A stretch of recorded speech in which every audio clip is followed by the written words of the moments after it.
Alrighty, everybody, welcome in. Good to see you all. Sinful launch, lightning, epic, pumpkin man, blast. Everybody, welcome in. Hey there, H. Curious about how my first run will go. Okay, I don't know much about this game. This is the weirdest shit. I don't know what I'm getting myself into. This was a game raffle pick by Barbuso, who's a good IRL friend of mine. And should be here. I'm sure he'll show up anytime now. I did tell him I was going to play this tonight. But you know what? He got this. He won the game raffle. Actually, I think this was technically a backlog pick. But since I'm not doing backlog picks at the moment, he messaged him. I already texted him, so he knew I was streaming this tonight. But welcome in, everybody. We're gonna try this out. I don't know exactly how this is gonna go because I'm not very used to visual novels, but I think it'll be a chill time. It's weird. There's no category for this game, but yes, I did disable adult content. I'm being careful here. Okay, I was warned about that ahead of time, so I at least know a little bit of what I'm doing here. Anyway, we'll just go ahead and get started. Is it permitted? It's not on the banned games list. I did check that before deciding to stream this tonight, because I was a little worried about that. I'm like, is that gonna be an issue? But it's not on their banned games list, and you can turn off adult content, so we should be fine. Anyway, I guess Barbuso is making me take a risk here. I don't think there'd be any reason for this to be banned if I can turn off adult content. Anyway, a light breeze causes the naked branches overhead to rattle like wooden wind chimes. Time to find true love. I've heard very good things. I'm actually kind of excited for this. It's a popular retreat for couples in the summer. What is that? Deciduous trees provide a beautiful green canopy far out of sight of teachers and fellow students. But now, in late winter, it feels like I'm standing under a pile of kindling. Writing's already top tier. I'm getting sucked in. What can I say? I breathe into my cup hands and rub them together furiously to prevent them from numbing in this cold. Just how long am I expected to wait out here anyway? I'm sure the note said 4 p.m. Sinful already cracking jokes. The first line. I'm not doing voices. I've already decided I'm not. I'm not doing any kind of waifu voice. It's not happening. Don't try to get me to do it. It's not gonna work. Ah, yes, the note slipped between the pages of my math book while I wasn't looking. As far as cliches go, I'm more of a fan of the letter in the locker, but at least this way shows a bit more initiative. You do some with me. Yeah, we're not doing that. That would be the greatest. I'm not a voice actor. Trust me, you don't want to hear it. I don't know. I think that would be way too sketch. I don't want to ruin the atmosphere and the mood by doing silly voices. As I ponder the meaning of the note, the snowfall gradually thickens. Honestly, when you're a bit younger, this game made you feel like you were not giving up on relationships forever. The snowflakes silently falling from the whitely painted sky are the only sign of time passing in the stagnant world. Their slow descent upon the frozen forest makes it seem like time is slowed to a crawl. We get waifu voices when we get the Yoda death sound. Yeah, the classic Yoda death sound. The rustling of dry snow underfoot startles me, interrupting the quiet mood. Someone is approaching me from behind. Hi, Hisao? You came? A hesitating, barely audible question. However, I recognize the owner of that dainty voice instantly. I feel my heart skip a beat. It's a voice I've listened to hundreds of times, but never as more than an eavesdropper to a conversation. KFC? Haven't had KFC in years. Neither have I. Sinful with 3 hydrates. Foreshadowing. Don't spoil anything. No spoilers. I turn to face the voice of my dreams, and my heart begins to race.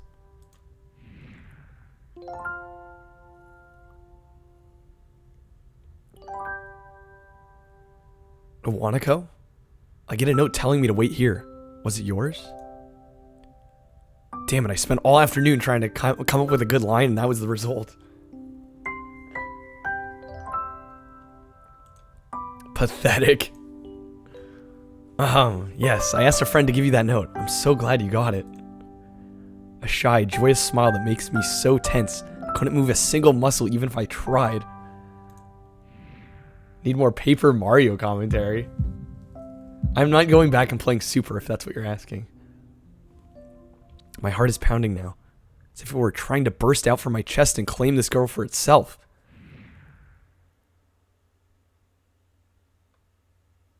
So, here we are, out in the cold. Once again, the wind stirs up the branches. The cacophonous noise is music to my ears. Was this that? What is /v/? I have no idea. Wanako flinches ever so softly against the gust of wind. As it passes, she rights herself, as if supported by some new confidence.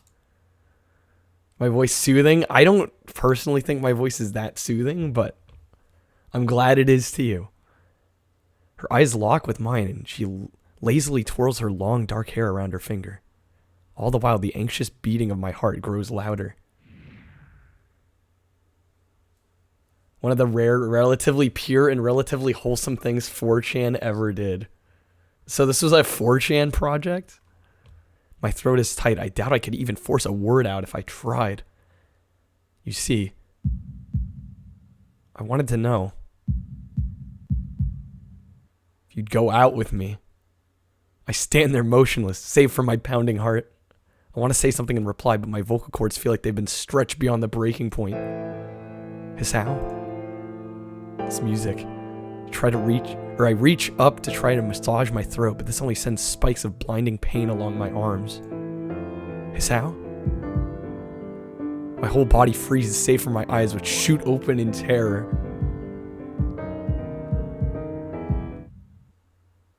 Hisao! The beating in my chest suddenly stops and I go weak at the knees. Hey there, Matt. The world around me, the canopy of bare branches, the dull winter sky, a Wanako running towards me, all of these fade to black. The last things I remember before slipping away are the sounds of a Wanako screaming for help and the incessant clatter of the branches above. Well then, that took a turn I was not expecting.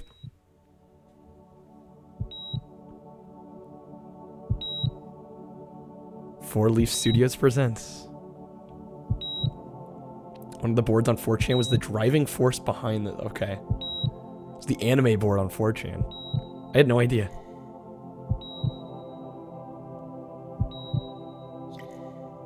Got 5 writers.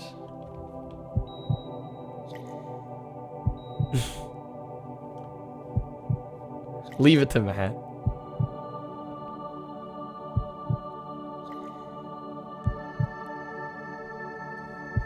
Got our opening credits. Very tastefully done.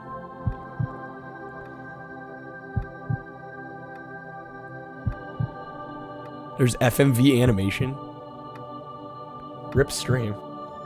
I think it's just for you, Matt. Things seem fine on my end. Smells of weebs. I mean, I do have to come out and say that Barbuso did recommend this, and he's quite the weeb. I don't even think he'd deny that. I think he'd fully admit. It's been 4 months since my heart attack. He had a heart attack. Oh shit. And that whole time I can probably count the times I've left this hospital room unsupervised on one hand. Coming from a weeb yourself, you can confirm. 4 months is a pretty long time when you've left alone your thoughts. So I've had plenty of time to come to terms with my situation. Arrhythmia? I probably butchered that. A strange word, a foreign alien one. Yeah, that's what I'm thinking. One you don't want to be in the same room with. A rare condition. It causes the heart to act erratically, occasionally beat way too fast. Okay, interesting. It can be fatal. Apparently I've had it for a long time. They said it was a miracle I was able to go on so long without anything happening. Matt's a weave too. Yeah, we got weaves in the chat, so I assume this was a decent pick. Is that really a miracle? I guess it was supposed to make me feel better, more appreciative of my life. Really didn't do anything to cheer me up. My parents, I think, were hit harder by the news than I was. Practically had 2 hemorrhages apiece. Already had a full day by then to digest everything. To them it was all fresh. They were even willing to sell our house in order to pay for a cure. Stream isn't dead to you? Okay, I was gonna say, I think that was on your end. Things seem fine on my end. Of course, there isn't a cure. Because of the late discovery of this condition, I had to stay at the hospital to recuperate from the treatments. When I was first admitted, I felt as if I was missed. For about a week, my room in the ward was full of flowers, balloons, and cards. But the visitors soon dwindled, and all the get-well gifts began trickling down to nothing shortly thereafter. I realized that the only reason I had gotten so many cards and flowers was because sending me their sympathy had turned into a class project. Maybe some people were genuinely concerned, but I doubted. Even in the beginning, I barely had visitors. By the end of the first month, only my parents came by on a regular basis. Well, this is depressing. Monica was the last to stop by visiting. After 6 weeks, I never saw her again. We never had that much to talk about when she visited anyway. We didn't touch the subject that was between us on that snowy day ever again. The hospital? It's not really a place I'd like to live in. The doctors and nurses feel so impersonal and faceless. I guess it's because they're in a hurry and they have a million other patients waiting for them. It makes me feel uncomfortable. For the first month or so, I asked the head cardiologist every time I saw him for a rough estimate when I'd be able to leave. Never answered anything in a straightforward way, but told me to wait and see if the treatment and surgeries worked. 14 minutes and your heart's already straight. I know, I'm like, it's already tugging at my heartstrings. Reading about your life, Matt. God, you've gone through a lot then. So I idly observed the scar that those surgeries had left on my chest slowly change its appearance over time, thinking of it as some kind of omen. I still ask the head cardiologist about leaving, but my expectations are low enough now, and I'm not disappointed anymore when I don't get a reply. The way he shuffles around the answer shows there is some hope. At some point I stopped watching TV. I don't know why, I just did. Maybe it was the wrong kind of escapism for my situation. Started reading instead. There was a small library at the hospital that was more like a storeroom for books. Began working my way through it, one small stack at a time. After consuming them, I would go back for more. Found that I like reading, and I think I even became a bit addicted. Started feeling naked without a book in my hands. But I loved the stories. That was what my life was like. Days became increasingly harder to distinguish from each other, only differing by the book I was reading and the weather outside. Felt like time blurred into some kind of gooey mass I was trapped inside, instead of moving within. Matt shouting me out. A week could go by without me really noticing it. Sometimes I'd pause in realization that I didn't know what a day of the week it was. But other times, all the things that surrounded me would painfully crash in my consciousness through the barrier of nonchalance I had set up for myself. The pages of my book would start to feel sharp and burning hot, and the heaviness in my chest would become so hard to bear that I had to put the book aside, just lay down for a while, looking at the ceiling as if I was going to cry. But that happened only rarely. I couldn't even cry. Today, the doctor comes in and gives me a smile. He seems excited, but not very. It's like he's trying to make an effort to be happy on my behalf. Now we're getting too relatable. My parents are here. It's been a few days since I've last seen them. Both of them are even sort of dressed up. Is this supposed to be some kind of special occasion? It's not a party. There's this ritual the head cardiologist has. He takes his time sorting his papers and setting them aside as if to make a point of the pointlessness of what he just did. Then he casually sits down on the edge of the bed next to mine. He looks in my eyes for a moment. Hello, Hisao. How are you today? I don't answer him, but I smile a little back at him. As soon as you throw the time in the equation, you feel that. Matt, thank you for the 5 bits. Yeah, it's a real party. I believe you can go home. Your heart's stronger now. With some precautions, you should be fine. We have all your medication sorted out. I'll give your father the prescription. Doctor hands a sheet of paper to my dad, whose expression turns wooden as he reads it quickly. So many. I take it from his hand and take a look myself, feeling numb. How am I supposed to react to this? The absurdly long list of medications staring back at me from the paper Seems insurmountable. They all blend together in a sea of letters. This is done really tastefully, I gotta say. This is insane. Side effects, adverse effects, contraindications and dosages are listed line after line with cold precision. Don't game over? Is it that easy to game over? Am I gonna have to worry about? I try to read them, but it's so futile. I can't understand any of it. Attempting to only makes me feel sicker. All this for the rest of my life every day? Afraid this is the best we can do at this point. However, new medications are always being developed, so I wouldn't be surprised to see that list fade over the years. Years? What kind of confidence booster is that? It felt better if he hadn't said anything at all. Also, I've spoken with your parents and we believe it would be best if you don't return to your old school. What? Please, calm down, Hisao. Listen to what the doctor has to say. You haven't played this, surprisingly. Yeah, blast. Slacking here. Think you've mentioned how your first run of the game went? Please calm down, Hisao. Listen to what the doctor has to say. Calm down, the way he says it tells me he knew full well I wouldn't like it. Am I gonna be homeschooled? Whatever my concern shows, it's ignored. We all understand that your education is paramount. However, I don't think it's wise for you to be without supervision. At least not until we're sure that your medication is suitable.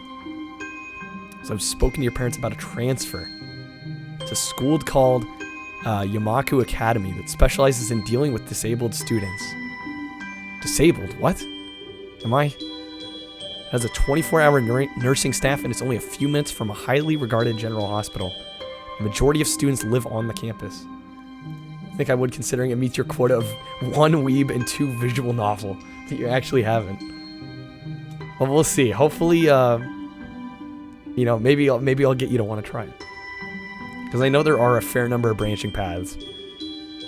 Think of it as a boarding school of sorts, designed to give students a degree of independence, while keeping help nearby. Independence is a school for disabled kids. Don't try to disguise that fact. If it really was that free, there wouldn't be a 24-hour nursing staff. You wouldn't make a hospital being nearby a selling point. Of course, that's only if you want to go. But your mother and I aren't really able to homeschool you. We went out there and had a look at the couple of weeks back. I think you'd like it. Looks like I really don't have a choice. Compared to other heart problems, people with your condition usually tend to live long lives. You'll need a job one day, and this is a good opportunity to continue your education. Hey there, hearts, welcome in. This isn't an opportunity. Don't call it an opportunity. Don't call it a goddamned opportunity. We should be excited at the chance to go back to school. Remember, you wanted to return to school. Well, it's not the same one. A special school, it's an insult. It's not what I wanted to say. It's a step down. It's not what you think. All of the students there are pretty active in their own sort of way. Hey there, Bowser. Welcome in. It's geared towards students that can still get around and learn, but just need a little help in one way or another. Your father's right. Many of the graduates of the school have gone on to do amazing things. A person doesn't have to be held back by their disability. One of my colleagues in another hospital is a graduate. I don't care. A person doesn't have to be held back by their disability. That's what a disability is. I really hate that something so important was decided for me. What can I do about it? A normal life's out of the question now. It's funny, I always thought my life was actually kind of boring, but now I miss it. I want to protest. I want to blame this lack of reaction on shock or fatigue. I could easily yell out something now. Something about how I can go back to school anyway, but no. I don't say anything. The fact is that I know it's futile. I look around the room, feeling very tired of all this. The hospital, doctors, my condition, everything. I don't see anything that would make my life feel any different. There really isn't a choice. I know this, but the thought of going to a disabled school, what are those even like? As much as I try to put a positive spin on this, it's very difficult. But let me try. Clean slate isn't a bad thing. That's all I can think of to get me through this. At least I still have something. Even if it is a special school, it's something. A fresh start. My life isn't over. It'd be a mistake to just resign myself to thinking that. At the very least, I'll try to see what my new life will look like. God, this is so intense. Yeah, you gotta feel for this character. Okay, Act 1, Life Expectancy.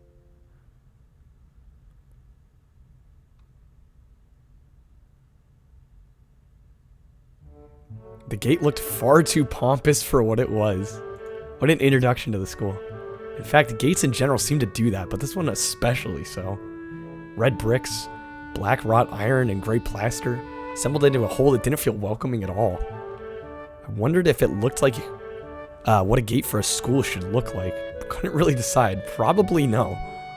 Of course, I didn't want to get stuck on thinking about the gate for too long, so I entered through it with a brisk pace that felt surprisingly good. Moving forward feels good. So I walked towards the main building of Yamaku Academy with this brisk pace. I'm alone as my parents are taking my stuff to the dorms. There's supposed to be somebody waiting for me. Yeah, gates, fuck 'em, am I right? The grounds are incredibly lush, filled with green. It doesn't feel like the kind of grounds a school would have. More like a park with a clean walkway going past trees, the smell of fresh cut grass, and other park-like things. Words like clean and hygienic pop into my mind. Makes me shudder. I shake them off. Stay open-minded now. It's your new life. You have to take it as it comes. That's what I tell myself. Few big buildings loom behind the leafy canopies, too big and too many for just a school. Everything seems off. It's different from what I thought I knew about schools. It's an uncanny valley, even though I was told this was my new school. In the back of my head, it doesn't feel like one. I wonder if the feeling is real or caused by my expectations of a school for the disabled. Speaking of that, I don't see anyone else here. It's kind of eerie. This has to be a real location. This looks like an actual photo they just took. It's a nice photo, though. It makes me wish there was somebody here so I could anchor myself to something tangible instead of having this feeling that I stepped into another dimension. The trees hum with the wind and the green hues flashing all around me catch my attention. It makes me think about hospitals again. How they say that the operating rooms are painted green because green is a calming color. So why am I feeling anxious despite all this greenery? Only after I stand in front of the haughty main building, I surprise myself by realizing why the gate bothered me. It's the last chance I had to turn back, even if I had no life I could return to. But still, after entering, there was absolutely no way I could go back anymore.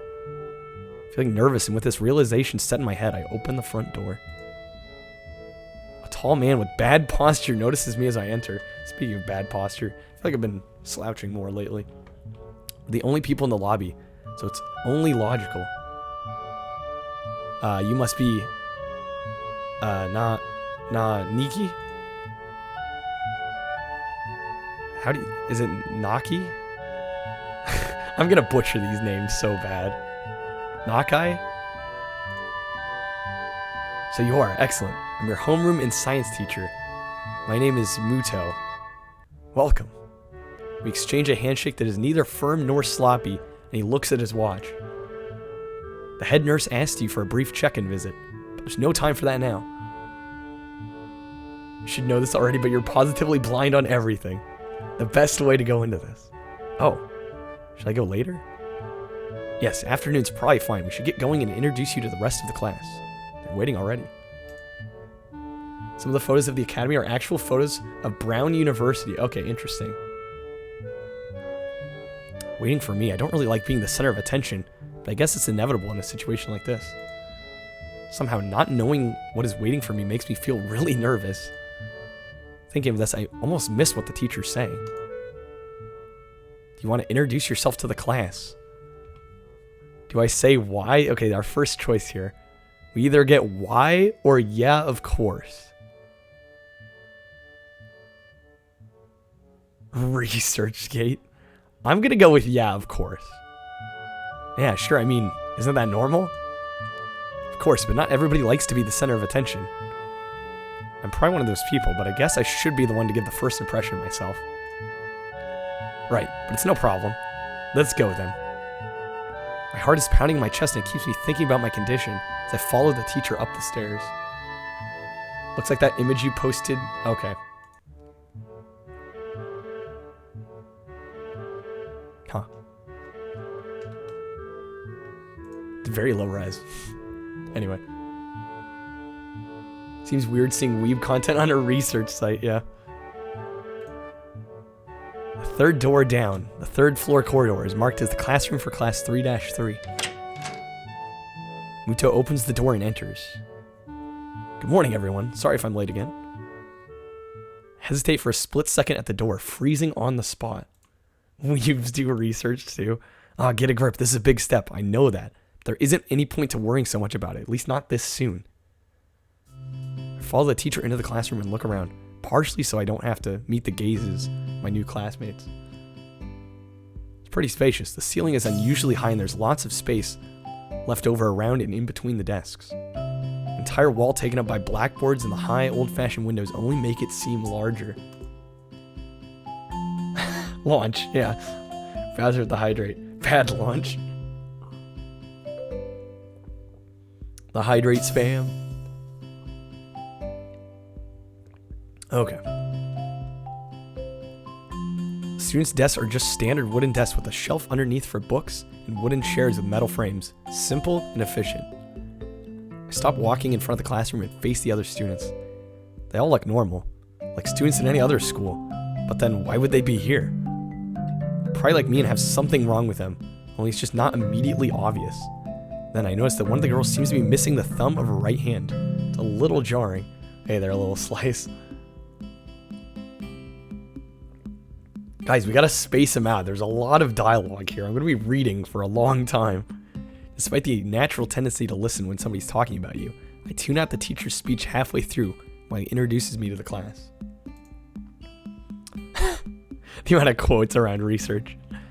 I notice a flash of dark hair and notice that somebody is looking at me. A girl with really long, straight hair is pretty eye-catching. As she sees me looking back at her, she covers her face with her hands as if it will make her invisible.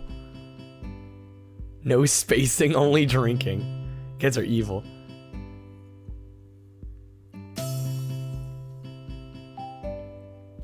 Hey there, H. Driving home since your last chat message. Finally got home. The best ebook narrator ever. Am I really? I mean, I'm trying to do a good job here.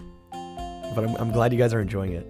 There's one boy with a cane leaning against the lockers at the rear of the class. It's weird seeing somebody so young with a cane. You're remembering all the memes? Well, hopefully I'll get them once we're through with this. Another girl seems to be making some weird hand motions. Signed language? She peers over at me, over the rims of her glasses, then goes back to whatever she's doing. Epic, I had never heard of it until Barbuso suggested I play it. So, I am going in essentially totally blind. The only thing I knew was there's some adult content that we've, turned off for good reason. She's kind of cute. So was the cheery looking girl with the pink hair sitting next to her. It's really hard to miss. I don't know how I didn't notice her the moment I walked in. Please welcome our newest classmate. Claps his hands and so does everyone else, except one girl in the first row who only has one hand. I cringe a little but hide it by bowing in thanks for the applause I did not deserve. I act like I'm not a weeb. Well, I'm getting there, Matt. I'm getting there, as you well know. Collective silence tells me that I should open my mouth now. It's your first time actually seeing it. Yeah, there's a difference between knowing it and actually seeing it. Okay, so I'm Hisao Nakai. I hope I'm saying that right. And after that, my hobbies are reading and soccer. I hope to get along well with everyone even though I'm a new student. Probably a good sign for the state of my life if I haven't heard of it. And after that, I'm being so boring. This is exactly like every self-introduction ever. I should say something more exciting. Matt, thank you for shouting out, H. Great fellow streamer. End up saying nothing. Great teacher picks up from there. Why did I add the word great? I don't know. Everyone seems to be satisfied, even with what little I said, though. A few girls are whispering to each other, throwing glances at me. Could have gone worse. I listen to the teacher as he drones about getting along, while I'm letting my gaze sweep across the classroom. Everyone seems to be listening to him intently, and when he's done, they clap their hands again, which feels like a weird thing to do. Don't like this game, Bowser. I mean, I figured it wasn't going to be for everybody. I did figure that. No, you deserve it, H. Gamer. I don't know. I think it's good to try new things every now and again. I don't think I've ever played a visual novel on stream until now, so I feel like now is as good a time as ever. The first row girl claps on this round, with her one hand against the other wrist that ends in a bandaged stump. Makes me feel a little bad. Gonna be doing some group work today, so that'll give you a chance to talk with everyone. Is that okay with you? Yeah, it's fine with me. It's good. You can work with Hakamichi. She's the class representative. She can explain anything you might want to know. And who else would be able to do that better, right? How could I know? The teacher passes out the day's assignments and announces that we'll be working in groups of 3. It hits me that I don't know who Hakamichi is. Slow. Teacher seems to catch my helpless expression. Then Kyle sees the one visual novel you played on stream. Went 100% weird and unknown. Yeah, very true. Don't remember when you fell down the visual novel rabbit hole. I've played 1 or 2 others, but never on stream. So, who knows? Maybe after this, I'll feel a little better about doing these. Oh, right. Hakamichi's right there. I'm not going to even attempt saying the other name. He calls out her name. The cute, bubbly-looking girl with bright pink hair and gold eyes waves her hand at me. Take a seat next to her by the window. Hey, I guess you're Hakamichi, right? It's nice to meet you. Ha ha ha. I'm not doing a voice. I'm sorry. I legitimately can't. It would just be totally cringeworthy. So I'm just going to read it in my normal voice. What? Caught off guard by her laughter. It's nice to meet you too, but I'm not Hakamichi. I'm Misha. Yo, bubbly. Thank you for the 8-month resub. Welcome in. We're trying something a little different tonight. We got a visual novel on deck for tonight. Yeah, and this is what you come into. This was a viewer request. So, last playing Breath of the Wild. Great stream the other night. No surprise. Okay, I'm Misha. This is Hakamichi. Giggling, Misha points to the girl next to her, the one I saw using sign language before. It looks like she's been staring at me this whole time. She nods once nonchalantly to show that she acknowledges my presence, but only barely. She has short yet carefully, neatly brushed hair, a pair of oval-shaped glasses bounce on the tip of a dainty nose, and dark blue eyes that seem to alternate every few seconds between analytical and slightly bored. It's cute dating and depression time. Shout out Rough Trigger. Yeah, Matt, I will definitely play it. Absolutely. It's nice to meet you. ... Ellipses and lice, like it. She immediately looks at Misha, who smiles and makes a few quick gestures with her hands. Hakamichi nods and makes a few gestures of her own. I start to wonder if the teacher was messing with me, saying things like, "You'll be able to talk to people. Who better to explain things to you?" Epic, I'm doing great. Thank you for asking. Hopefully you're all doing well. I don't know, it's kind of cool to be trying something different, I will say. I can see you're a little confused, right? Right? But I understand why you'd think I was Shishan. That's my best guess on the pronunciation. I'm probably totally off. Shishan's deaf. So I'm the person who translates things back and forth to her. I'm like an interpreter. She says it's nice to meet you too. You're a new student, aren't you? Well, Shishan, of course he is. If he wasn't, he would have been standing up there for no reason, right? Seems like a very interesting person, doesn't he? We knew there was going to be a new student, but we didn't know you'd be here today, so soon. Right? John? Yup, fits, doesn't it? Did I say it out loud? It's just a surprise. Never liked that nickname. I don't really see how. It fits, you look just like I imagined. There's a John Cena dating visual novel. Is there really? I mean, I'm sure there is. Why am I surprised? You look just like a Hichan. Wonder why everyone seems to think so. Almost went to a school somewhat like this age. Moved to a district with a public school that was pretty ahead of the game. Yeah, I will say in the last... I know you're a little older than I am, but yeah, in the last handful of years, schools have gotten a lot better about that. At least in my area, they've been pretty good. I know some areas are not so forward-thinking as others. Hakamichi taps her fingers on the desk to get Misha's attention. They gesture back and forth to each other excitedly, their hands a blur. Misha seems a little overwhelmed. Sorry about that. Shishan wants to know that she's the class rep, so if there's anything you need to know, you can feel free to ask her. You like the school so far? I can show you around a little if you haven't had the time to walk around and familiarize yourself with it. Misha stumbles with the hard word a bit, making it stick out in her otherwise fluid translation, rather. Thanks, that would be pretty helpful. Yeah, I just kind of came straight to class today. That's no good. You should always try to learn as much as you can about where you're going before you go there. Not just with school either. Always, even if it's a trip to the convenience store. Really, Shishan. Ha. Learn about where you're going? I guess I didn't bother to do that or just didn't care enough to do so. Didn't look forward to this, even if I committed myself to going along with it. Half-assedly. But anyway. I don't say anything and Misha signs something that ends in a shrug. What was that? Seemed like it was about me. I feel like slumping over in my seat. Both of them are smiling. That shrug hit me unexpectedly deeply.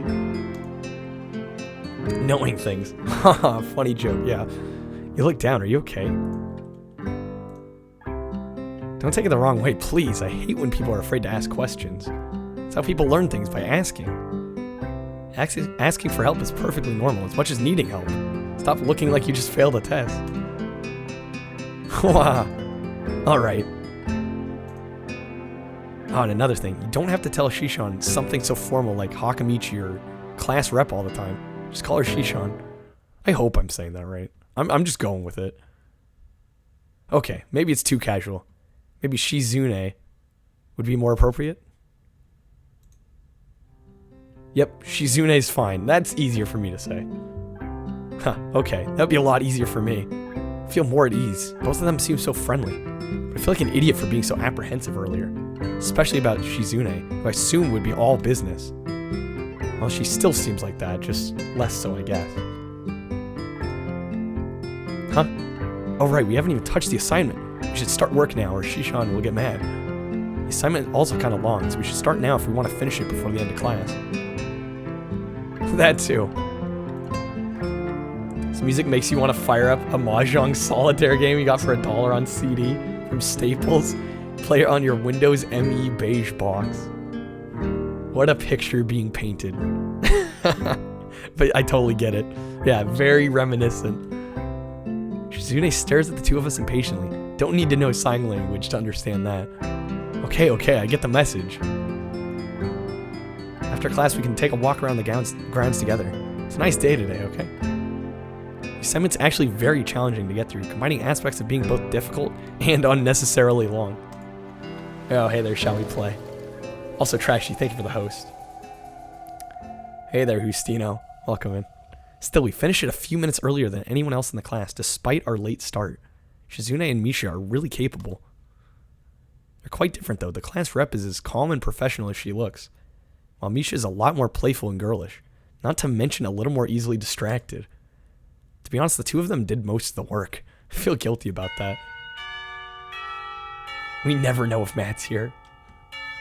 The clock tower bells ring, and signaling the end of the period. Time for lunch. Without knowing what else to do, I follow Misha, who's beckoning me to the hallway and down the stairs. Yes, this is a visual novel, shall we play? Not an RPG. We descend even below the lobby where I met Muto, down to the bottom floor. Just like everything in this school, the cafeteria seems too spacious and oddly modern, in contrast to the classic exterior. I mean, on first glance, it could be an RPG for all we know, right? Its big windows open to the courtyard towards the main gate. It's the cafeteria. Her enthusiastic statement about the obvious makes people around us stare. I was about to say, I'm like, who's so hyped about a cafeteria? But Misha doesn't seem to care, so we proceed to the line. It's a rather long list of menu options, which seems great until I realize that many of them are to accommodate students who need special diets. How nice, it almost feels like I'm back at the hospital, eating portions measured with scientific precision to meet the needs of the patients. You basically read it, there are choices, shall we play? So there are branching paths, but yes, a lot of it is just reading through it. I pick something at random and follow Shizune to the table, sitting opposite of her. As I nibble indifferently at the food I'd rather not eat, Misha pokes me in the side to get my attention and points to Shizune. I don't understand sign, so the point escapes me. Maybe looking at a person who talks to you is proper and polite? Do you want to know something? What? About anything. We're your guides, so you should ask if there is something. I wonder. Hey there, Barbuso. I'm glad you're enjoying it. Just enjoy how chill it is, unless it kicks you in the feels like a horse. Yeah, I'm a little worried about that. Okay, we can either say we got everything we need to know, ask about Shizune's deafness, or ask about the library. I think I'll ask about Shizune's deafness. Shizune intrigues me, and I kind of want to ask something about her. But I can't really ask something that personal, can I? Can't come up with anything else, so I ask, excuse me. I can't come up with anything else to ask, so I just focus on my food while the girls talk between themselves. Misha and Shizune sign back and forth very animatedly, throwing sideways glances at me, but Misha refrains from translating. Maybe they're talking about secret girl stuff or something. I quickly notice a conversation in sign is not enough to fill a silence. This is what Klonoa prepared us for. Yeah. Curious how the first run will go. I mean, I'm just gonna go on my gut and how I'm feeling. So, no idea on whether these choices will be correct or not. We'll have to wait and find out. We arrive in the classroom early, but we're not the first. That dark-haired girl I noticed before is slumped over her desk in the last row. She jumps a little when Misha crashes into the room with the elegance of a rhino. She shrinks deeper into her seat. I can feel her tension all the way from here, as if she were slowly turning into stone just from her presence. Misha and Shizune either don't notice or don't mind it. They walk directly past her to the seats and begin to converse. I'm left wondering about her, even when the classroom slowly fills with other students and finally the teacher. Getting into the rhythm of school feels strange, as if my brain remembers how this is done, but my body doesn't. Towards the end of the class, I start yawning and counting the minutes left. I shouldn't be this tired on my first day of school. We're about to shrivel up from the feels assault. We'll see. Cryo, thank you for the lurk. Maybe it's the long time spent in the hospital that made me like this. Even feeling physically weak and lifeless. Before long, the final bell rings. School is finally over for the day. Beside me, Misha and Shizune are having a short conversation. After a bit of deliberation, Misha turns to me. Fortunately, we can't stay and show you around today, Hee-chan. Gotta hurry already, since there's a lot of work for us to do. You'll find your way around here, I'm sure of it. Oh wait, the teacher said I had to see the nurse. Where do I have to go? Is that so? I can only show you that much. Come on, the nurses have their own building, so we have to go outside. We join the flow of students making their way down the stairwell and outside, the girls pointing out other senior classrooms in the same hallway as ours. When we get outside, the girls make their way to a smaller building right to the right of the school. It's built in the same style, so it looks like it's actually part of the main building. It's the auxiliary building here. There's a lot of official and important stuff inside, like the Yamaku Foundation office and all the nurses' offices. They even have a swimming pool. How is that official? Don't be silly, Hee-chan. It's for physical therapy, of course. Anyway, all the nursing staff facilities are there too. The nurse's head office is on the first floor. You'll be fine from here, right? We'll be going then. See you tomorrow. Yeah, thanks, bye. A whole building for stuff like that has nothing to do with the actual education. I guess it's necessary for a place like this. I walk in hoping that this really will only be a quick visit like the teacher said. On the white door on the left is a green cross with the text head nurse and a nameplate. A voice from the inside responds to my knock almost immediately, but I can't quite make it out. It sounded a bit like an invitation to open the door, so I invite myself further in. Ooh, look at that. Speaking of Windows ME PCs, look at that tower right there and the CRT monitor. The room is not large and smells strange. A friendly-looking man turns around on its office chair to face me as I enter. His desk is neat and tidy, but the bin under the table is overflowing with used medical utensils. There are at least a dozen coffee cup rings lingering on the desk. Hello there, what can I do for you today? He's young-looking and sort of rugged, but the dimples in his cheeks wash that impression away when he smiles. Are you the nurse? Dang, this music. He smiles like a person who has heard this very same question hundreds of times. Why, yes, I am. It says so on the door, no? You can call me by my name or just the nurse, like everyone else. Of course, I shake off my confusion, realizing I probably should grab his extended hand. His handshake is rather firm and friendly. Right, I'm a new student. My homeroom teacher told me to come and meet you. My name is Isao Naka. His eyes light up with a revelation and snaps his fingers. Oh, you're that, Nakai. I was just reading your file in the morning. Mecha, welcome in. This was requested. Here we are. Some kind of chronic arrhythmia and related congenital heart muscle defense deficiency, right? He gestures me to sit down in a vacant armchair in front of his desk. Music's a little on the loud side. Turn it down just a bit. Seeing an anime.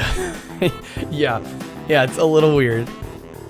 We're trying something new. We're branching out. What can I say? Good. Well, you've probably been briefed about school enough. So I'll just go over this quickly. We have all kinds of facilities available, mostly physical therapy and such.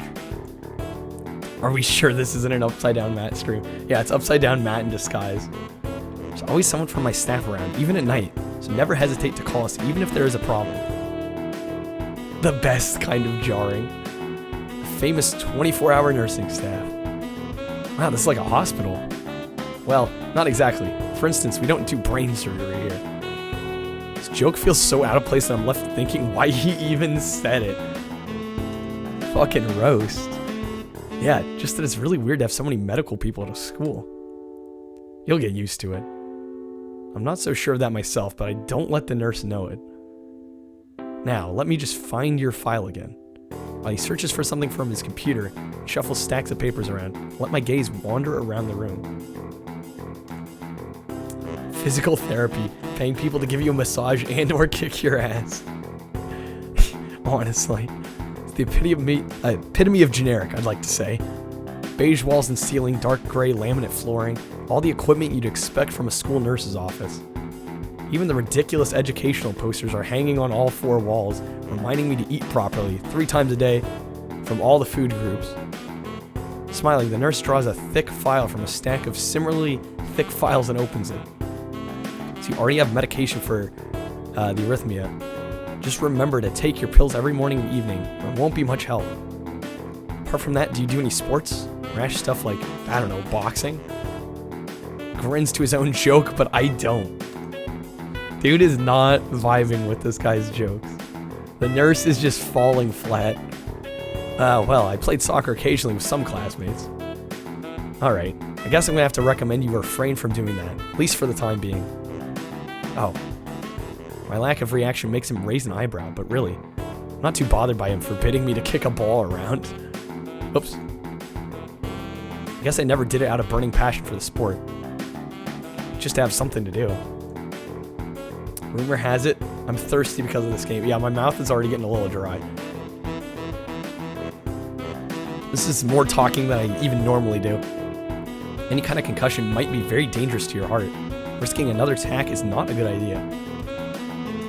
This nurse is how you feel whenever you make jokes. Yeah, at least, yeah. You can never be sure. You know, you miss 100% of the shots you don't make. But dude's striking out right now. The previous one caused by a sudden concussion to the chest area? There's no mention of the cause in your papers. Not exactly. I sidestepped the question acceptably, and he glances at me over his papers, with a more serious expression on his face. Still, you need to keep your body healthy, so some exercise would do you good. We have physical therapy and such available, as I said, but I don't think you really need such heavy measures. Just get some light exercise regularly. Brisk walks or even light jogging, jump rope, that sort of thing. Swimming, maybe? There is a pool here. So I was told. You were. Very good. At any rate, and I'm sure you've been told this before, you just need to take care not to overexert yourself. He wags his finger to emphasize the point. No need, really. I've heard this 1,000 times already. Absolutely no unnecessary risks. Take care of yourself. Okay.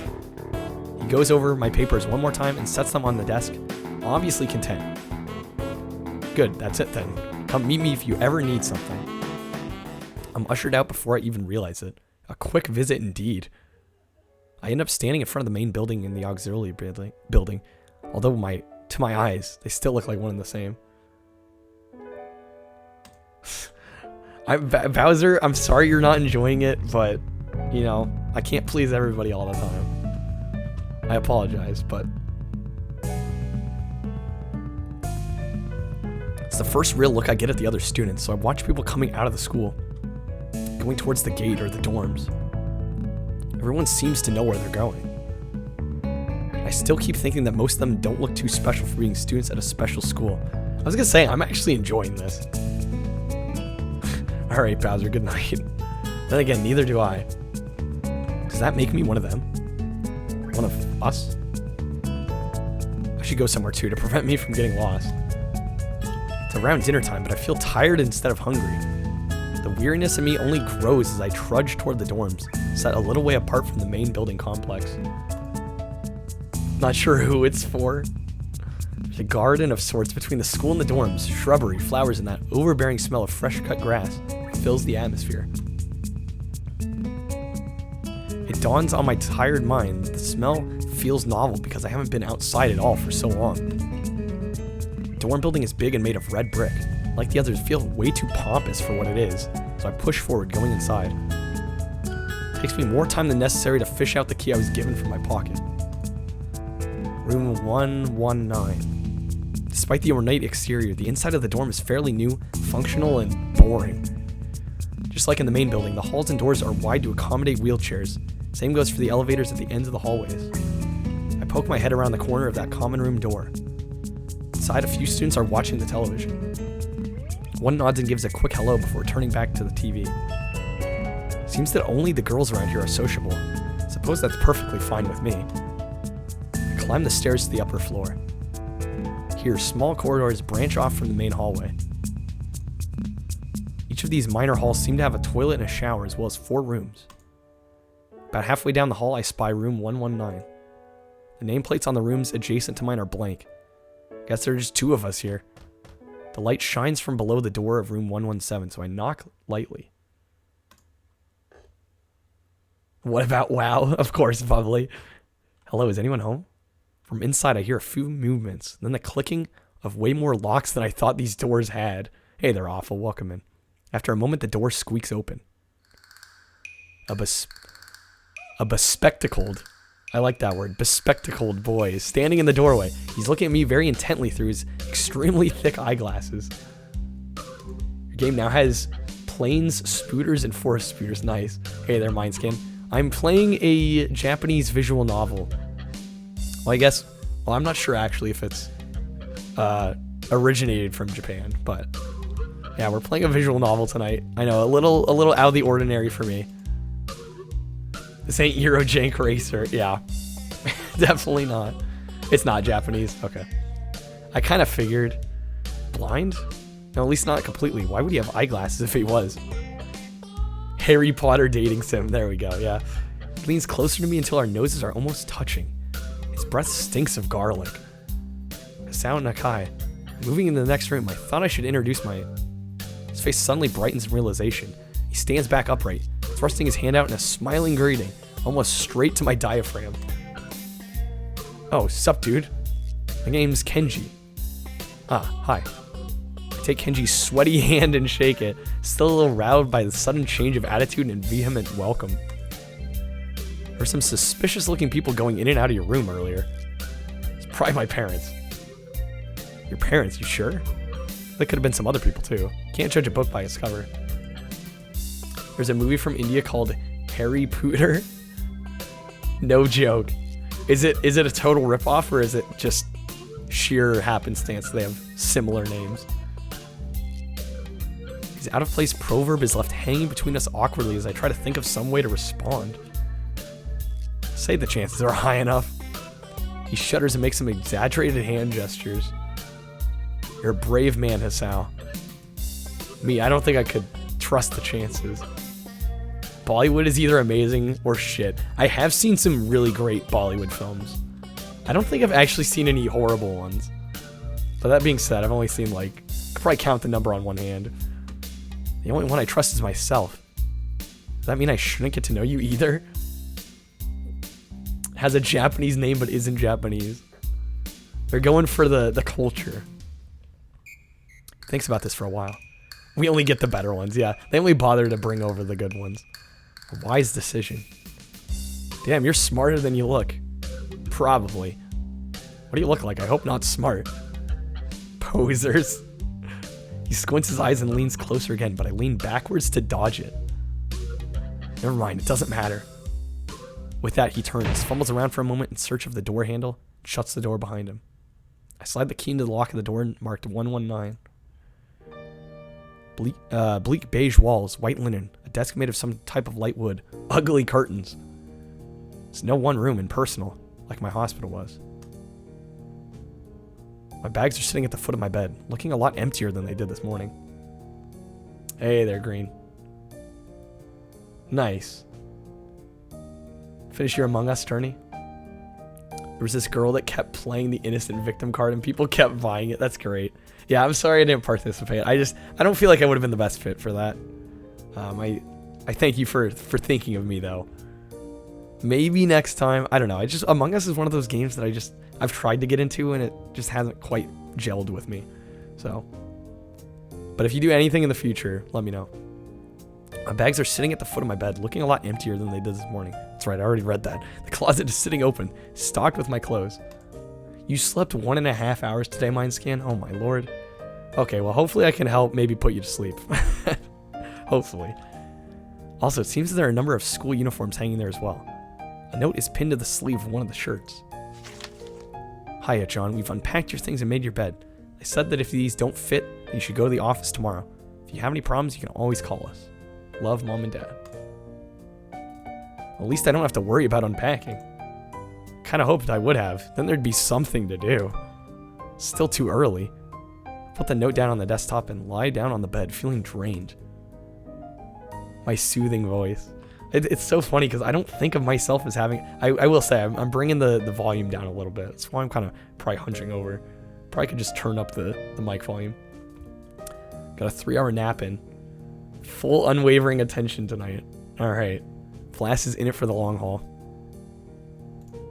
I wonder if the hospital conditioned me for wanting to read whenever I have nothing to do. Restless urge just keeps growing until I have to stand up. I will say, this is very relatable. Gotta adjust yeah, exactly. Adjust for endurance and stamina. The restless urge just keeps growing until I have to stand up. I was gonna say, like, first couple nights of college, being in a dorm, especially, I had a single dorm. So you're just like, what the hell do I do? Maybe it's stress or something. That soft voice. Well, I feel like the soft voice fits the tone of the visual novel. Stuck to your usual 6 a.m. bedtime. Nobody else was home and your landlord finally showed up with a new stove and dishwasher at 7:30. Then cleaning lady came after. Couldn't get back to sleep. God dang.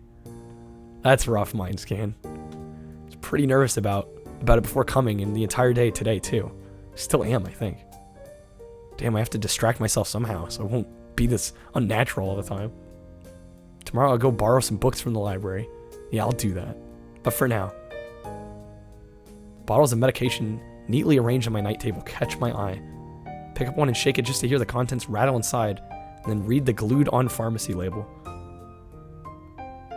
Asao Nakai. 2 tablets daily to stay alive. Well, that's quite the statement. Doesn't really say that. Okay, I was gonna say, but it could just as well. It's kind of twisted having your life depend on chemicals like this. Resent it a little, but what choice do I have? With a sigh, I begin my new daily ritual of taking the right number of pills from each bottle, being careful to check the correct dosages. I lie down again, feeling hollow and uncertain. After that, I keep staring at the blank, unfamiliar ceiling for a long time. What a first day. Doesn't start looking any more familiar, not even after the darkness falls, and long shadows drew across my room like fingers. Finally, no more dead rat. Oh yeah, almost forgot about that. The dead rat stove. Yeah, no hand washing dishes. Sorry, I kind of jumped there. Moved my glass. Thought it was going to tip over on me. Sheets feel slightly more uncomfortable, warm and nest-like against the chill that passes for room temperature here. Soon the lighter shade of darkness, as the ceiling looks very, or looks like every ceiling does at night, becomes the only thing I recognize anymore. The night beckons me to sleep. I also feel the coldness of unfamiliarity and fear creeping up my spine once again. I keep drifting further away from the world I knew.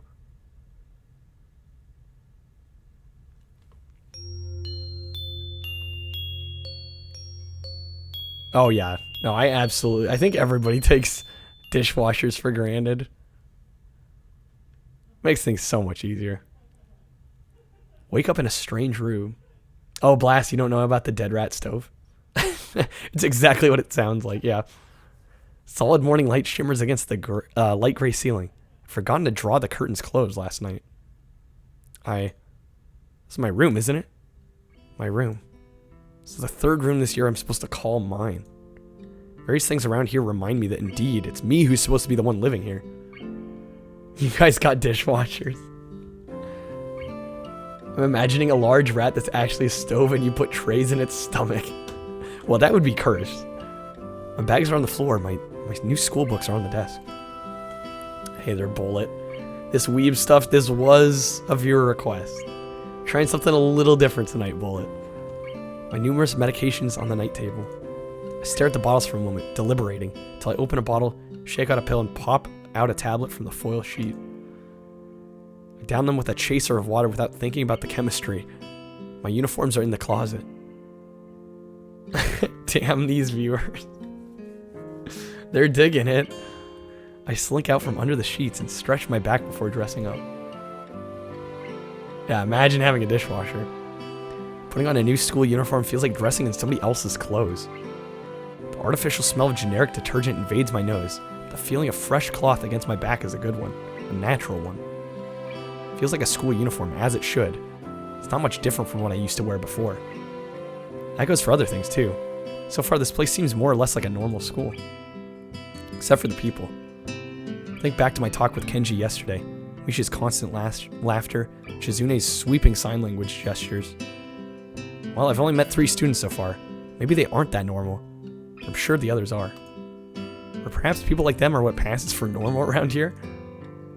Yeah, what does pass for normal around here? What do people do? I didn't see a lot of kids hanging around after classes yesterday. Maybe there are clubs. So I wonder if I should join one. All through class, the question remains on my mind, so I decide to ask Shizune about it. We split into groups. After all, she did say if I had anything I wanted to know, I should ask her. Ellipses. She crosses her arms and shifts her gaze slowly to Misha, who looks more preoccupied with trying to grind the eraser of her pencil down so the top is perfect and evenly flat. That's some severe OCD right there. Ha, I'm sorry, Shishan. Is there something you wanted from me? Oh, I see. That's a good question. My first thought is it means she doesn't know, which is worrying. Maybe I'm being too negative. Well, anyway, Misha, please don't prove me right. I have to pick a girl to win over. Oh my. I figured we were getting to that point. Oh, that's right. Everyone's encouraged to join a club. A lot of people do so because there isn't really anything else to do. Also some school events like the festival coming up in a few days. Almost every student in the school tends to help out with it, doing whatever.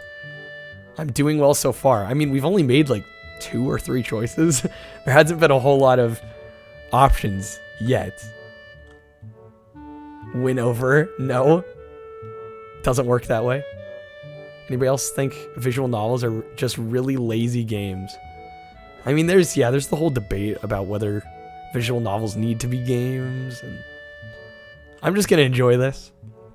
Keep an open mind. I'm actually enjoying it so far. Yeah, they're not very involved, which kind of begs the question, you know, how much of a game is it really, but I actually transferred a busy time. Maybe you can help out too. Sure. What's the festival about? Misha freezes. Oh, what? I don't know, Hichan. The truth is, it's a local event. I'm not from this area, so... She starts signing desperately to Shizune, asking her to bail her out. Shizune adjusts her glasses at the end of an oddly grandiose flourish, starts signing hard and heavy. Any visual novel where there's a festival or something, some crap always goes down the day before or of the festival. Yeah, I mean, yeah, there's some tropes happening, right? Yeah, the writing. Who cares? Always the festivals. Misha puffs out her chest as if she shouts Shizune's words out at me. The disproportionate amount of pride. Too loud. I can see heads turning to look in our direction. Not so loud. Human beings evolve with each new generation. I'm gonna speedrun this game. This would be a very boring speedrun. I think it's a good game to experience, not so much speedrun. The ideals and beliefs behind a festival will inevitably change with time. Now, it's about delicious fried food and amusing little games that you play to win prizes. Teacher clears his throat very loudly, batting his long wooden pointer against his other palm like a baton. He shoots a pointed gaze at us. Danganronpa, like Zero Escape are kind of cool. Some are legit just small talk pictures and fan service. Yeah, there's definitely, I mean, it's like any genre of games, right? There's the more ambitious ones and the less ambitious. Hey there, Keeb, welcome in. Yeah, it's basically a choose your own adventure, right? Yeah, with just a little extra technology. Finally noticing where we are, Misha stifles a yelp and quickly quiets down. Shizune doesn't seem embarrassed at all, brushing it off without a care. We're in the middle of class and should start working. That's right, Shishan. What? That's right. Shishan, are you asking because you're interested in joining a club? Could have been my eyes playing tricks on me, but I think I saw a suspicious glance exchange between them. Misha's tone has also changed, although it does that every other word anyway. There's an apple harvest festival every year in your old region. All the deaf people would meet up and hang out. Huh. I wonder why specifically an apple harvest festival? I was thinking about it. Misha and Shizune look at each other again. About to ask what they have in mind when something dark flutters in my peripheral vision, catching my attention. Out of the corner of my eye, I see the girl with long dark hair get up from her desk, slip silently toward the door. Doesn't seem like she was working in any group. No one seems to notice her but me. I glance at the teacher, who's also looking at the dark-haired girl go. Why didn't she say anything? Ichan, is something wrong? Do I look as uneasy as I feel? Or was Misha just looking at me, looking after the girl who left? No, nothing. Okay, well, like we were asking, you don't have any plans for lunch today, do you? Thought I would go to the library and pick up some books. Not really. Do you want to have lunch together then? Sure. Ellipses. Yay. Okay, Hichan, perfect. The rest of class passes uneventfully. The girl with the long hair never came back. Before I have the time to put any more thought into where she could have gone, the teacher informs us it's time to stop working. Last time you saw sign language used was at a Walmart. 3 deaf people seem to be having a very involved discussion about beans. At least it was beside beans and beans were being gestured at. Shizune looks more than a little annoyed that we only just barely managed to finish our work in time. I'm just glad we finished it at all. It's not a contest or anything. Of course, blast with the bean. It needed to happen after that. Yes, it is, Hichan. Impossible. Really?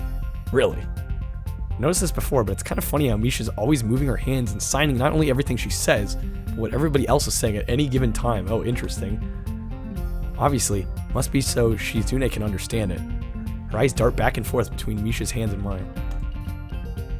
I don't know who I'm supposed to be looking at. I'm talking to Misha, but that might be wrong. Maybe I should face Shizune.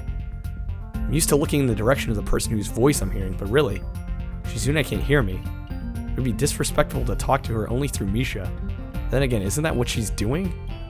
No, at least she's looking at me. It's all very confusing and it'll take some time to get used to. It's not a contest because contests are competitions over a prize. There's no prize on the line, it's not really a contest. Shizune's eyes flash dangerously with a competitive glare. She stares at me as if surprised that I'm challenging her. I think maybe this is a contest to her. Misha's your cousin's name? It's kind of a cool name, actually. Dig the name. Never noticed before how dark and blue her eyes are. It's truly an alluring gaze. Hey there, Brazilian. I mean, this is from 2012, so it's still, 8 years old. It's not extremely modern. And it's not doing anything that would require being fairly modern, but... Are You sure, Ichon? Very sure. Ha, you're wrong, Ichon, because I don't want to be the slowest one in class. Therefore, what's on the line is my confidence in my abilities. The prize is the satisfaction of proving them. Tell him that one day he too can be a cute anime girl launch. We can all be, yeah, exactly. No judgment. We can all be cute anime girls. Shizune pushes her glasses up the bridge of her nose in a very matter-of-fact way. I'd argue more, but the bell rings, and she quickly gets up and picks her bag, looking at me expectantly. Hey there, Chris. Welcome in. Good to see you, man. How are you doing tonight? I'd almost forgotten that I was supposed to have lunch with them. Where do you want to eat? Cafeteria? Huh, that's so plain. Okay, let's go. Game's good so far, actually. Very, very different from what I typically play, but I'm glad Barbuso's having me play this, because I probably would not have, selected it myself. It's kind of cool. Plus, it's, a little more passive. Really a lot just of narration and mostly just reading, which is kind of chill. Matt, thank you for shouting out Chris. Yeah, Chris is a great fellow streamer friend of mine. Definitely check him out if you're not already aware of him. I'm sure most of you probably are by now, but my old school, I like to eat outside near the back of the building. It's a good spot, but I didn't find it until near the end of my freshman year. Wonder if there's a similar place to eat here. Misha seems to imply as much. Yeah, absolutely, Chris. How old are these characters? And there's adult-only content. Yeah, I turned off the adult-only content for a good reason. I don't want the TOS police coming after me, so I did. There's a checkbox for adult content you can check to turn it off. Shizune and Misha pull me towards the cafeteria, which is surprisingly not packed. Maybe some students favor eating in classroom or outdoors. Saw some of my classmates had box lunches. Yeah, there's adults-only content. Don't mention the dark underbelly. Yeah, it's instantly better. After we finish eating, Misha picks up where we left off earlier. So Hichan, you wanted to know about the clubs and stuff, right? Right? Right, Shishan. Okay, I guess it makes sense to ask first. Exchanging little nods of confirmation, they turn to face me again, and Misha straightens her posture, as if she's about to deliver a speech. Sean, do you have anything you're really interested in? I used to play soccer, but I'm not really into it. I don't follow the teams and the players or anything like that. Just laugh like a Mickey Mouse, send help. Dude, I record it, I want to hear it. As of late, I usually just read a lot. There is a book club, right, Shishan? Right, but it seems like they have all the members they can possibly have right now. Sorry, Ichan. It's a really popular club. Wait, a literature club? Is that what I'm hearing? Okay, but more to the point, Hichan, does this mean you have anything already in mind? Yeah, the mentions of ages are, very conveniently just kind of glossed over. Not really. Good, great, that's great, Hichan, really great. You're not wrong. Why is it so great? No reason. Well, Hichan, other than the clubs and the upcoming festival, there is one other thing. Always assume 18. Oh my god. Student council. I see, I didn't know the school had a student council. It's a very melodramatic setup, though, just to tell me that. I'm pretty sure the two of them know this, because Shizune looks a little embarrassed about it. Misha's laughing. Shizune quickly retakes control of the discussion, in a manner of speaking. After all, it's still Misha who has the voice, whatever she says. Always hope. Always hope. Huh. Right. Hichan, maybe you can join the student council. They could use more people. Yes, definitely. You should definitely join. Why?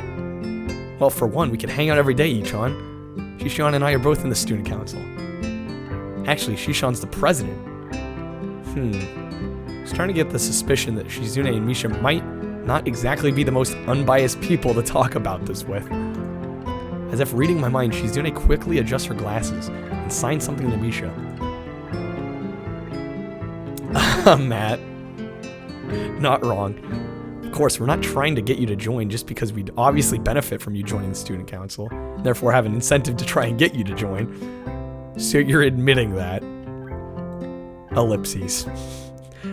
No, we admit nothing. I mean, Hichan, of course it would be nice if you joined. we'd appreciate it. But even without all that, joining the student council shows a healthy interest in the workings of one's school. Lost your 4th grade student council. You had a student council election in 4th grade. Vote for the only other candidate because you thought voting for yourself would be cheating. So you lost by the 1 vote that you cast? That's hilarious. It's true, Hee-chan. Besides, don't you want to spend time with us after school? Can't tell if she's being genuine or if this is just really good acting. Both of them seem to be trying hard to look their cutest. Well, they are pretty cute to begin with. Well. So it's settled then. Welcome to the student council, Hee-chan. What? No, no! Ah, see, Hee-chan? Of course it wouldn't go so easily. That's a thing you can do. Yep, that's right. It would be boring if it went that smoothly. Oh well, Hee-chan owes me candy now. Had a bitter rivalry with the other kid too, to the point where we had this twice weekly therapy sessions. Oh man. Got serious. We're betting on it? Hey, my life's not a game here. Shizune seems very intrigued by this.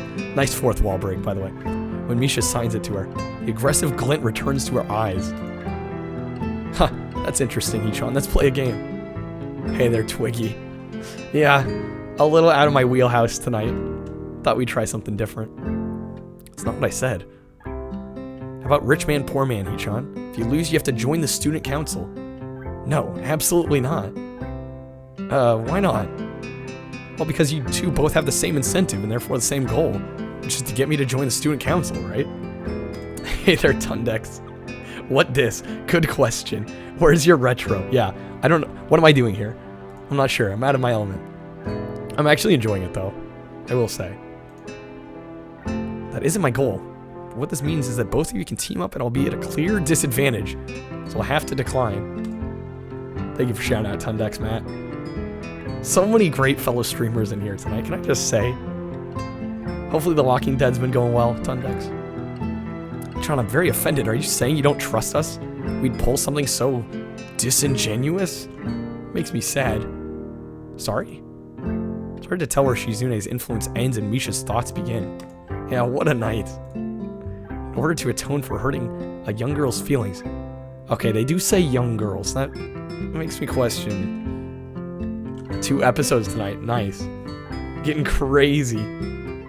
Definitely, I feel like that's probably the pinnacle of Telltale games, at least from what I've heard.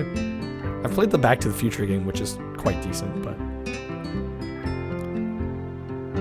Okay, so they're really, really, really trying to get us to join the student council. How about a game of paper football instead of Rich Man, Poor Man? Paper football?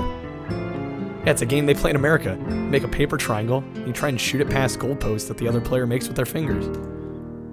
Isn't it cool? It's the ultimate form of competition between 2 people, Hee-chan. It's also played by elementary and middle school children, Hee-chan. What? It means the game really separates the boys from the men. More like the boys from the slightly older boys. Whoops. Anyway, I'm gonna play that either.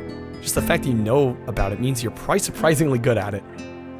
So you can actually scroll back. That's kind of nice, actually. Being able to scroll back in case you accidentally skip something or miss something. It's true. How'd you know, Hee-chan? Shizune frowns at Misha, telling me that she probably wasn't supposed to admit that so readily. I wouldn't say that I'm happy with their attempts to get me into the student council, but I'm a little curious about what the student council does here. Wolf Among Us is another good one. Yeah, I feel like a lot of their games are actually pretty decent. It's just, they kind of oversaturate their own market. Where's the high-pitched female voice, Kyle? Okay, well, a couple things. I sing like on a near daily basis, and I've noticed my high-pitched like falsetto is really, it cracks and breaks a lot anymore. And when it doesn't, it's really loud. So I'm not gonna do that. Plus, I feel like it would take away. I don't want to make this a parody of what it is. Borderlands was the best one. There's so many, and didn't they do a Minecraft one? And like, just like so many of those damn Telltale games. It's unfortunate they went under because they actually had some good things going. Never been out on one before, even known anybody was a member, so it interested me. I also kind of like Shizune and Misha, so maybe it wouldn't be so bad. Played most of them because you're a trophy whore. Minecraft was actually good. See, I just have a, like, I don't know. Not a disposition toward Minecraft. But I played so much of Minecraft. I know it's a totally different game, but Minecraft didn't play. See, I sort of have Mindscan's opinion, but yeah, it's true, Mecha. Good point. Yeah, if you write a bunch of basically identical games, you're kind of bound to fail. Okay, Ichon, how about Risk, the game of world domination? Better writing than the actual games on the Borderlands 1 blast? Damn. I was gonna say, I've never been a fan of like the actual Borderlands mainline series. The whole looter shooter gameplay loop doesn't do a whole lot for me, but it's really funny, John. Fight for control of the world, with armies and everything. Sounds like Shizune would be good at it.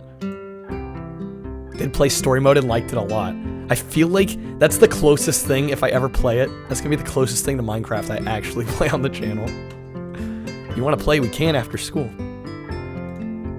Oh, really, Shishan? You can play just for fun, Ichon. Shishan hasn't played in a long time, so if you want to, there are no strings attached. Loot your drug blast. Yeah, not saying there's anything wrong with it, just doesn't really personally gel with me much. Yeah, Mecha, I tried a couple times too, and I just wasn't feeling it. Really like Tales of Borderlands, though. Probably your favorite Telltale game. I'll eventually get around to playing some on stream. I was just a little worried because they play like sorta like this. I know there's more interactivity in that, but I wasn't sure how that would fly, but it seems like it would actually probably go pretty well. See you after school in the student council room then. Wait, why there? Because that's where we keep the game. Ha. I grimace to tell them how much I don't like this. It's more for show than anything. Only issues is spoilers. Yeah, good point. Time to figure out Burnout Paradise. Had to watch some streamers play because you needed advice. Follower for 24-hour mode. Yeah, that would probably be a good thing to do. Don't play Borderlands for the story. Yeah. Yeah, if you enjoy it, there's nothing wrong with that. Who knows, maybe if I tried it again now, I'd actually dig it. In the end, I agree, but only after letting Shizune, or getting Shizune to acknowledge that I don't mean anything concrete by just accepting to take a look around and play a game with her. Your plan when you play Heavy Rain. Yeah. God, the trolls on Twitch sometimes. During afternoon classes, the long-haired girl comes back and sits down in her seat without a word. Again, no one seems to notice. If they do, no one says anything. I want to ask Misha about it, but I don't want to be nosy. You're a sucker for FPS games. I guess, yeah, I'm a little biased because I'm burnt out on the FPS genre. So, take what I say with a very large grain of salt. After school, Shizune and Misha quickly find me by the first door lobby. Latch onto me, covering each flank in case I might try to escape. Just get trolls when you're just chatting. Well, you haven't played anything like insanely spoiler heavy.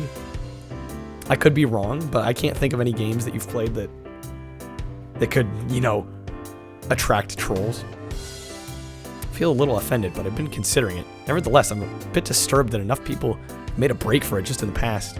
That they're on guard. What's with the escort? This doesn't make me feel very comfortable. Never beat Minecraft story mode. Not sure if you will at this point. Got delisted. Were you playing it on Game Pass? In fact, it makes me feel like a dangerous prisoner being transported to his cell. They all think Matt works at GameStop just because he has a moderate collection of games. Sims. Ha, what's wrong, Ichon? Twiggy, you're more into Doom, Heretic, Dark Forces. Yeah, all the classic FPS. I do want to try Time Splitters. That's one that I'm actually very curious to try. Sinful's having Wi-Fi issues. Hopefully you get it figured out, Sinful. That's right, we're just gonna go play a game of Risk, remember? I don't know, Misha, this all seems a little sinister to me. Start thinking that when we sit down to play the game, they'll tie me down and torture me until I agree to join the student council. Well, that's highly unlikely, but still, for some reason, it just seems like it would be so plausible. Map maker. Wait, can you actually make maps in Time Splitters? That'd be pretty damn cool. Getting to the student council room is as simple as turning 2 corners from where we started. Epic, go to bed. Alright, good night, Epic. Thanks for hanging out. Appreciate it. What? That's it? This makes you guys being so on top of me seem a little silly. Pretty robust, too. Okay, I'm gonna have to check it out now. It's not true, Yichan. Yichan says that when their life is threatened, people have shown the capability to pull off superhuman bursts of speed. Life is threatened? Her expression unchanging. Misha signs something amusedly to Shizune, makes a baffling face, puts her hands behind her back, looking pleased with herself. Misha feigns deafness and hums cheerily. Stop that, I know you heard me. You have no excuse, unlike Shizune. Shizune opens the door to the student council room. It's a very plain, sparsely decorated room. Well, it's quite large, maybe even a little larger than a classroom. There's a big table in the center surrounded by chairs, a smaller desk prominently placed in the back that I assume is Shizune's. There are a few regular desks and chairs stacked to one side as well. Extras, perhaps?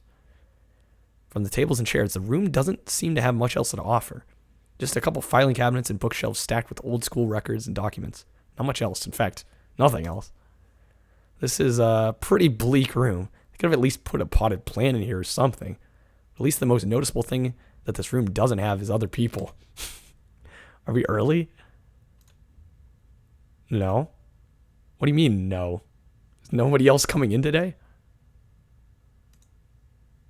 Yeah, that's right. Before I manage to ask why that's the case, Shizune claps her hands together very energetically. Challenge arcade mood, why did I say mood? Mode is brutal in Time Splitters, especially if you want to unlock everything and obtain gold. Okay, well, I'm not much, I think, as you probably know, I'm not much of, like, a completionist when it comes to a lot of games. So, I wouldn't have to worry too much about that, but... Sean, let's play Risk. Come on, you promised, didn't you? You have to. Huh, okay. Do you want to know the rules? We can explain to you why we set everything up. While Misha's talking, Shizune takes out what looks like a board game from behind one of the filing cabinets, throws it on the table. Actually, this looks kind of interesting. After Misha spends a little too long for her liking running through the basics with somewhat vague and confusing tutorial, Shizune cuts in and declares the game has started with a decisive motion, slicing her arm through the air. I'm going to complete Hulu. Could you imagine? Watching everything on Hulu? Literally impossible. Don't even have half of Time Splitters 2 and Future Perfect unlocked. Dang. How many hours do you think you put in? Shizune's aggressiveness is rubbing off onto me. Start feeling more competitive than I intended to be when I agreed to this. Are we actually going to have to play Risk? Or maybe they'll throw us a choice or two. Halfway into the game, while I try to ponder how to defend against Shizune's assault from 2 fronts, she breaks my concentration by drumming her fingers on the table to get my attention. Shishan wants to know that you were taking too long to make a move. Okay. Shishan also says that she will let you keep Australia if you agree to join the student council. I thought this was a game with no strings attached. Fair enough, yeah. GameCube games don't keep track of it. You've probably played it for, I assume, on and off for years, right? Just the fact that she would dangle that over my head as an offer means that she knows I care about the outcome of this game. And anyway, no.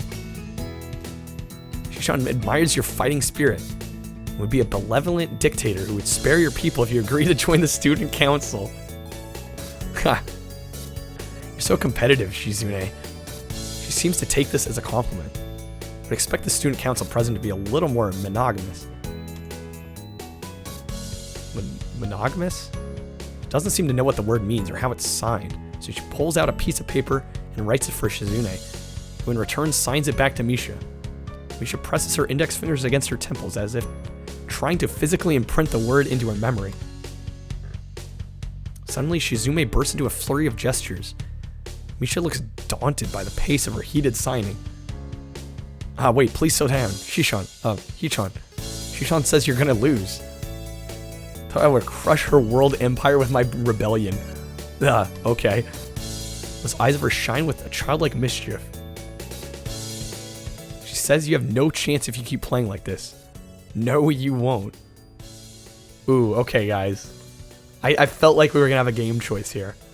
She has a point, attack aggressively. or it's a trap. It's smarter to play defensively. Oh. I don't know which I should go with. You have no chance if you keep playing like this. I think I'm going to attack aggressively. Matt's saying the same thing. That's my gut hunch. So I'm going to go with it. She's either really mocking me or trying to trick me. I have nothing else to lose though, so I might as well try something different. Maybe if I spread out my forces and try to control more territories, I can recoup the advantage. Become turtle. There was no become turtle option, although I would have selected that if there was. Shizune seems to focus on conquering whole nations, so maybe I can sacrifice my hold on continents to gain more small countries. Snappy boy. It's worth a shot. A few turns later, I end up losing the game anyway. There we go. Shizune adjusts her glasses victoriously and allows herself to tentatively pump a fist in the air in celebration. I win, yay. There's no need to translate that, it was pretty clear. Don't look so sad, Hee-chan. You're really giving it your best. That's what I thought. Sometimes your best just isn't good enough, though. If anyone knows that, it's me. Did very well for somebody who just learned how to play today, though. Hee-chan, you attacked Iceland and North America at the same time. It's a very daring move. Shishan's impressed. The mark of great people is that they're daring. They can follow through. You're already halfway there. Isn't that great, Hee-chan? That isn't enough, though. Just potential isn't enough. There's no point to potential if you don't take the first step. There's no point to that if you don't keep going. I want to see more. You're right, Shishan, but it's so demanding. Shizune leans forward, suddenly looking a lot less playful and more like the serious person I expected her to be from the start. Hee-chan, would you like to join the student council? She really doesn't waste any time, does she? But it's only my second day of school, so I'm hesitant about committing to something so early. Literally wrote in Japanese, become a turtle. Beautiful, Matt, beautiful. I haven't even taken a look at any other clubs yet. But spending so much time with Shizune and Misha doesn't seem like something I'd hate. Still need more time to think about it, though, before I decide for sure. Maybe. I'll get back to you on it. Okay, Hee-chan, but I hope you're not just saying that so we don't feel bad. Understand these sorts of games with the extremes to which you're sometimes expected to accept things that the graphics make absolutely no effort to show can be frustrating. Absolutely, I agree. I agree. No, really? Really? Hee-chan, if you're gonna say that, you're saying that it's definitely the truth. There can't be any mistaking it. I know, I guess I should have my revenge for losing at the very least. Shizune smiles in that a mischievous way that feels like twisting the knife in my wound of my loss. Take a glance at the clock on the wall and realize I've spent far longer playing Risk than I expected. Sorry, I think I have to go. I wanted to go to the library. It's not closed yet, is it? Shizune scratches her head and gestures at Misha. How hard can it be to determine whether the library's open? There's a clock right there on the wall. It should be, unless the librarian's absent. I think you're right, Shishan. We think the library's open. It's on the second floor. Can't miss it. You want us to show you where it is? No thanks, it's okay. See you tomorrow. Bye-bye. One flight of stairs up and I run into problems. Second floor hallway is a carbon copy of the third floor one. Wide, of course, and plain, like only hallways can be. Problem is that the library's whereabouts are not as easily determined as one would think. Classrooms are marked with signs stating which class they belong to, but then there's a plethora of other unmarked rooms. Is the library one of them? Or is it just somewhere down the hallway? I bet on the ladder and choose my direction at random. After I turn the corner, an unmarked door draws my attention because it's not closed. It's not open either, though, just barely ajar so I can see it's open and nothing else. It makes sense for the library door to be invitingly open. While this one's not quite like that, it's good enough. At the very least, it means somebody is inside and I can ask for directions no matter how embarrassing that is. I gingerly push on the center of the door with my fingertips, every muscle in my arm ready to pull back at a moment's notice.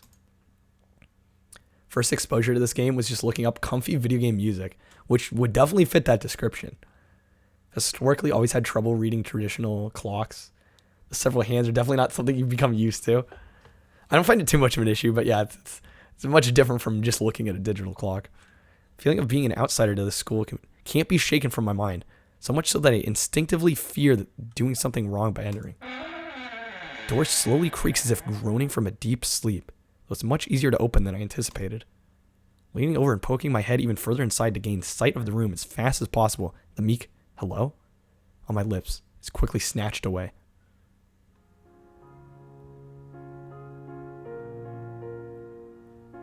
Another love interest, possibly?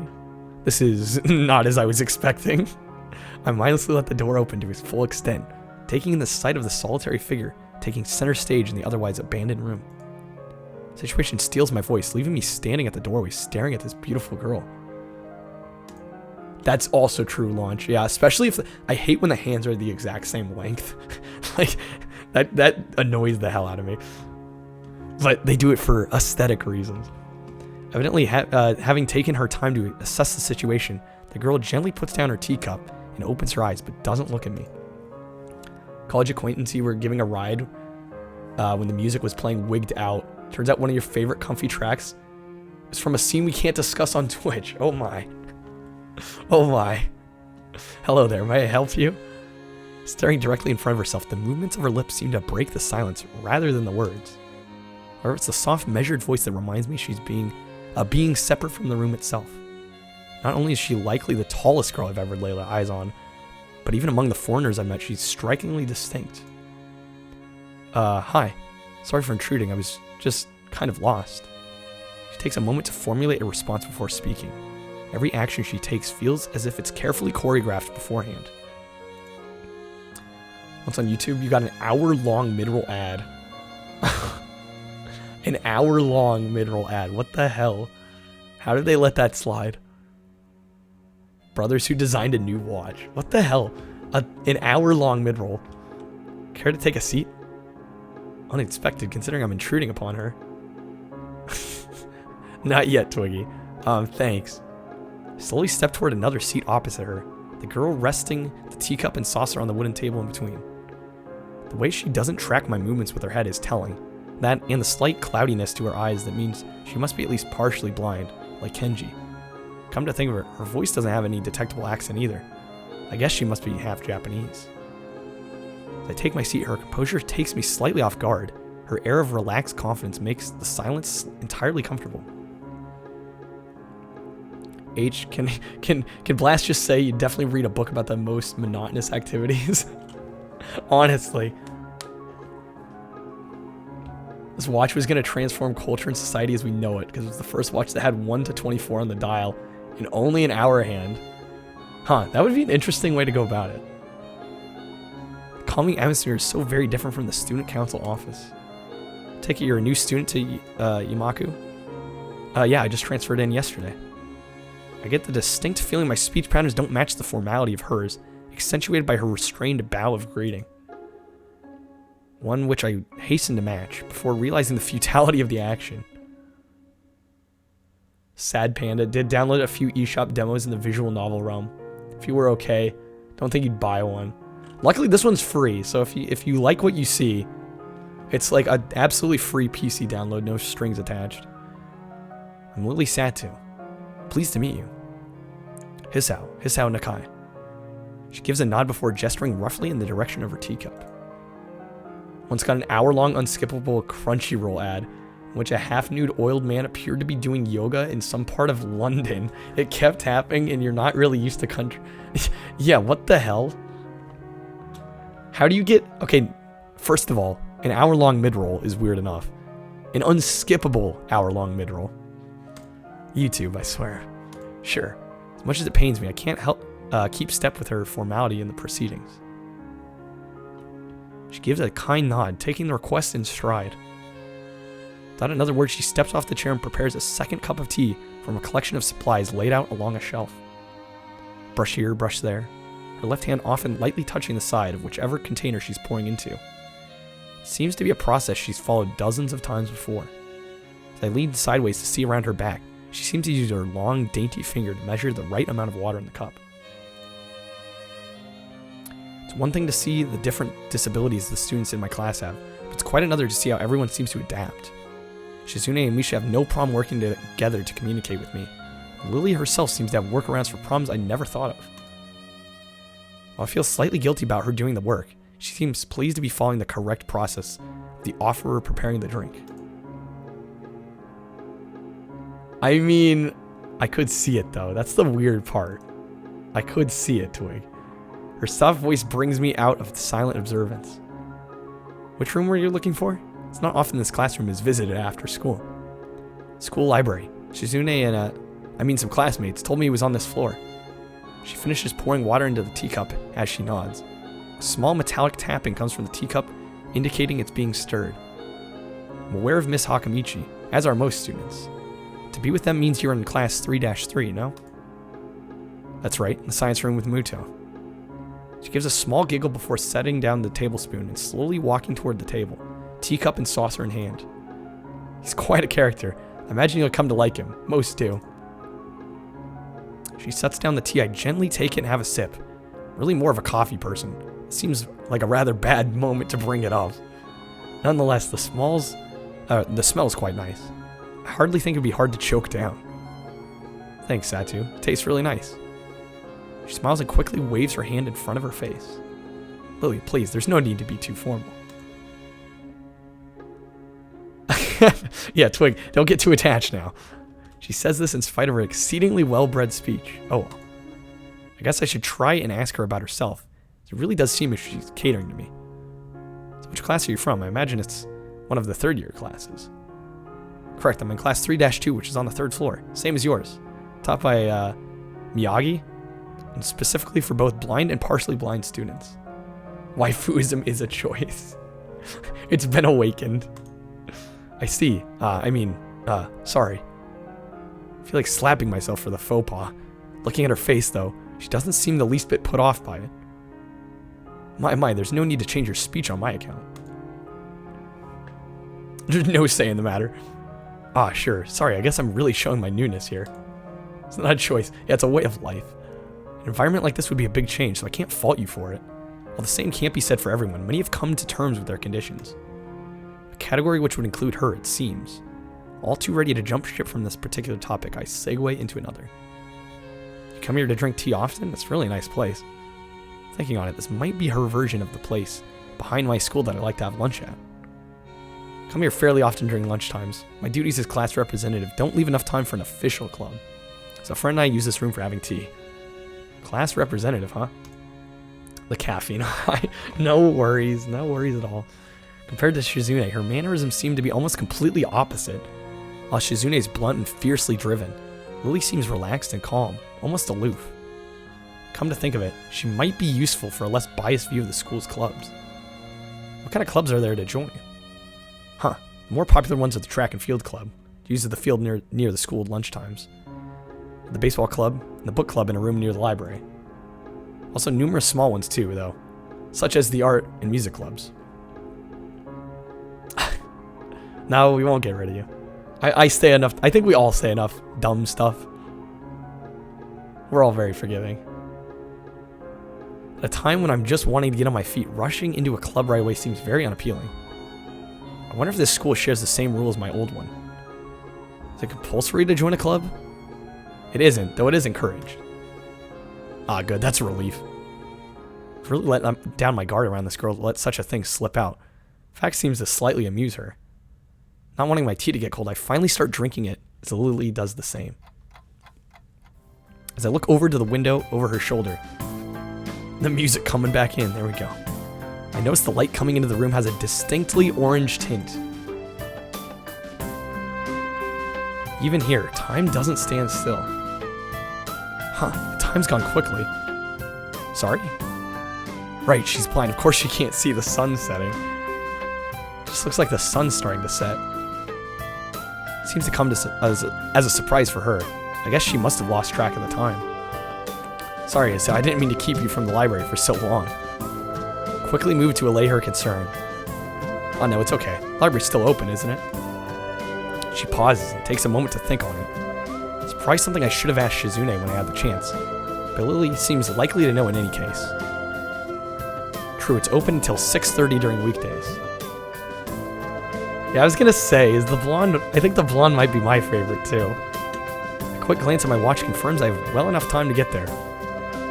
I might get going in that case. It's been nice talking with you, Lily. She smiles and gives a deep nod, her hands still neatly folded on the table in front of her. It's my pleasure. Oh, come to think of it, shall I show you to where the library is? I couldn't possibly ask for more help. Should be able to find out all right. Well, unless my navigational skills fail me. Which they seem to have a habit of doing. It's alright. I was going to be talking to the librarian there in any case. I'll introduce you. Is this the first one? What, in terms of romantic interest? This is not the first. It gets better and better. It's pretty hard to deny her offer. If you're sure, then that'd be great. Thanks. She stands up to follow me. She takes hold of a straight, retractable cane. It's been slipped in the handle of her bag on the floor. Compared to the cane the boy in my class had, Lily looks much thinner and longer. His must be for support, whereas Lily's is for navigation. I'm not allowed to do that, I'm the streamer. Well, I can't share my thoughts. Together we leave the peaceful room and enter the empty hallway on the way to the library. Side by side, my pace carefully slowed to match hers. We slowly walk through the hallway. Doesn't take long for us to arrive at the door to the warm-looking room, apparently situated in the center of the floor rather than the either wing. Ladies first.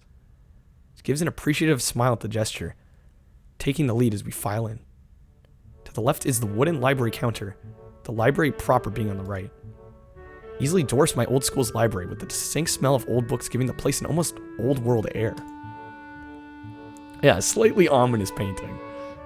There don't seem to be a lot of students here. Considering the time, it isn't a big surprise. Everyone's either probably in the school grounds or the dorms. Yeah, ominous hallway in general. Yuko, are you here? She says it to thin air, since the librarian doesn't seem to be present. Of course, Lily can't see this. What's unexpected is that it draws a reaction. Something from under the counter thuds against it, followed by a quiet wail. Aw. The origin, apparently the librarian, crawls out and bounces up to extremely rigid attention. Hi, Lily. How can I help you? Her voice is strained in a failing attempt to sound casual. She's rubbing the back of her head. Good afternoon. What happened just now? I heard a strange sound. It's nothing. I just hit my head. See, I dropped an eraser onto my desk, and when I was looking for it, the pencil dropped, and when I was looking for both of them when you came and surprised me. Are you alright? I'm sorry. I couldn't know. It's okay. It's okay. Sorry for making you worry. This is nothing. I've had worse happen to me.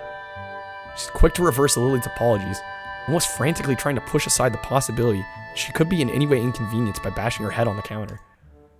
Yes, worse things have happened. The girl fidgets with her fingers as Lily doesn't seem to drop her concerned expression, and then she shuffles some papers around the counter for no reason. A little shorter than Lily, replete with glasses, freckles, and a very troubled look, she seems to fit a library perfectly. Ah, Lily, did you get my message? Message, Sterile grayish white hallways always irked you. Oh, absolutely. I'm the same way. Yeah, I'm sure the hospital connotation has something to do with it. The 2 imported books that arrived? Right, they finally came. Can't believe it took so long, but amidst her celebrations, partially for managing to change the topic, I'm sure, she notices me from the corner of her eye and freezes on the spot when she does. Oh no, I'm sorry for not noticing you before. Did you need to check out a book? Or return one? I'm sorry. The way she can so quickly shift between moods is a little unsettling. He's with me, Yuko. This is Hisao, a new student. Hisao, this is Yuko, school librarian. Pleased to meet you. Hisao, right. Hisao. Pleased to meet you too, Hisao. For a second, she visually attempts to engrave the name on her mind so she won't forget. Yuko often arranges to import foreign books in Braille for me. Would you like to tell Hisao a little something about the library? Lily's innocent suggestion is met with an expression of abject terror. Please Lily, I can't. I don't know what he could be interested in. This is too much responsibility. Now, it's any responsibility at all I don't get, but her objection is so sincere, I don't doubt for a second that she would rather disembowel herself on the spot and tell me where the light novels are. But, is there a lot of books in Braille here? I attempt to save the day by asking the first thing that pops in my head. It seems to work at least partially, so Yuko seems to, not exactly relax, but at least look slightly less tense. Well, I think about a third or fourth of Yumaku's library is either in Braille or audio.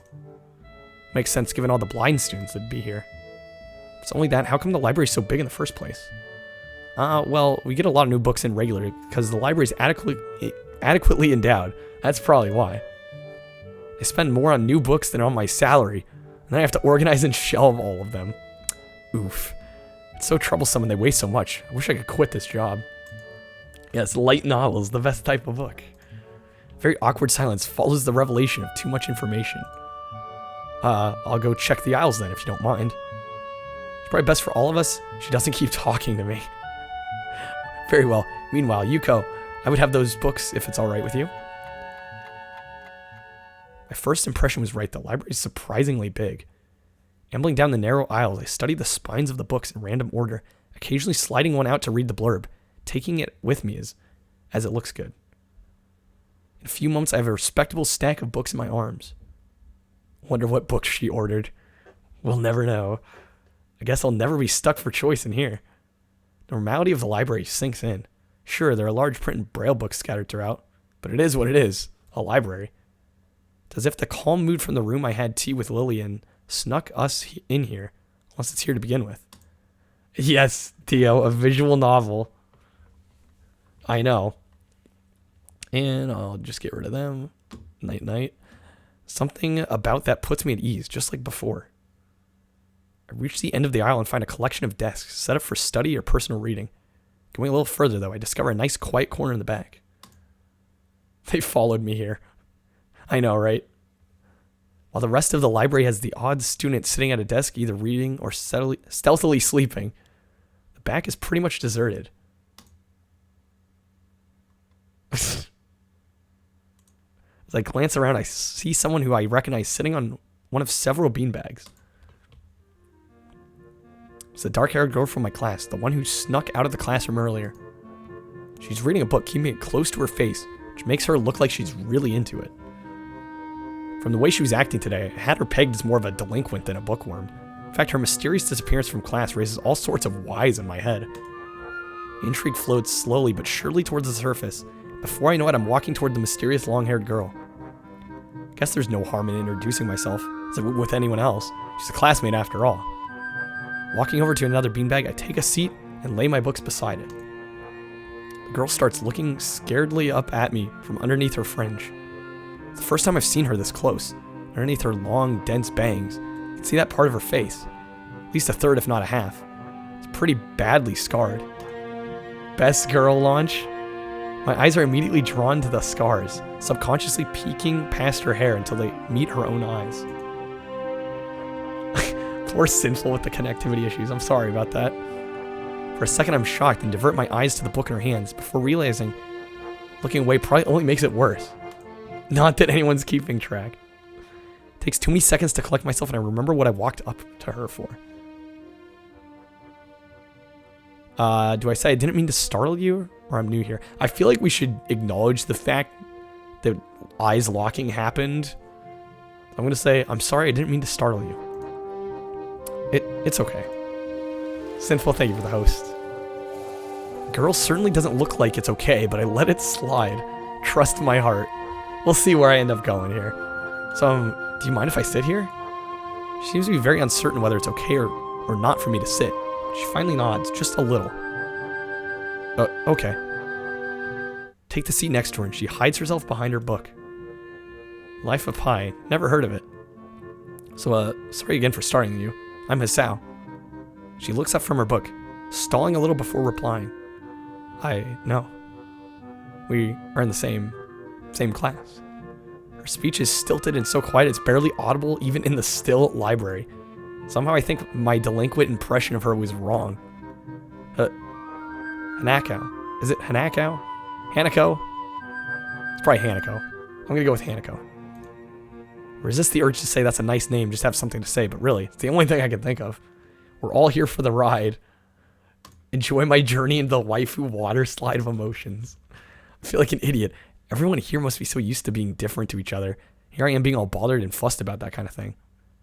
Don't let me interrupt your reading. I'll just check at these books, if you don't mind. She nods a little and sighs a little sigh of relief. So I try to read the covers and the introductions of the books I picked up. She buries her face into her book. Uncomfortable silence consumes us. My eyes still wander to her direction. I sneak peeks at her flowing hair and the scars it's hiding. Just reminds you of the never-ending loneliness, Theo.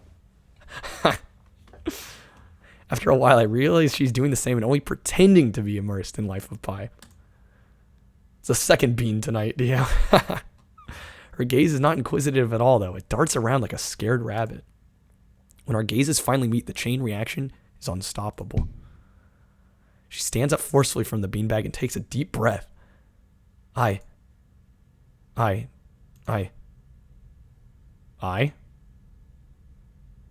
gotta go do something. Without warning, Hanako takes off and runs toward the counter.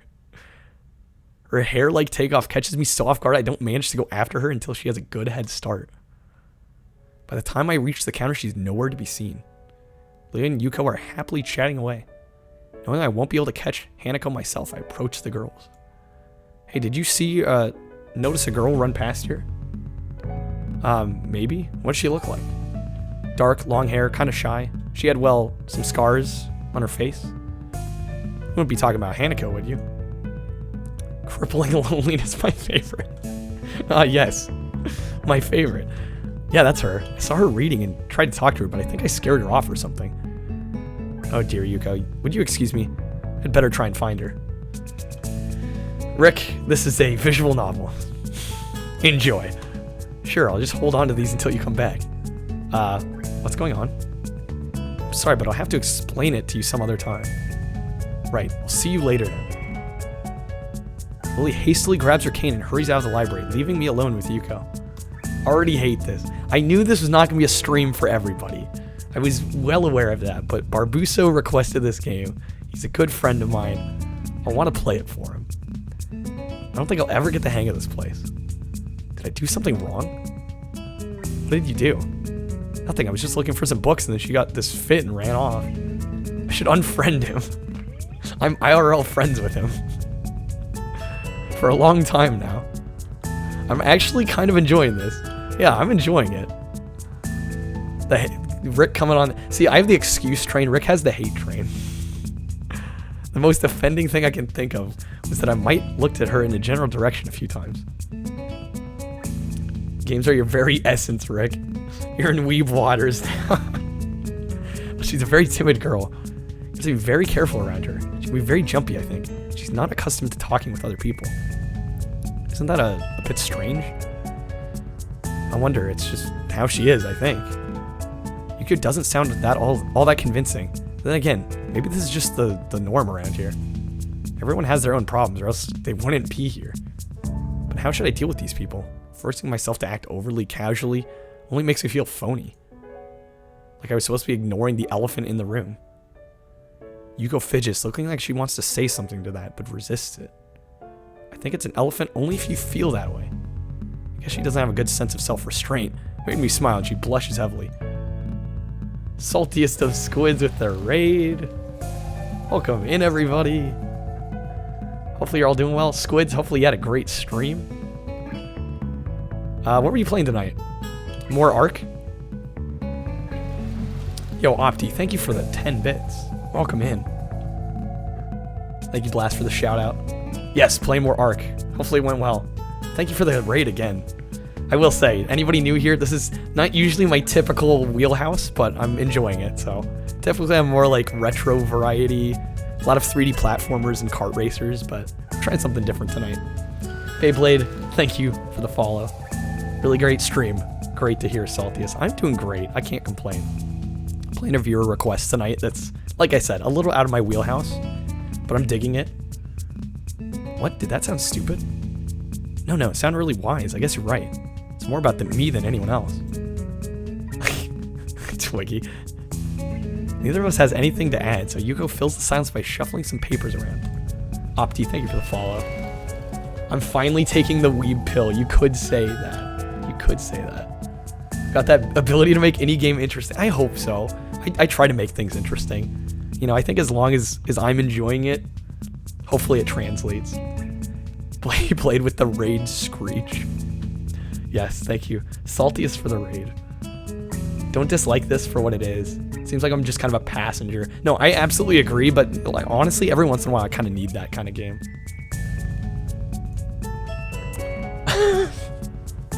Within 2 hours, I've met more women than you know. That's sad. Did you find any books? Should be closing soon. I mean, this library should be closing, but I have to do it. Hope that's not too inconvenient for you.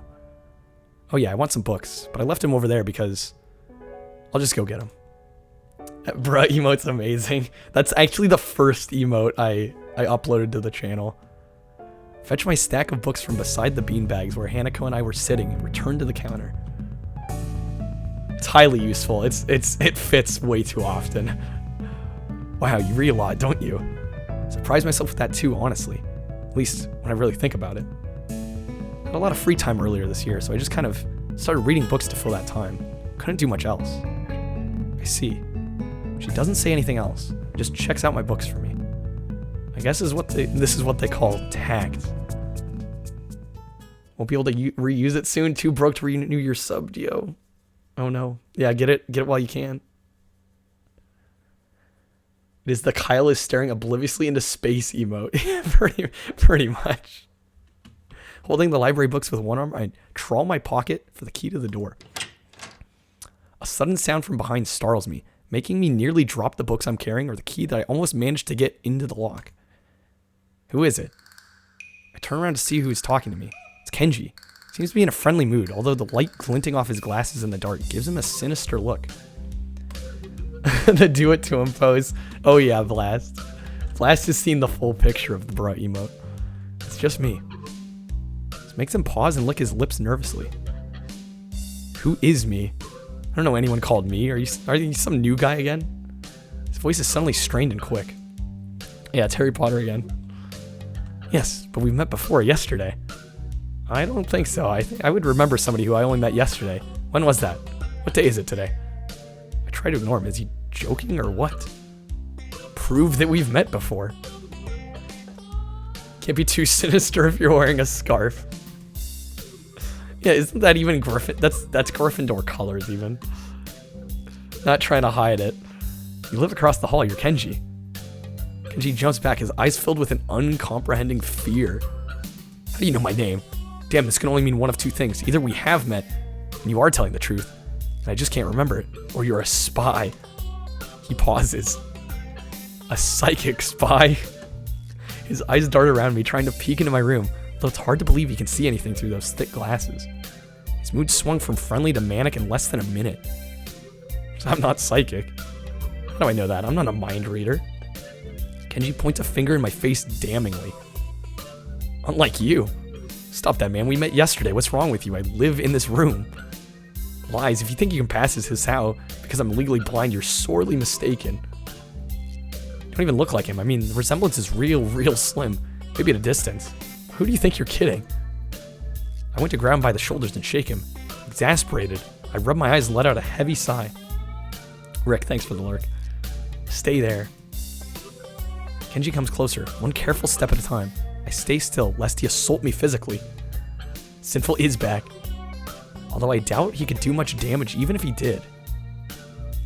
Oh wait, I see it now. Damn, it really is you. Sighing again, and then once again for good measure, I step backwards, just in case. Hey there, Pointful. Yeah, Harry Potter looking dude. What's up, man? You don't look too good, I think. Something wrong? I don't know, just something stupid happened to me. A few stupid things, actually. Even if you discount this one. Kenji Potter, yeah. I can't get a proper touch on other people here. I have no idea if it's because of me or because of them. Yeah, I was gonna say, grabbing and shaking somebody, yeah, in a school like this, probably not good. Sinful, do not buy Dio a sub on your mom's credit card. If it comes to that, I'll just gift Dio the sub. Don't steal your mom's credit card, okay? I know I'm laughing, but I'm dead serious. I don't know why I'm telling this to Kenji. It's not like we've had any contact. Yeah, maybe don't do that. I would not want you getting in trouble. It's rough, dude, yeah. Sorry about calling you a psychic spy and all, but you can never be too careful. It's the hard reality we live in. I'm slowly starting to think that Kenji isn't necessarily living in the same reality as the rest of us. Do Do that, Sin will perma-ban your ass. Yeah, please. Don't steal your mom's credit card. As if that needed to be said. If it really is that dire, I can gift the sub. You see, this is how it is. This world, there's no justice, you see. Even when I lose, I win. Because I don't lose the lesson. What does that even mean? Doesn't matter. Dismisses it flatly with a wave of his hand. I'm sure somebody will hook Dio up if it's most likely me. I'd be willing to do that for Dio this month. So what happened? Why the long face? Do you have a long face? It's nothing. Just scared some girl off accidentally. Literally too, she ran away from me. Was my fault really, I think. I'm not really used to all this yet. A girl? A cute one? Cute, that's a hard question.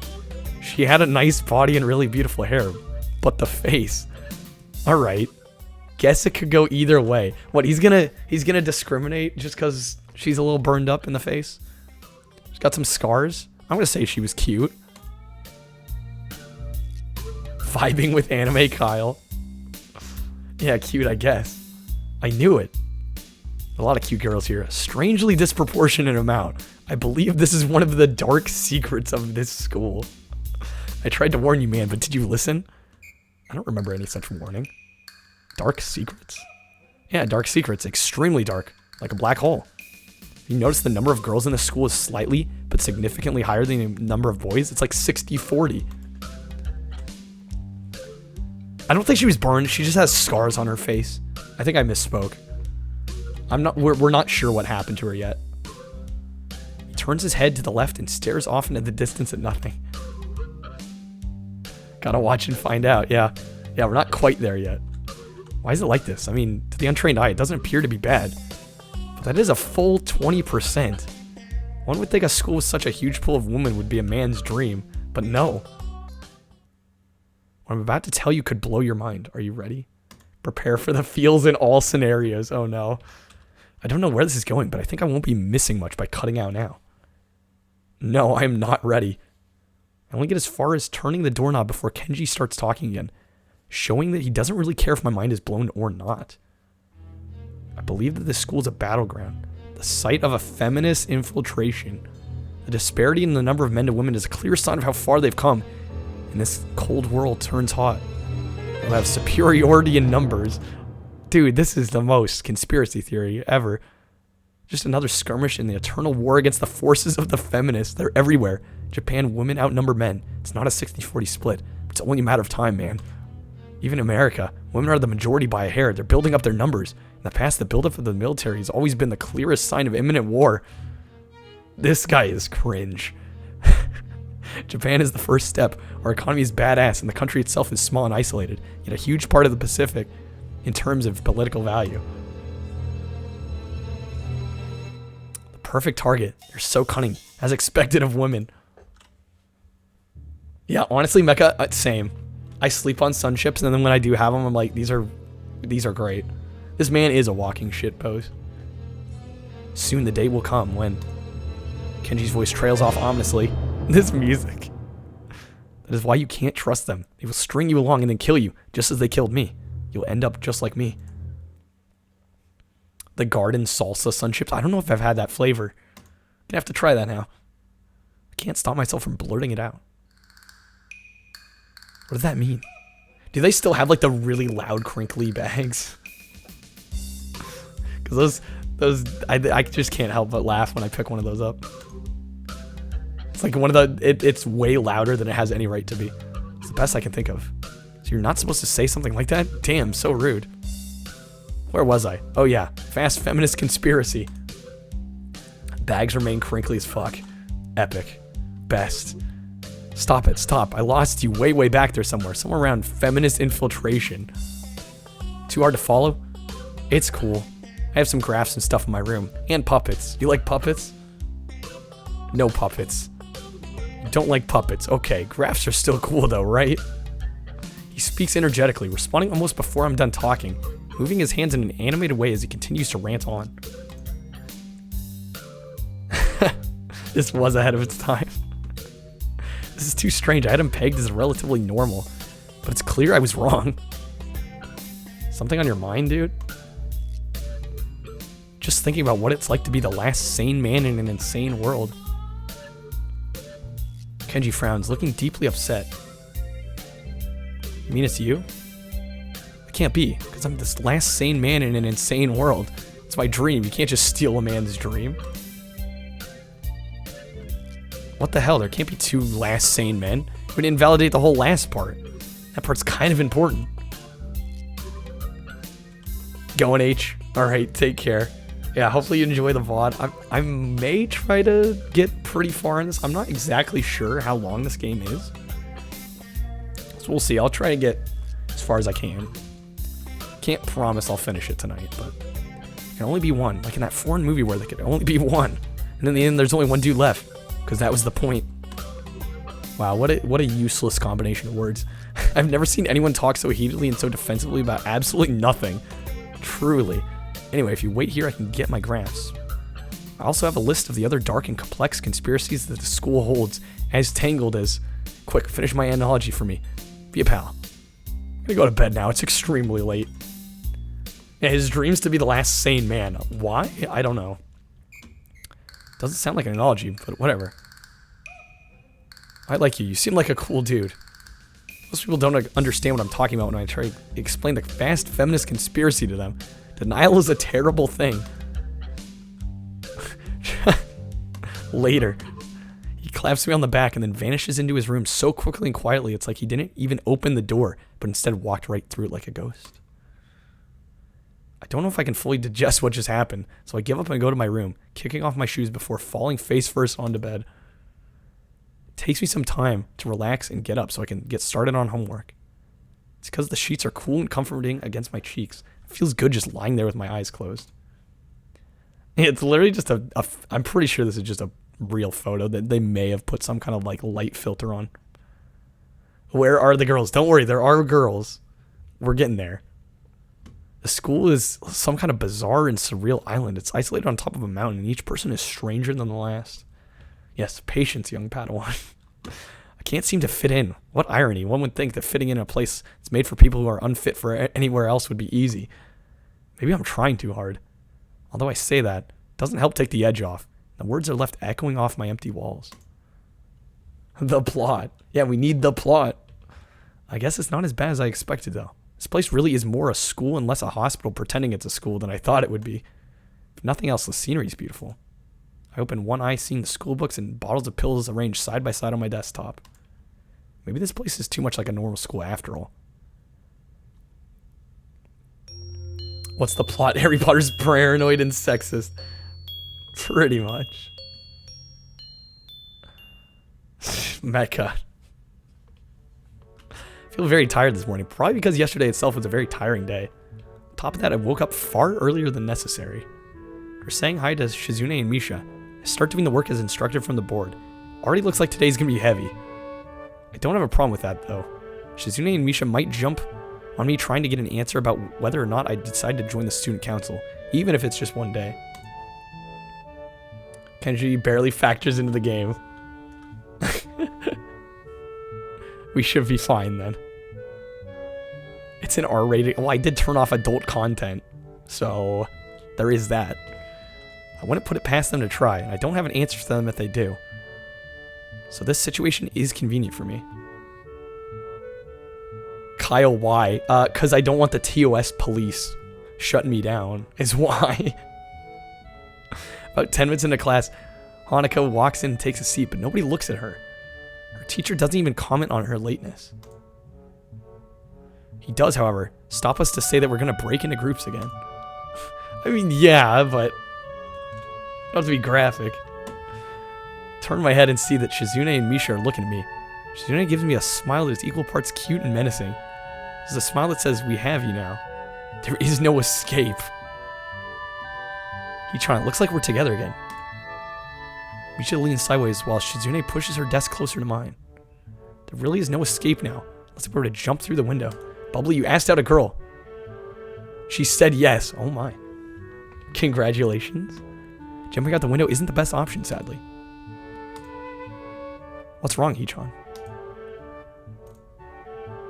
Oh, Hee-chan, have you been thinking about what you said yesterday? You said that you would think about joining the student council, didn't you? It's okay, Hee-chan. We were talking about it earlier after you left.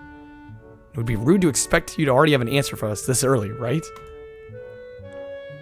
You're panicking. Calm. You already got the yes. That should bring your nerves down a little bit, right? I'm so happy you two are able to have a laugh at my expense, and even more pleased to know that you both know how crazy the two of you can be. Now that that's over, Shizune snaps back into serious mode and smacks today's assignment with the back of her hand in an overly dramatic and important way. When I actually look at the stuff, it's mostly just reading. In fact, there are only 2 problems. Don't want to ruin the mood, but does this involve WoW? I almost want to say something about how her rush to get started seems a bit much, considering the small amount of work. In fact, Shizune probably knows how little there is, simply doesn't care. Yeah, it seems like the workload doesn't matter much to us, as the fact that there is work. The actual amount is unimportant. She approaches everything with the same level of ambition. While I'm reading, I let my eyes wander around the room and catch Hanako trying her hand at solving the problems. Dio, you gotta get some self-confidence, man. I believe. You're a cool guy. Come on. You could get somebody. I can't remember seeing her working with other people before. Thinking back to how shy she is, it's understandable. Hey, that girl over there. Huh? Who? Hee-chan? Her. Hanako. Over there, why does she always work alone? I think so, Hee-chan. Do you feel sorry for her because she's alone? Just thinking that maybe she could work with us or something. I don't think that would be a good idea, Hee-chan. Why not? Hee-chan want to get along with her. Why?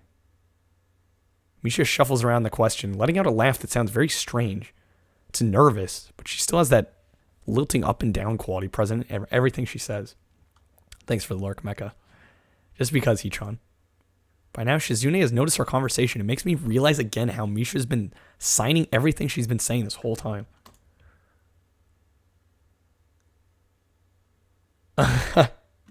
Therefore, you also can. Blast, you don't look like me. I would assume you look fine. I think you're being overly critical of yourself. What, Shishan? A friend of my enemy is my enemy? Sounds so harsh. I'm not going to say that. You said it anyway. I know, Ichan. Is it fine if you overhear? I wonder if this is Misha's way of keeping things fair, since without her I wouldn't be able to understand a thing Shizune is saying, and vice versa. Is that also why she signs all the time? So there's never a conversation Shizune will be left out of? Anyway, we should start on the problems now, Hee-chan. We finished with time to spare, and I decided to ask if there are any alternatives to the cafeteria, as, frankly, the food so far has been subpar. This sends Shizune and Misha arguing amongst themselves about their favorite restaurants. All of them are downtown, so I don't think we'll have time to go all the way there. What about the bill? Are they arguing just for the fun of it? Maybe. They seem so distracted by it, but they can't even notice the start of the actual lunch break. You're an absolute unit. Exactly, it's really just about having confidence. I look over my shoulder towards the back of the classroom. I don't think anybody's as unappealing or as undeserving as they like to think. I think having too much confidence is a very bad thing, but also not having enough.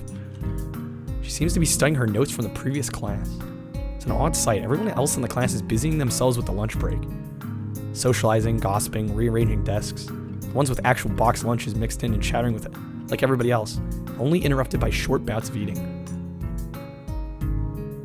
That is true, yeah. But you can't have success if you don't even try in the first place, right? When I watch Hanako, it feels like I'm the only one who can see her. Almost as if she was invisible, sort of hiding in plain sight. Is she being bullied? Is she isolating herself from the rest of the class in her own accord? I see her look over the shoulder towards the classroom's rear door. Come to think of it, she hasn't turned a page since I started watching her. I guess she's waiting for someone. What to do? We're gonna talk with Hanako. I still feel bad for making her run away yesterday. Better say something. Mecha doesn't stream anymore. I mean, you still stream every once in a while, but I would prefer a couple more Mecha streams a month, personally. Hey there, Hanako. Hasao? At least she remembers my name. Like, honestly, even if it was Call of Duty or Rainbow Six, I'd be there. Hey, I just wanted to apologize for yesterday. Didn't mean to startle you or anything. You're a brick wall, so you take your compliments because you're far too stupid to give up last. I'm just new here and thought I should go get to know my new classmates. So Hanako looks up at me. I notice her scarring once more. It's a little bewildering that you can only barely notice it from across the room, but it's so noticeable from close up. Yeah, you also do owe us the Animorphs audiobook, so there is that. I'd gladly accept that too. It's my fault. No, that wasn't anyone's fault. It just kind of happened. Are you waiting for someone? I saw you looking at the door before. Yes. Lily? You mean Lily, the blind girl? Hanako only nods in response, and I can't help but wonder if defining people through their disabilities is a faux pas, the worst kind, or just normal here. You ordered the book, yes. I guess that explains why Lily took off after her yesterday. You said you were gonna post in the Discord, right, Mecha? I'll be eyeing your Discord extra closely. She seems like a nice girl. Are you two friends? Yes. In chunks, okay. Releasing in parts, I like it. Your entire program in college, there were 3 women, only one of which actually speaks English. It's that male-dominated at your school? Damn. As if hoping for Lily to appear, she checks over her shoulder again. I think I'm making her nervous again. I hope I'm not disturbing you right now. I will say, it's very hard to meet people right now with the way the world is at the moment. They'll never know Mecha. Swear to Nicholas and then avoid responsibility. No, that's not it. I mean, I know programming is a male-dominated business, but like 3 women in a class of how many? Just it's easier if Lily doesn't come here. Oh, because it's hard to get around the classroom? Not really. Hanako's gaze drifts past my shoulder and towards Shizune. Shizune? Hanako nods again. What about her?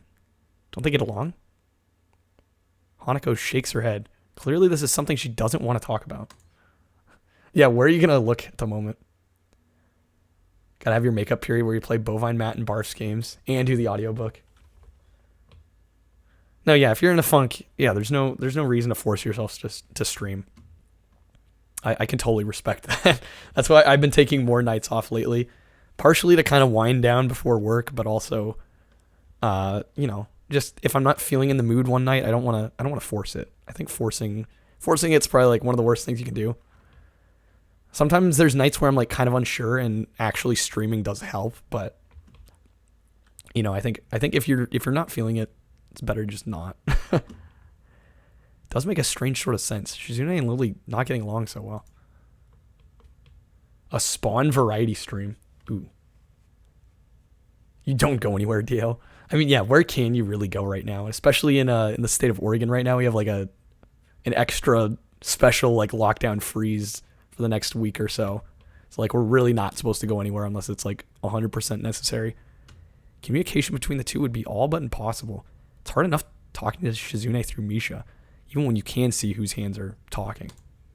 Hey there, Streamin' Lehman. Worked for 8 hours today, and do you think you saw 6 different people? Yeah, that's not many. But welcome in, Streamin'. Hanako is so focused on Shizume that I'm the first to notice Lily at the door. Yeah, it's just online class, exactly. Like, it's kind of hard to meet people through Zoom calls. Oh, she's here now. Hanako spins around to confirm this. Upon seeing Lily, she moves quickly to the door. Lily. Hanako, good morning. Is the president here? Yes. Hanako glances over her shoulder at Shizume again. I'm saying Shizume. It's Shizune. It's an N, not an M. As if to confirm she can't hear them, even though that's impossible. I suppose we'd best be off then. Lily's sigh and tone of what seems like frustration makes me raise an eyebrow. Guess there's some kind of enmity between the two. It's intriguing, but that's not really something I'd ask about. Sure, if they wanted me to know, then they'd tell me. It's only my 3rd day here. I should be trying to make friends, not finding out why people are enemies. Still, it's a little funny to find out the school has little feuds, just like my old high school. What school doesn't have feuds? Honestly, what high school? Even if people are more tolerant of others, they're still gonna get on each other's nerves. Hey Lily, how are things? Sorry I made you run off yesterday. What, like streaming? Oh my, is that Hisao? I didn't realize you were here. Seems that Lily's a little embarrassed about being so frank in front of me. Sorry, Lily, I thought you realized. Oh yeah, middle school's the worst. By far. Worst years of school for me. Easily. College was the best. High school had its ups and downs. No, it's alright, Hanako. Hisao, please don't worry about yesterday. It was just a misunderstanding. Do you make a Tinder and let me have the username and password? Oh, Keep, thank you for joining the Discord. If you say so. I'm still working this place out. And we're slowly building up the Discord. I'm really bad about advertising it, I will say. Well then, I think you'll find most people here are a lot more forgiving than elsewhere. Not lacking in confidence for some reason. Twitch is definitely, believe it or not, probably, well, it's probably a mixture of more and less confident. So I'm less confident in my gaming abilities, but I'm much more confident in my social abilities. I'll say that. You're feeling a little confused. Please don't be afraid to ask questions. Sure, I'll remember that. Lily. Lily gives a small nod of acknowledgement. Sorry, Hisao, but we must be off. Brings out these kind of thoughts and conversations. I mean, yeah, that's part of the experience, right? Hanako really doesn't look all that comfortable here right now. Lily still seems a little embarrassed. I wonder if my apologies really made any impact. Mind if I accompany you two? Yeah, I am thoroughly enjoying this. I know I'm kind of pushing it, but Lily hums quietly, still smiling. I'm sure we could accommodate you, couldn't we, Hanako? Maybe if you used a webcam, you'd have more confidence? Do you have any access to a webcam? Not saying that you absolutely need one, but it might help. She looks at Lily, then at me, and then freezes, wide-eyed. Gladly do dating profile reviews for anyone who wants them. You guys are so supportive. Love seeing it. Well then, shall we go? I'm sure Lily wouldn't do this so easily if she saw how scared Hanako looks. But can't be helped now.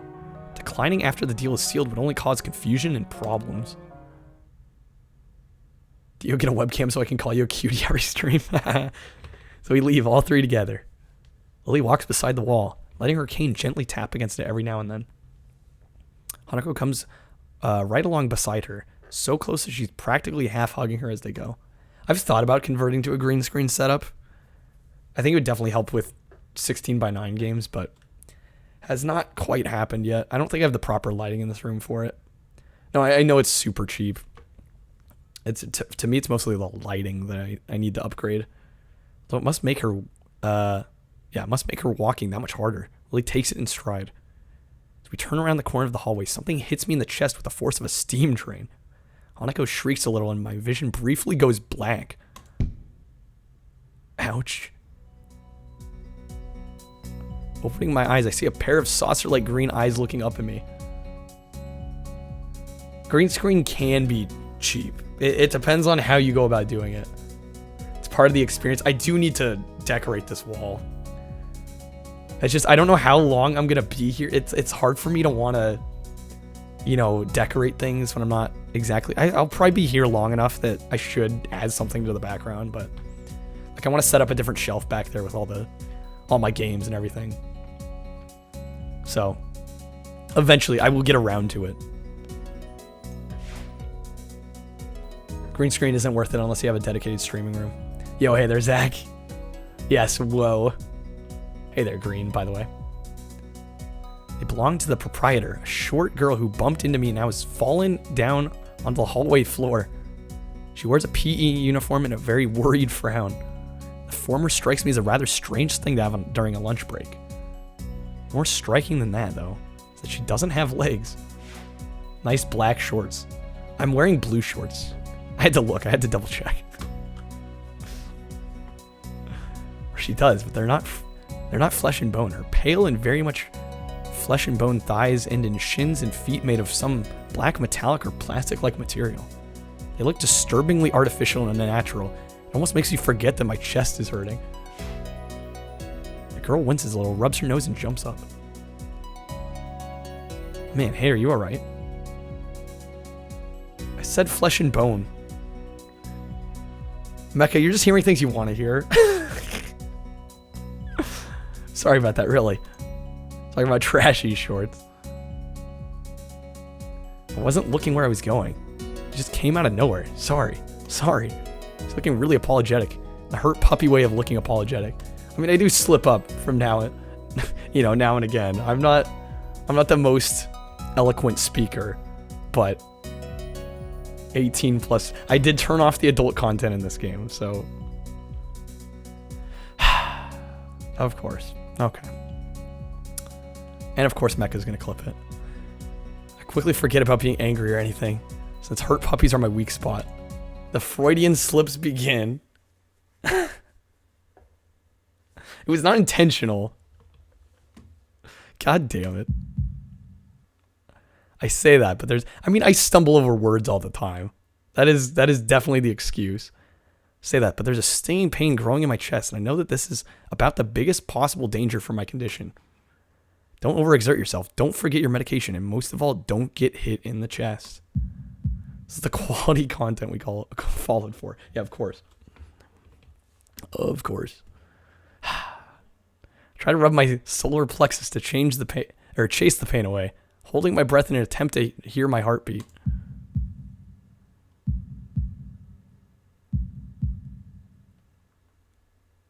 Seems normal. This is the greatest game ever on this channel. If you want to do me a favor, don't watch the clip that Mecha made. Hey, should I get a nurse? The worried, high-pitched clip of the girl snaps me out of it. I stare at her for a few seconds dumbfounded, until I realized that it probably looked worse off than I really was. Doubled over myself and looking all tense. Damn, I'm overly worried about my heart. No need, I'm fine. Managing to say something in response, I pull myself upright, feeling my sore ribs one last time, and take a deep breath. If you ever had a slip, I'd want a clip of it. But I slip all the time, so for me it's just like a reminder of my not so eloquent speaking voice. She just knocked the wind out of me big time. Nothing more than that. Sure you're okay? I hit you pretty hard. It's okay, I said I was fine and nothing's broken. No harm done. That's good. I was... Why? Sal, what happened? She's not quite up to speed for obvious reasons. She sounds very worried. More than what the situation deserves, really. Someone just bumped into me. Nothing serious. Just winded.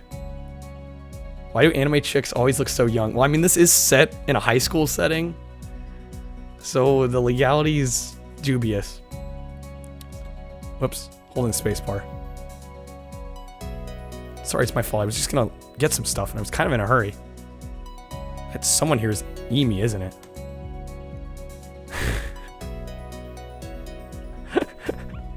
Oh, man. Yeah, very different legality. The little girl coughs quietly and shovels her plastic or metallic feet, looking down at them before saying anything. Hi, Lily. Hanako. I guess the girls know each other. Put on some pants. Please do try to be more careful. You might be sturdy enough to endure those sorts of accidents. I wasn't looking down there, but there are people who aren't. The girl blushes and starts to fidget nervously like a little child caught misbehaving. It's so cute, I find myself smiling. I know that. I was just... I gotta go. Teacher will have my head. I promised to help with printouts, but I went running instead. Sorry, but I've got to change and everything. Reddit, that's a funny meme. The irony is that the definition of a boner is a mistake. Is that true? Before any of us can say a thing, Emi is already bolted away, leaving the hallway eerily quiet.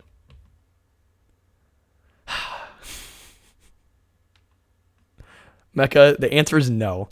Does that kind of thing happen often around here? There are more rules in Yamaku than usual for running in corridors.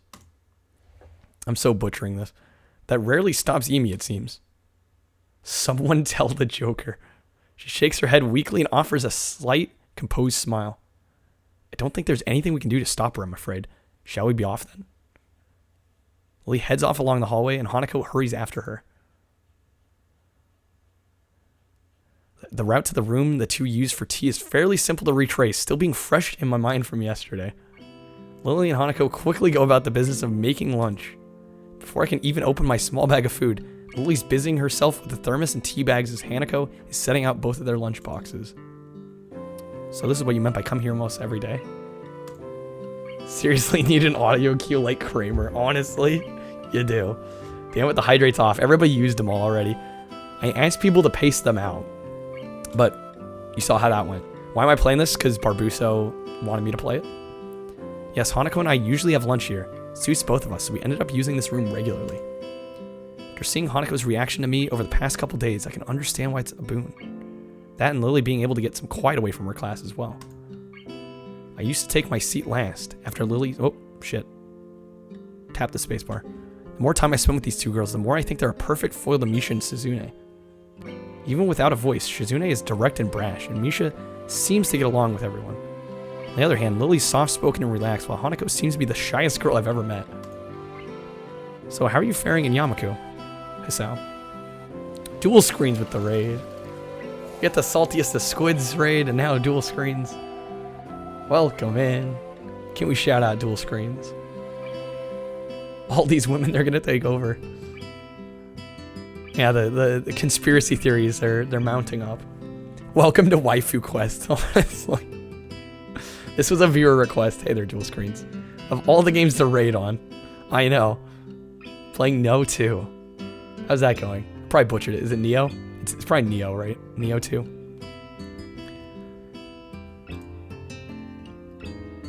Apart from getting lost every now and again, being crash tackled outside my classroom, fine, I guess. You look pretty hurt before. Are you really okay? You're simple, man. You see waifus you raid. The Nioh? I think it's Nioh. Saying it's a request to hide the fact that I really wanted to play. I swear to you, I didn't even know about this game until Barbuso recommended it. You'll just have to believe me. For a brief moment, I considered telling Hanako and Lily about my condition, but then I hold it back. I can't tell why, but for some reason I feel uncomfortable talking about it. These relative strangers, even if they've been pretty friendly. Yeah, see, Barbuso can vouch. Yeah, it's nothing. I was just a bit startled. Wait, does it tell you playtime? Okay, interesting. It's got a playtime counter. We're 2.5 hours in. Barbuso jump-started the inevitable. What does the name of this game mean? I believe... Because this is about a school for disabled girls. I think it's like, it's literally translates to like disabled girls or something. Something along those lines. Judging from the two girls' expression, I don't think that they're buying it. But in what I assume is their way of respecting my privacy, they don't press the matter. I love my anime so much I had to play this game. No, it's everybody around me loves anime and they're trying to get me in on it. That's what's happening. Yeah, they're slowly getting me transitioned. I guess that is one of the unwritten rules around here. Don't ask. Even if people's conditions are obvious. Hanako's, there's still bound to be a story involved. One of us. One of us. Yo, Toge, welcome in. Growing up on me and playing anime games now. I'm glad you're proud. Not even a big anime guy. Ended up playing this like 5 or 6 years ago. That was really well made. I'm enjoying it so far. I think the writing's pretty decent.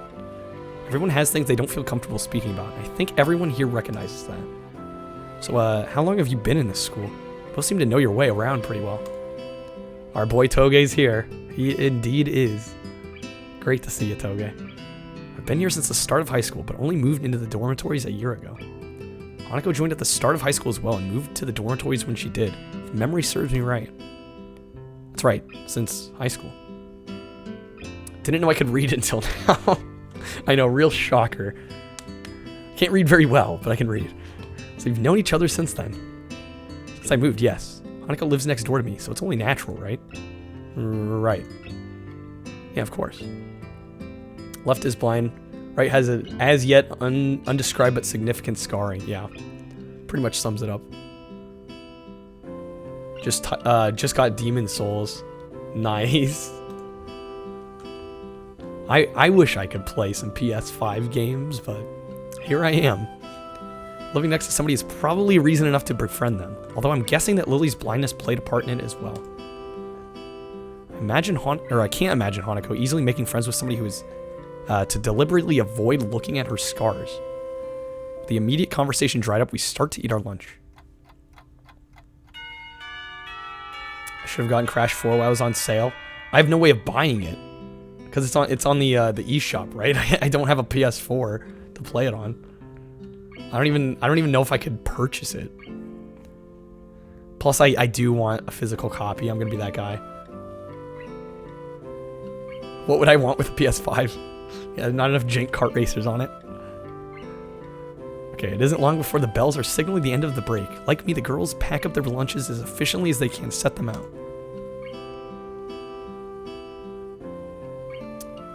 I'm sure I can get the physical on sale at some point.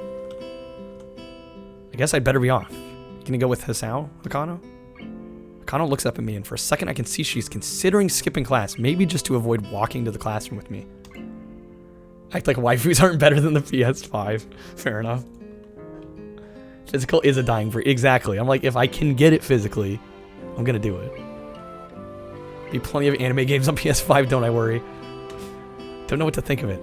Hanako is really delicate to the point of breaking if looked at in the wrong way. Makes me a bit nervous too, but I push the feeling aside, trying to be as natural as I can. Should hurry then. Class has already started by the sound of it. Lily gives a nod of farewell as she bends down to take her cane. Sorry, I was making sure I was reading that right. Hanako and I filing out before her. We walk quietly down the empty halls to our respective classes. As we reach the door to Lily's 3-2 classroom, she turns toward me. Sal, thank you for sharing lunch with us today. My pleasure, Lily. And with that, we part ways, Lily entering her classroom and leaving Hanako and me to make off on her own. She's still looking like she wants to run away. You have to assume Mr. Redditor back there has short-term memory loss. So you really want to go back to class now? Yes. Okay, then. I feel like I should say something more to her, but it's hard to come up with anything that would be appropriate and safe enough. What does that mean? I don't have a P.O. box, Green. I've yet to get one. I'm not sure it would be worth it. Maybe someday, but probably not in the immediate future. Lily was right. The more time we spend out here, the more explaining we have to do. Also, I would not be able to accept a PS5 for free. I would pay you back for it. I open the rear door of the class and walk in. Teacher looks up at me and opens his mouth to say something. Green, do you come with the money? If not, nobody wants it. However, as Hanako follows me in and closes the door, he simply nods to us and continues his lecture. This is the third time that Hanako has had her truancy practically ignored. Or truancy, rather. There's definitely something going on here. We make our way to our seats, and I notice that Misha and Shizune are both missing as well. I wonder if it's some form of informal agreement with the staff, or if it's a perk afforded the unique students of the school. Trying to make as little disturbance as I can, I extract the relevant textbooks from my bag and start catching up. Teacher looks like he's not care for life. Yeah, he's just kind of there. The class goes on quietly. Teacher seems like an okay person despite the weird first impression I got. The material is relatively interesting. However, the way he teaches is really bizarre. It's as if he expects that everyone's a natural genius. Opti, thank you. I appreciate the kind words. I don't think I have a particularly great reading voice, but it seems like people enjoy it, so. Kyle gets a P.O. box is when I want to start sending him cheap Chinese shit toys. Oh, not shit. Some other word that starts with S. Please don't, Toge. Please don't. When the final bell sounds, I realize that there's still a lot of time left in the day. I'm left wondering what to do. But yes, I wasn't going to say it, but there you go. It's odd, at the hospital I had 24 hours a day of free time, but here filling the considerably shorter hours feels difficult. Everyone else leaves and I'm left alone with the teacher. Muto's examining the assignment sheets we were working on earlier, marking them with a red ball pen. Spy Kids. If Toga can't send him, I will. Oh god. So I shouldn't open a P.O. box is what I'm hearing. Raising his eyes from his papers briefly, he notices me and furrows his brow. What is it, Nakai? I jump at him addressing me, but I guess it's natural to spark some conversation since there's nobody else around. Nothing. Thinking about what I do after school. Teacher slowly puts the cap on the pen he's holding and arranges his papers into a stack, clacking it against the desk twice. Mecha's such an innocent being. He gives off that impression at first glance on his streams. Far from it, though. Just DM that address, Toge, goddamn. Seems very methodical, and for a brief moment, I'm reminded of Shizune. The teacher's more unhurried and relaxed, much more routine. You have no plans? No, I consider joining a club, but don't know what kind of club would interest me. Go observe a meeting of somebody else's club. Might pique your interest. I guess. But I don't know how to continue from there. Open up P.O. Box 4, Kyle. Just send them all. Make sure he gets them. Muto looks at... I feel like at that point I might as well just open one. I didn't think it would be useful enough, but if people would legitimately send things, I'd consider it. That aren't sex toys. We need to do more anime. I'm actually, yeah, this is decent. This is even a game. There are choices like every half hour, I feel like. It's mostly reading, yeah. Muto looks at me in a way that makes me quickly want to take the words back to avoid a conversation. But I can't, so I have to forge ahead. I just don't know how to deal with people. I mean, the other students. Talking to people and everything, so it's not that I'd be isolated or anything. I just don't know what to think about. The disabilities, it's like... It feels like I'm being impolite if I pay attention to them. It's weird to ignore them. Damned if I do, damned if I don't.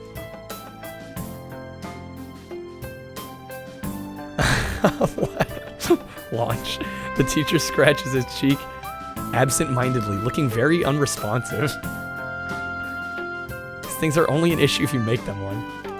This game's really bringing something out of you. I was about to say, you can talk normally with someone, even if they're blind or something. Try to look behind the superficial. There's not a single student here who isn't just a normal kid behind whatever they might seem at first glance. Says the same thing as Yuko did. I know they're right, but it's hard. How can you not consider, for example, Shizune's deafness? And the only way to communicate with her is talking through Misha. Or Hanako. It's like you can't ignore her face. But I'm interrupted by the door of the classroom, suddenly slamming open. Manga the digital novel. I mean, there are choices here and there, but yeah, it's quite passive for the most part. Teacher. Misha crashes in, hands straight in an enthusiastic greeting, her voice loud and lively enough to wake the dead from their graves. She stares toward the teacher's desk with her bouncing step, hands energetically swinging with the rhythm. A leopard print mankini. Nobody would want to see that. I can guarantee. Muto, visibly dismayed at the interruption, and Misha in general, slumps in his chair. Did I hear about the boxing match between a YouTube and a retired NBA player? No, I haven't. Mikado. Misha stops in her tracks and looks around cluelessly, as if she's sensing from his tone that something's wrong, but has no idea what. What have you done? Yes. I'd have to get a little more in shape to even feel semi-comfortable doing that. We've talked about volume control before. Yes. She doesn't lower her voice at all, and the teacher just rubs his eyes. So what is it? Maybe that's why you're sending it. Yeah, it's just an elaborate ploy to get me to exercise more. We need help. We're running out of supplies for the festival stands. This is a distress. The YouTuber won in round 2. Damn, during a versus an NBA player. She waves a pink slip of paper she's holding around. So, go get more supplies from the art room. What's the problem with that? Yeah, let's get to that festival. Dying for the festival. Plywood. Plywood's always the problem. Last time we wanted more, there was only a little. That time we just took it all and went with that.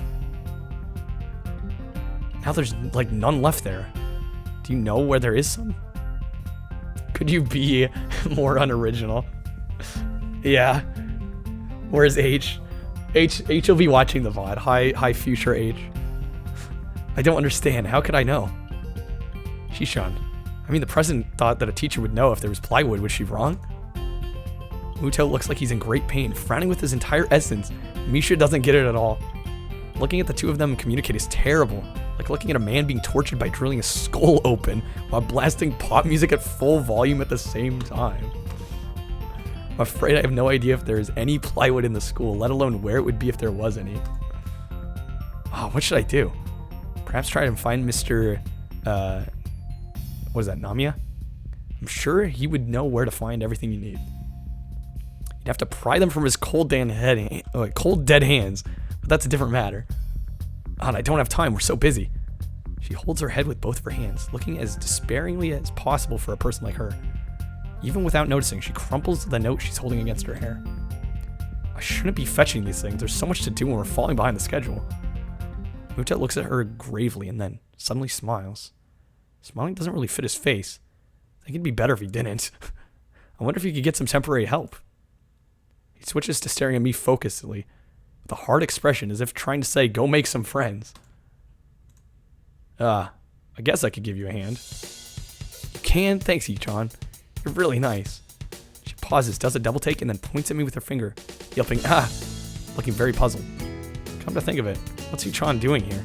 Class is over, you should be having fun. We just had a little chat. Oh no, it's not detention, is it? Are you in trouble, Ichan? No, I'm not. Is Ichan in trouble, teacher? No, he's not.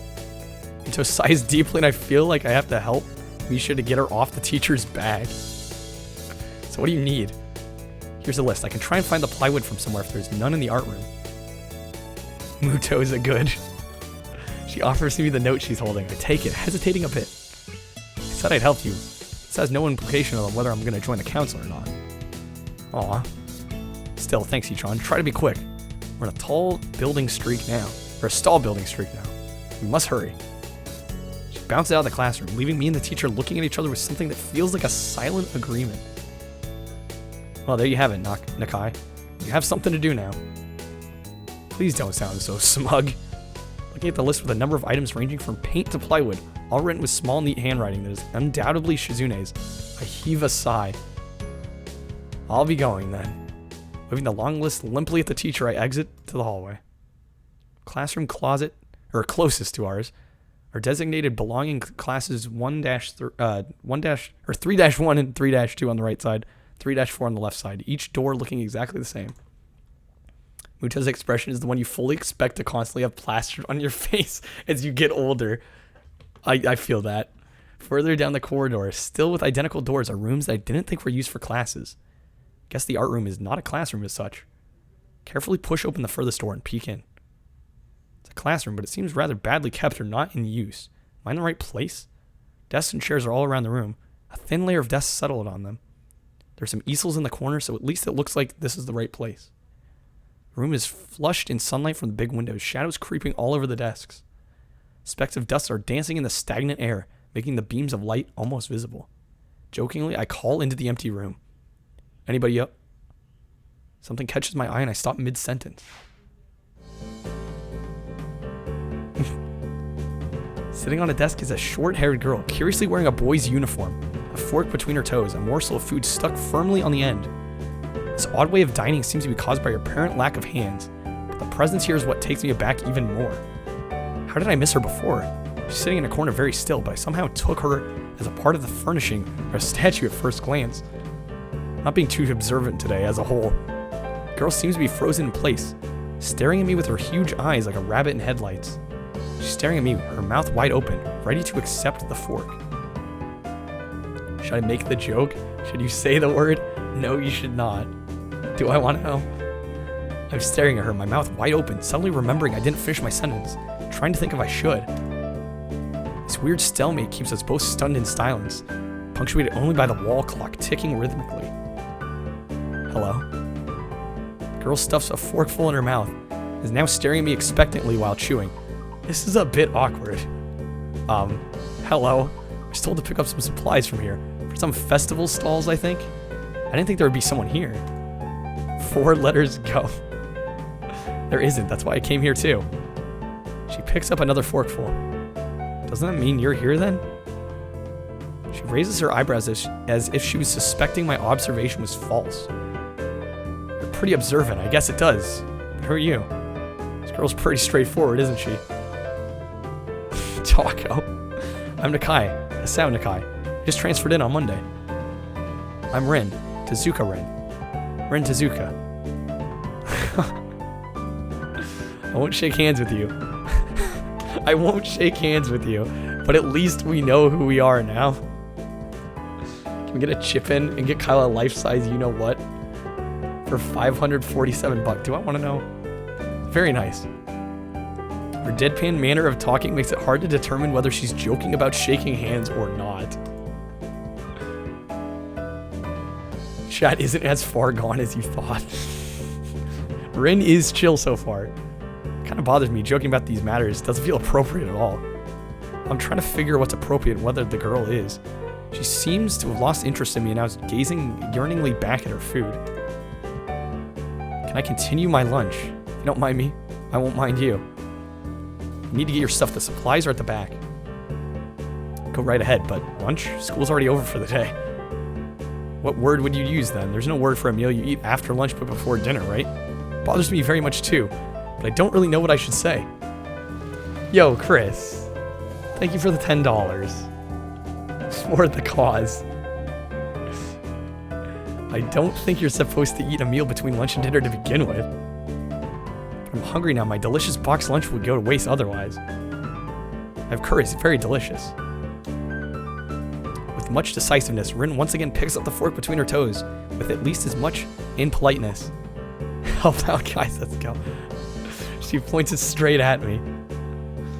Chris, thank you though for the 10 bucks. That really means a lot. So Nakai, what brings you to this place? Like I said, I was told to look for these things. No, the school. From outside you look fine. Is your problem inside? Came to a full stop, opening my mouth but not getting a word out. I can guess. I'm good at guessing. Better than most people. Rin cuts me off before I can answer her question, or skirt around it somehow. I don't know which I would have done. Yeah, now we're getting the feet comments, of course. I froze in front of the issue again. I haven't even told anyone here about my condition. Or maybe it's only because it hasn't really come up. I do get the feeling that not making issues of this is part of the social code here, as the teacher said. I wonder if the people here could relate. Probably not better than any normal person could. Can't relate to Shizune's circumstances or Lily's either. Don't sweat it. Don't sweat it, Blas. It's all in good fun. Naturally, while I go through this in my head, Rin keeps considering what my condition could be with an overtly contemplative look on her face. She puts her fork between her lips, I almost said hips, and leans back, looking at the ceiling as if the answer was written up there. A beam of light illuminates her face and from the window side, creating a mask of dark shadow on the other side. I don't think it's anything in your head. Something in your guts would be boringly ordinary. I'm sorry. Maybe these are Freudian slips. And less delicious. The problem must be in your pants. Okay, see, the game was going there anyway. Hey there, Nar. Yeah, awkward time to join us. This messed up Sherlock Holmes kind of statement and the sheer lack of tact it was delivered with catches me completely off guard. I think I might have reeled back even physically as Rin's eyes widen in revelation and astonishment. So I was right, there's something wrong with your tackle, isn't there? Still partially in shock, but recognizing the need to reply something, I spit out the first thing I can think of. No, nothing like that. I have a heart problem. Arrhythmia. I said it, more like blurted it out, but I said it. The girl in front of me purses her lips together and glowers at me, looking disappointed. Slip and slide to the innuendos. How boring. Trouble in the pants would have been much more scandalous. Rin knows the strands. What's with this reaction? Sorry I let you down. I forgive you, I collect people, and a person with, that kind of problem would have been really great. Collect people? People with different problems. Huh, so you just, go around asking people what's wrong with them? Pretty much. I see. With little left to say, Rin resumes her lunch and the conversation dies away. But I keep thinking about what is said.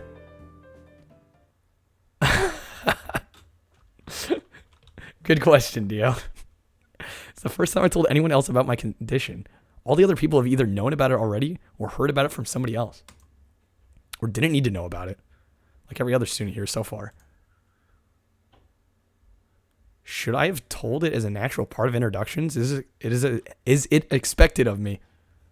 Hi, I'm Hasao. I have a very serious heart condition. Is that how I'm supposed to go around introducing myself from now on? As if our disabilities would define us. What a disgusting thought. Or maybe this Tezuka girl just has an unnatural interest in such things. As I walk to the back of the room to pick up items on Misha's list, a chance opens to study Rin from the corner of my eye. Toga got shut down. We didn't even see it. So that's like Twitch, like, hopping in, shutting it down for you. Her hair's a burnt auburn, almost orange, or auburn. And a cropped short, long hair would probably be impossible with no arms. The boy's uniform and the lack of arms make her look very thin, almost scrawny. She's not particularly pretty except for her murky green eyes, which flicker restlessly from her short bangs, even when she eats. Distance and the shadows make it seem like they don't reflect sunlight at all, but instead absorb all of it within them like deep wells. She moves her feet. Yes. Feet. Here for the voice acting. Well, I'm not really doing... I would not consider it voice acting. She moves her feet almost as deftly as a normal person would use their arms. However, I can see how this sight would discomfort people, especially while eating. Makes me a bit uncomfortable, at least. I hesitate to think about the word unnatural, but it's too late now, isn't it? I keep searching the cabins and shelves for Misha's things, but after enough time passes, the silence grows too uncomfortable, so I try to force out some conversation out of this strange girl. So do you always eat alone in this late? Or do you get the occasional visitor? Visitors. Maybe you're my first occasional visitor, but I don't always eat alone either. Sometimes I eat with a certain person on the roof. She's not horsing around. Horsing? She likes to do sports. Oh. That's all I can think of to say. Both of us fall silent again as Rin forks the last bits of her meal to her mouth. I look down at my haul and double check with Misha's list. Seems I have everything except plywood. So I think I have all the things now. It's very nice for you. Don't feel obligated to stay. It's about to take a nap anyway. You need to do whatever you're gonna do with that stuff anyway, right? Perhaps you like to watch girls sleeping. I'm not sure what to make of this, but Rin looks serious. Even if I did, I think I'd have to be going. This interaction. I'll catch you around, Tezuka. You can call me Rin. Feel that our relationship is, at this point, good enough to warrant this much. I was already turning to make my exit, but she draws me back in. Fine, then I'm Hasao. Then you are. Rin looks at me hard in the eyes, but that intimidating feeling you get when somebody stares at you isn't there. It's like she's actually not looking at me at all. I kind of like Rin so far. She blinks a couple times. I can't figure out why a pause like this just popped between us out of nowhere. See you later, Hasao. There's something like a tiny smile there in her face. Maybe. Not because of the feet. I quietly back out of the room. As I shut the door in front of my face, I whisper to myself. What an intriguing person. From inside, I hear a muffled sing-song voice. I heard that. What did she hear? Rin treats you like Dio treats me, like a smartass. I jump up at the sudden appearance of Misha, who I had not heard approaching despite the completely empty hallway. Somehow she had gone to jumping distance of me without making a sound. Creepy. Briefly reminds me of Kenji's nutty theory about a global feminist conspiracy, but I pushed that thought aside. Yeah, probably for the better. Shizune, standing slightly behind Misha, looks aloof, as if she couldn't have heard the remark that drew Misha's attention, but Misha is visibly excited. No, wait, more importantly, who's in there? There's no club meetings today. She tries to curiously peek past me, even though the door prevents her from seeing anyway. What are you doing here? You took so long we had to come back to check what's wrong. That's no good, Hichan. She's the least tropey character, you think? Maybe considering things that happened later. Okay, interesting.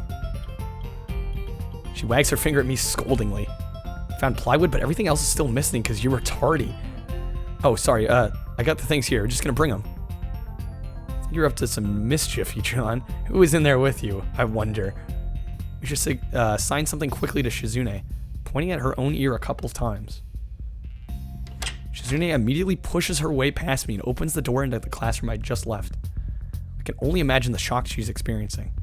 With Shizune's diligence and attitude, the insolence of daring to deface school property by sleeping on top of it must be too much to bear. And indeed, she stares at Rin, frozen in place, apart from the sight, but notice the trembling of her shoulders. From suppressed rage, I'm sure. Instead of blowing up, Shizune takes a few deep breaths, adjusts her glasses, and slams the door shut, turning to sign furiously at Misha. Maybe she did blow up, but I can't understand it. She shoots a very loaded stare at me too, as if it was somehow my fault that Rin is sleeping on one of the tables. I hope she's not getting any funny ideas about the reason of my tardiness. Hello? Rin's voice comes from the other side of the door, and it takes a few eye blinks to realize she might have trouble opening it. I open the door to find Rin directly behind it, looking at us with a half-interested, half-sleepy face. Hello. Miss Tezuka, what do you think you were doing? You're absolutely not permitted to use school property for such a disgraceful activity. Sure is suddenly very crowded in here. I didn't know I was this popular. It's hard to say whether she's happy or unhappy about this turn of events. At any rate, she ignores Shizune and Misha's scolding, so they have no choice but to drop the issue. Shizune taps Misha's shoulder, points at Rin, and makes some quick signs. Popularity aside, please don't do that anymore. Anyway, how's your project going? Will it be done for the festival? Rin looks at them blankly, apparently at ease under the pressure Shizune's cold stare is putting on her. I keep wondering about that myself, too. And? Well, think about it harder. As Misha signs to her reply to Shizune, her face turns into an unsatisfied frown. Miss Tezuka, please try and take this seriously. It'd be a disaster if the wall looks like somebody threw up their lunch onto it. Rin nods assertively. We'll think more seriously. Misha actually giggles at that, but Shizune doesn't, not even after translation. She just shakes her head, takes the materials from me, and takes off with Misha in tow. Rin frowns thoughtfully as she looks after the retreating student council duo. How rude. It's true though, I must finish my project before the weekend. There'll be dire consequences if I don't. The end of the world as we know it. Like weekends usually are, but more dire. Much more dire. Maybe I'll postpone my nap to unforeseen future. About to ask what the project she has and what are these apocalyptic consequences, but she walks back into the art classroom. So you have nothing to do? Would you give me a hand? This paint can doesn't fit my bag, but I need it. She kicks lightly at a huge can of paint that's lying on the floor next to the table she was sitting and sleeping on. Lets out a dull clang. Being the gentleman I am, I naturally pick it up. Heavy. Yeah, sure, but where do you need to take it? Dio. Away. And with that, she takes off to the hallway, me and the paint can following since there's little choice for either of us. The hallway's quiet and empty now with Shizune and Misha gone. So we too leave toward the stairwell at the other end. Every 10 or 15 or 20 steps, I have to change the can from one hand to the other because the thin handle cuts into my palm. Yeah, subtle. At least it keeps my arms from tiring too fast. Rin rolls on beside me at an uneven pace that I would have trouble matching, or maybe I'm walking weird because of the extra weight. It seems that one of us is constantly walking too slow or too fast. I can't figure out which. 2 flights of stairs below, trouble appears in the form of the head nurse and his fox-like grin. Ah, Mr. Nakai, what a happy coincidence. Tezuka too, of course. He nods courteously to Rin, who does not acknowledge him back, but then turns to me because obviously it's me who he had some business with. There's something I forgot to mention on Monday. I nod and wait impassively because I can't even begin to guess what he forgot. The feeling of the handle delving deeper into my skin doesn't make me feel enthusiastic about this interruption either.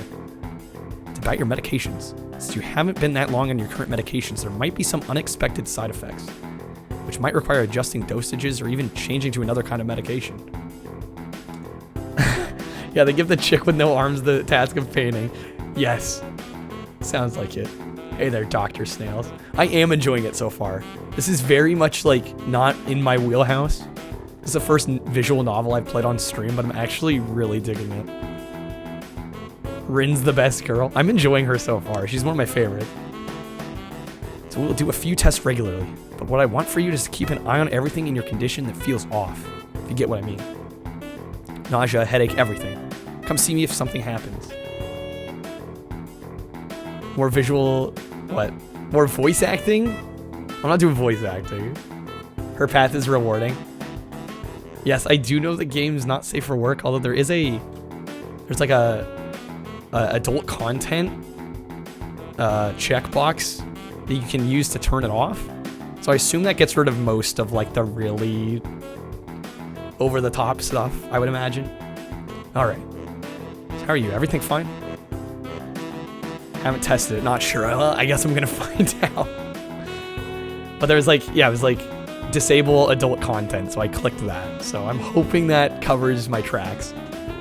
I give up and drop the can to the floor before answering him. Apparently this takes longer than my biceps can handle. Hey there, Banjo. I'm about to say something generic as an answer, but then I realize how often I've done that lately. Should be all good with the filter on. Okay, perfect. Other people have asked me that too. Teachers and students here, my parents, visitors, nurses, doctors at the hospital. Everyone seems to be concerned about that. It's natural for a hospital, not so much for a school. Everyone seems to be concerned about that. Nope. Okay. I don't know why that repeated. I definitely clicked. This is a small school and both the student base and the faculty seem to be very tightly knit.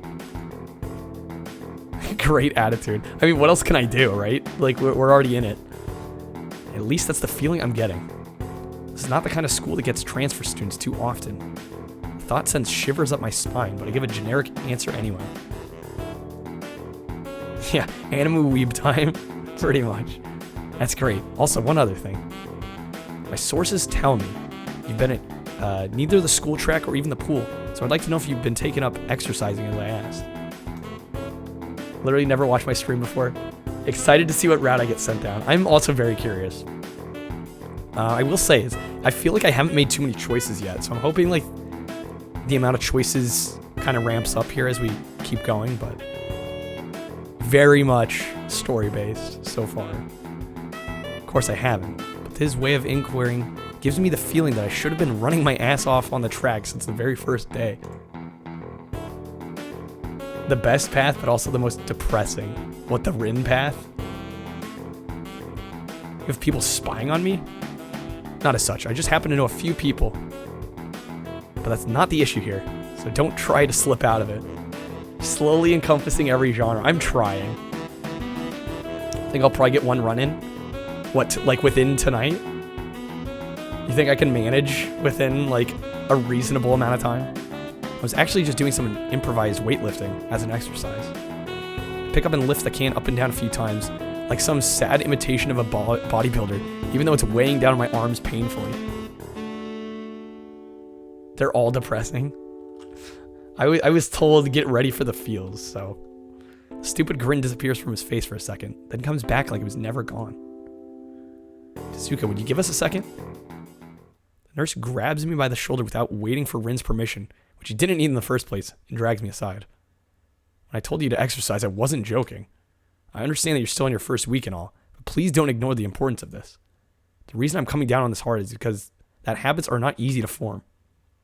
The more you slip up and postpone, the harder it'll be. It's the same with everything, like dieting. Can you promise me to be more serious about this from now on? It's either yes or maybe. I'm going to go with the decided answer of yes. Yes, I promise, definitely. He studies me for a moment and then shrugs, smiling again. Okay, that's more like it. If you go to school track tomorrow morning, you'll meet my spy who probably has no qualms offering consultation to you if you want to jog a bit. Consultation. See you around. He leaves with a wave of his hand and no answer. I walk to Rin, who's been waiting, idly leaning against the hallway wall and staring at the pale lighting fixtures in the ceiling. Oh, jogging. Even when I approach, she doesn't move her eyes off of him. Are you getting medications for your heart thingy? Were you listening? Comes out more accusatory than I intended, accidentally lashing out on her. Dr. Snails, thank you for the follow. Appreciate it. Welcome in. But even so, I don't really want to start talking about it. I just met her. I don't know her. It's not her business. The nurse seems to be happily ignorant about confidentiality too. Talking about that kind of thing in public. But it's not Rin's fault, is it? I look up at her, suddenly feeling a bit guilty, but Rin is just staring past my shoulder quizzically, her head tilted like a bird's. Sigh. I don't know why this is so hard for me. Feels like there's some inexplicable lock that prevents me from being more upfront about this. Who's the fave so far? Either Lily or Rin for me, personally. Yeah, they're from my heart. They make you better? No, not really. They just make me a little less worse. Rin keeps looking at me for a little while longer. She neither says anything further nor displays any kind of emotion I could discern. I'm thankful that she doesn't. I think I'm still not quite used to all of this. The hospital was easy, but I still haven't sorted my feelings out about having to live a normal life with this disability. We leave the main building and Ren leads us onwards toward the dorm. We stop at the small patch of greenery in front of the dorm building. The dorm is built on a slightly elevated ground with a wall and a few trees that everyone has to circle around every time they come or go. It's probably the only inconvenient design in the school. The entire wall, made of the same kind of bricks as the building itself, has been covered with some sort of a painting. Most of it's still mere sketches, quick lines drawn with black and white against the gray plastering that covers most of the entire length of the wall. But some places look a bit more finished. There are human faces and legs and hands. I can't quite say what the painting as a whole might portray. Stacks of what seem to be paint cans are arranged in piles on the ground beside the wall. Let you read for yourself after this. You say you have found Rin's good ending to be the most uplifting and complete. Okay. Yeah, I don't mind like some slight nudges here or there, but I'm mainly for this first playthrough. I think I'm just gonna go with my gut. All these pics are from like Harvard's campus. Yeah, it's a real campus somewhere. I forget exactly where, but see, the left side is hardly off the ground yet. It's because I couldn't get in the mood yesterday, so I gave up and went to meditate instead. Then it was suddenly morning. I have to work on it, but the guys from the art class are helping with the negative spaces and base surfaces whenever, which is a problem. It's easier to paint big areas if there are a lot of people with hands. The reach is better and it's faster too.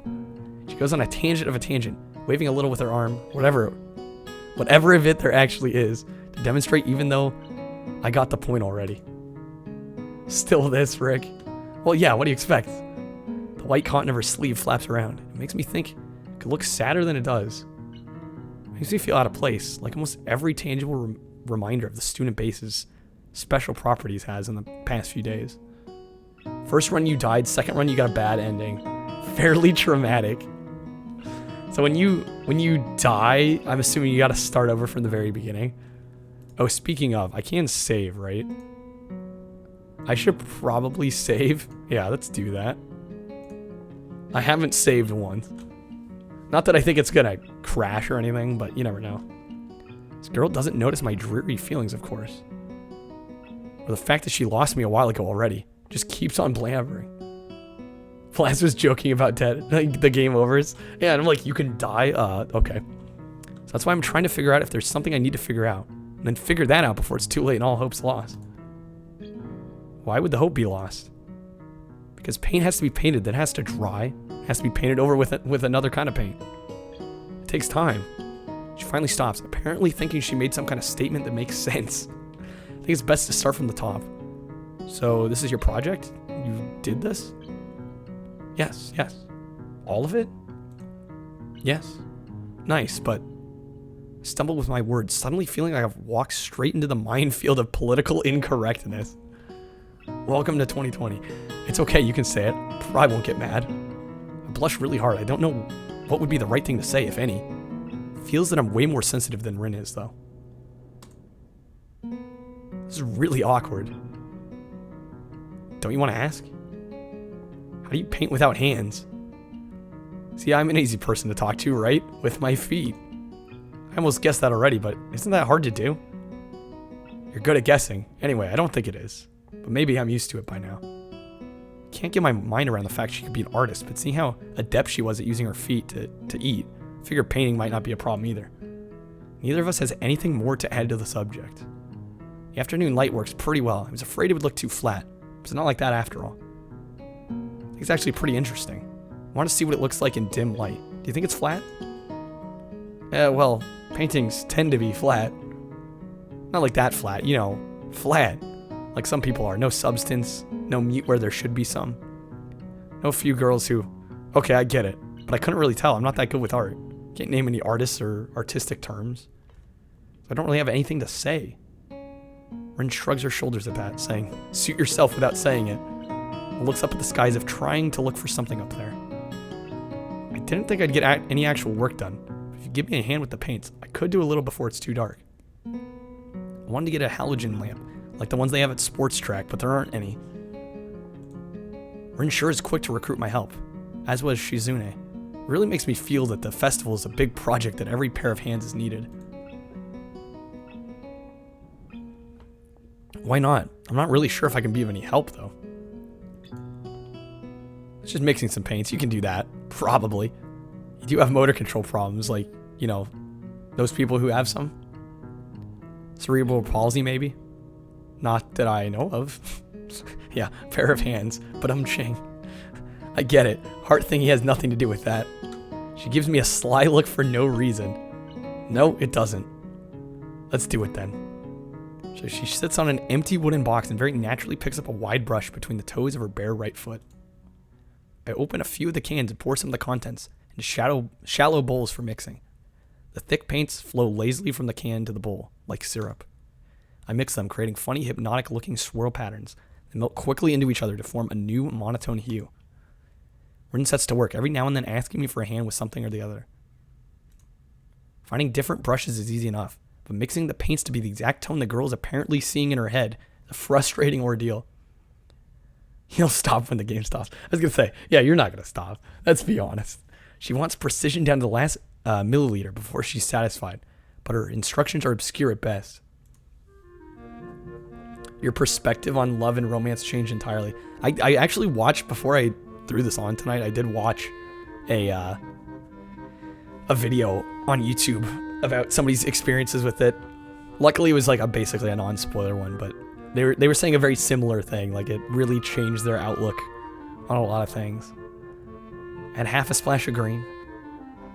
I crouched down to pick up the can of bright green. The other green. This green. Carefully pour some of the other green paint into the mixing bowl. No, that's almost a whole splash. More white. Is green a good color to add? No idea. You're the artist here. A hint of smile appears in the corners of her mouth. Do you lack an opinion? No, it's just I have no idea. It's okay. Because I just got an idea. Add more white. With this exclamation, I pour a minuscule amount of white into the bowl and mix it. It looks slightly whiter. It's not good. It has to be like the color when you wake up and you know that you saw the meaning of life in your dream but can't remember it. Wow, that is very specific. Maybe it's yellow. Yeah, this is very much down to earth. I was gonna say, the other two I've played are Doki Doki Literature Club and the Colonel Sanders one. So by far this kind of trumps both of those. Despite the impossibility of mixing a color like the change of seasons or any other nonsense that's being imposed on me, I find myself enjoying it more than I thought I would. Yeah, KFC. Seeing a painting being born on the plastered wall feels like magic. I spend the moments I have between mixing paints and crouching down on the pavement just looking at her work. It feels slightly intrusive at first, like breaking some imaginary intimacy, but Rin doesn't seem to mind the least bit. Maybe it's just in my head. Her entire presence emits a completely different air as she patiently works the details, adding layers of paint on top of other layers of paint, steadily moving her foot across the wall to add new shapes. When I manage to produce a passable mixture of paint, the rare smile on her face is oddly rewarding. Apart from the few words when discussing paint mixes, neither of us says a word for the longest time. Even those short discussions soon evolve into a shorthand, both of us developing and using weird impromptu code words for various paints and hues. As if there was some need to converse words with and breathe and sound.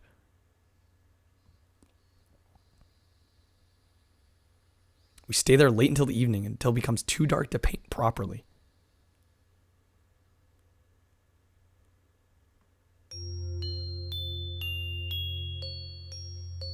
Are we... I realized at the beginning of the game they said Act 1. Are we still in Act 1? Because I have yet to see another act break. The sound of an alarm pulls me out of a fitful slumber and into the unpleasant state of wakefulness. Okay, so we're still in Act 1. How many acts are there? Just out of curiosity. I linger under the blanket for a few minutes, gathering energy to rise up while making excuses for why I already haven't. Every act has a little animation. Okay, it depends on the route. Interesting. Most routes have 4. Okay. Yo, Musaya with the raid. Welcome in, Musaya. Can we get a shout out from Musaya? If one of my mods would be so kind. Honestly, I wouldn't mind staying here for all day. School's surprisingly exhausting after a long pause, and the culture shock is still not faded, I think. Still, despite getting an impression that skipping class is easy here, I don't think they're going to let me get away that easily. More Star Wars The Old Republic. Hopefully that's been going well for you. The nurse is bound to keep breathing down my neck with the talk of exercising as well, so eventually I do rise up, swallow the morning medications, and put on my old soccer clothing. Thanks to my condition, I was exempted from taking part in the gym classes at Yamaku, so I didn't get issued with a gym outfit. I'd order some to cover such a contingency. Wearing my old soccer clothes is kind of nostalgic. I can't use them for that anymore, so maybe they can get a new life this way. A bit like me. It's been awesome. Story for your Jedi character has drawn you in so much. Excellent. This is not the family-friendly content you signed up for, Chris. After all, I'm starting to take care of myself. I can't afford to slack around. Start from the basics. May have forgotten just how much writing was in each arc. Well, yeah, and you weren't reading them aloud, so it's going to take me longer. Plus, you know, talking back and forth with chat as well. Why? What was your previous estimate? What of actually finishing one tonight? Basics which include keeping the rest of my body in shape, along with what little I can do to strengthen my heart. Maybe I can then go back to something approaching normal life. Or at least something where I'm less likely to fall over dead at any minute. Yeah, I'm not expecting to finish a route tonight. Unless I start, like, really shorthanding a lot of this dialogue. No chance? Okay. Surprised to discover I'm not the only one present at the track. Act 1, maybe. Oh, man. Yeah, I need to keep hydrating. In fact, I do kind of need to use the restroom. I might wait till there's a part with some decent music that I can leave on for like a minute or two. It's not just that. It's a face I've seen before. The prosthetic leg girl who bowled over me in the hallway yesterday is running on the track, lithely, like a half mechanical gazelle. Don't shorthand. No, I think taking my time and soaking it in is probably the better way to experience it. I wouldn't want to rush through it just to finish a route. What was her name again? It was a short one, but I can't remember. She seems to be running laps at a somewhat easy lope. Her prosthetic's legs clacking rhythmically on the hard track surface. I wonder what reason she has for running this early in the morning. Maybe it's just something akin to mine, and the nurse is oppressing the poor girl to jog, just like he's oppressing me. I certainly wouldn't be here if it weren't for my health, and is prompting me to do so. And even with things being the way they are, it's only because I want to get it out of the way early. The fact that I would be less likely to encounter somebody who would witness my pitiful attempts to get in shape was merely a happy accident. She has a girl named Rin hanging on to a guy who has chest problems. Cough Naruto. I'd leave, but it only seems like my former assailant noticed me on her last lap. She waves at me cheerfully and jogs over. Gonna say Inuyasha. Good morning, your name is Sao, right? She grins, seemingly pleased that she remembered my name. You may not remember me. Emi, I knocked you over in the hall yesterday? How could I forget such a blunt introduction? Emi has the decency to look vaguely apologetic for a moment before giggling. Yeah, sorry about that. Again. Huh. Well, so long as you don't make a habit of it, I suppose I'll be fine. Great. I'm not sure she realized I was joking. So the spy consultant the nurse was talking about, is that actually you? That's right. Oh. I was expecting someone from the nursing staff, to be honest. What? Are you saying I don't look like I could be a spy? No, this is more like a relief. I was afraid you'd have somebody to watch my every move. Wait, a girl who lost at least one arm hanging with a guy who has chest problems? Unless you're here to do exactly that. No, I'm here for my own reasons. The nurse just asked me if I had seen a messy-haired transfer student who looks like he's kind of lost around the track. So why are you down here? Emi strikes a dramatic pose. Training? For what?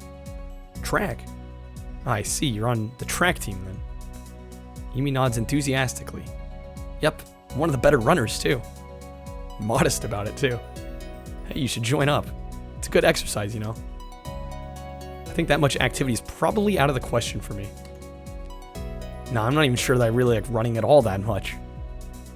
Plus, I'm just not into organized sports, you know? It's true, I've never really gotten that much into soccer. I mean, I'd run around with my friends and all, but that was really the only reason I ever played. It wasn't for the glory to be found on the field, that's for sure. He seems to understand my meaning. I see. Not into the whole organization thing.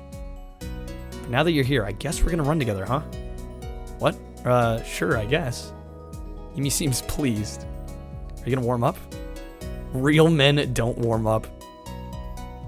Oh no, you should always warm up. Bad, Hisao. She scolds me enthusiastically, but then smiles and leans closer. I hate warming up too. She laughs suddenly. Heck, and I don't even have to stretch my legs. As if to confirm her statement, she bounces up and down a couple times, giving a passing impression of standing on a pair of springs. Her leg blades seem to be quite elastic. Let's go.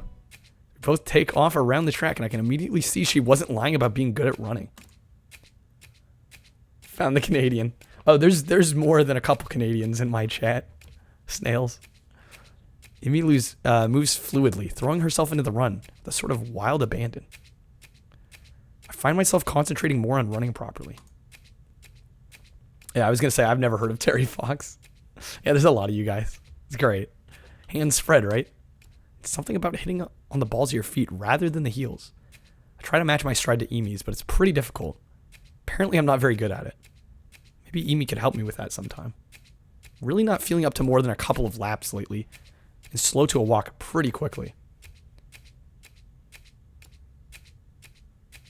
Emi keeps running and doesn't seem to notice I've stopped until she passes me a second time. She quickly skids to a halt, breathing steadily in contrast to my own somewhat gasping demeanor. Canada's a base place. About to get stupid. Yeah, we're in November. Have fun. Finished already. I hang my head ruefully. Yeah. Not in very good shape right now. Emi nods and then grins at me again. She seems to do a lot of smiling. Based outside Toronto. Well, the important thing is you get started, right? Next time you just have to you have to try to hold out longer, and then longer, and longer, and eventually you'll be great. I'll keep that in mind. But I think right now I'm going to get ready for class. Shouldn't you? Emi shrugs unconcernedly. I've got plenty of time. I know she's not wearing a watch. Are you sure? Another careless shrug. Not really, but I've got to finish my routine. See you later, Hisao. Yeah, see ya. I'm not sure whether this morning's experiment was a success or a failure, but I'll admit I do feel slightly good about getting out there this morning. And like Emi said, just need to keep at it in order to get better, right? Practice makes perfect, or something like that. Nice to at least feel like I've taken some semblance of control over my own health. I'll have to try to keep this up. I head back to the dorms to wash and change into my uniform, trying to resist the urge to take a really long and hot shower. I'm tired from all the running, so I just want to unwind, but I don't want to break my slowly building routine of getting back to school before the morning rush. After taking a long shower anyway, I dry myself off and get out of the stall to put on my clothes. Out of nowhere, a shadow appears within the mist. Oh no, it's him again. Looming and radiating a malicious intent, it bursts through the fog. Oh my. I wasn't expecting the leaf. Sup? What are you doing here? What the hell? You scared me. What's your problem? I should be asking you that. I've been looking for you all over the place, man. I'm glad we checked that box. Is all I'm saying. What do you mean all over the place? I want to ask if he's been looking for me like that. Stark naked, but hold my tongue back. Shia LaBeouf. Yeah, right? I finally realize I'm still naked too and quickly hold up my shirt in front of me, but Kenji doesn't seem to notice a thing. He is fit. His glasses are fogged up, but then why does he wipe them off? Is his vision so bad he's perpetually seeing through fog? Yeah, sorry, Chris. There's a leaf there for good reason. I'm sorry. You know your room, and yeah. Just be glad I turned off adult content. There probably wouldn't be a leaf here otherwise. I mean, I still have to get up though. Whatever, it's not important. Can I borrow some money? Puts on an innocent face and looks away, trying very hard to look casual. It doesn't work. He's as transparent as a window pane, or as his window pane sized glasses. Talking neutrally like this, wearing nothing, feels awkward. Actually, somehow it's even more awkward to be naked in front of somebody when they can't see me being naked. To say nothing of the fact that he's naked as well. Yeah, Chris, I don't think I'll be forgetting this either. I tried to brush the feeling off with little success. Money, sure. I'm sorry, Bree Plates. I'm sorry. Wait, why do you need it? You just give it to me because I had the goodwill not to run through your pockets while you were in the shower? I could have, but I exercised restraint. In the end, isn't it the thought that counts? Come on, be a pal. A new core memory. Poor Chris. Whenever Chris comes in, he's just gonna relate this to me. This makes no sense. If it's the thought that counts, I should withhold payment since his thoughts were so clearly impure. His intentions are probably even more sinister since he can't tell me what they are. I say as much to him. The best time, actually. I'm offended, man, but if that's your game, then fine. I guess I have no choice. I want to order a pizza, and I already have most of the cost of the pizza. Need your help for the rest. I am not Musaya. I can't. I could not. There's no way. I'll get some of that pizza too, right? No. Are you serious? Yeah, I'd give you some, but you have class. You don't have time to eat a pizza. What about you? I'm not going to class. I have to wait for the pizza and pay the guy, and then eat it. It's not easy. You have to obtain the pizza stealthily. If you don't, everyone will see you. And the pizza, they'll ask for a slice. It's a hard world out there. Everyone wants a piece. Then you're left pizzaless in an unforgiving world. It's happened before. That's how I know. Every day I plan my vengeance, so that when the people who wronged me order a pizza, I will be there, ever vigilant. Kenji strikes a dramatic pose completely without irony. Yeah, he knows about ordering food at dorms. But yeah, I only need like 400 yen. Please, you're my only hope. Can't go outside and buy my own pizza. It's too far. Yeah, yeah. Quite the experience. Try not to go out unless it's absolutely necessary. Let me tell you what happened the last time I went out without carefully planning it out in advance. I was outside. I can't remember what I was doing. Something, standing, maybe wondering how I got there. And then out of nowhere it happened. Like a flash of lightning, splitting the sky. Like how you split a sandwich into 2 equal pieces to make it more manageable to hold and eat. A bird crapped on my head. It was the second most shocking moment of my life. What was the first? He ignores me and keeps going. I want to grab him and shake him. Is he just trying to keep momentum? I'll go with that, even if it means it's more likely he just didn't hear me. It's like in the openings of some kind of anime show. You know, there's always a part where the main dude's fighting his rival and they fly at each other and clash swords and there's like big dramatic colored auras and zoom. It's like that, but with poo. Okay. So yeah, I need some money. Please, don't leave me hanging, man. I only need like 1,000 yen. Wait, wasn't it 400? Yeah, I thought it was 400. Okay. What? I'll pay you back, I swear. You better, that's what it means to borrow stuff. I don't know when I'll be able to pay you back. You have 1 week. Kenshi winces and makes a noise like a dying cow. A particularly disturbing fact given that his baton is conducting... His baton's conducting freely.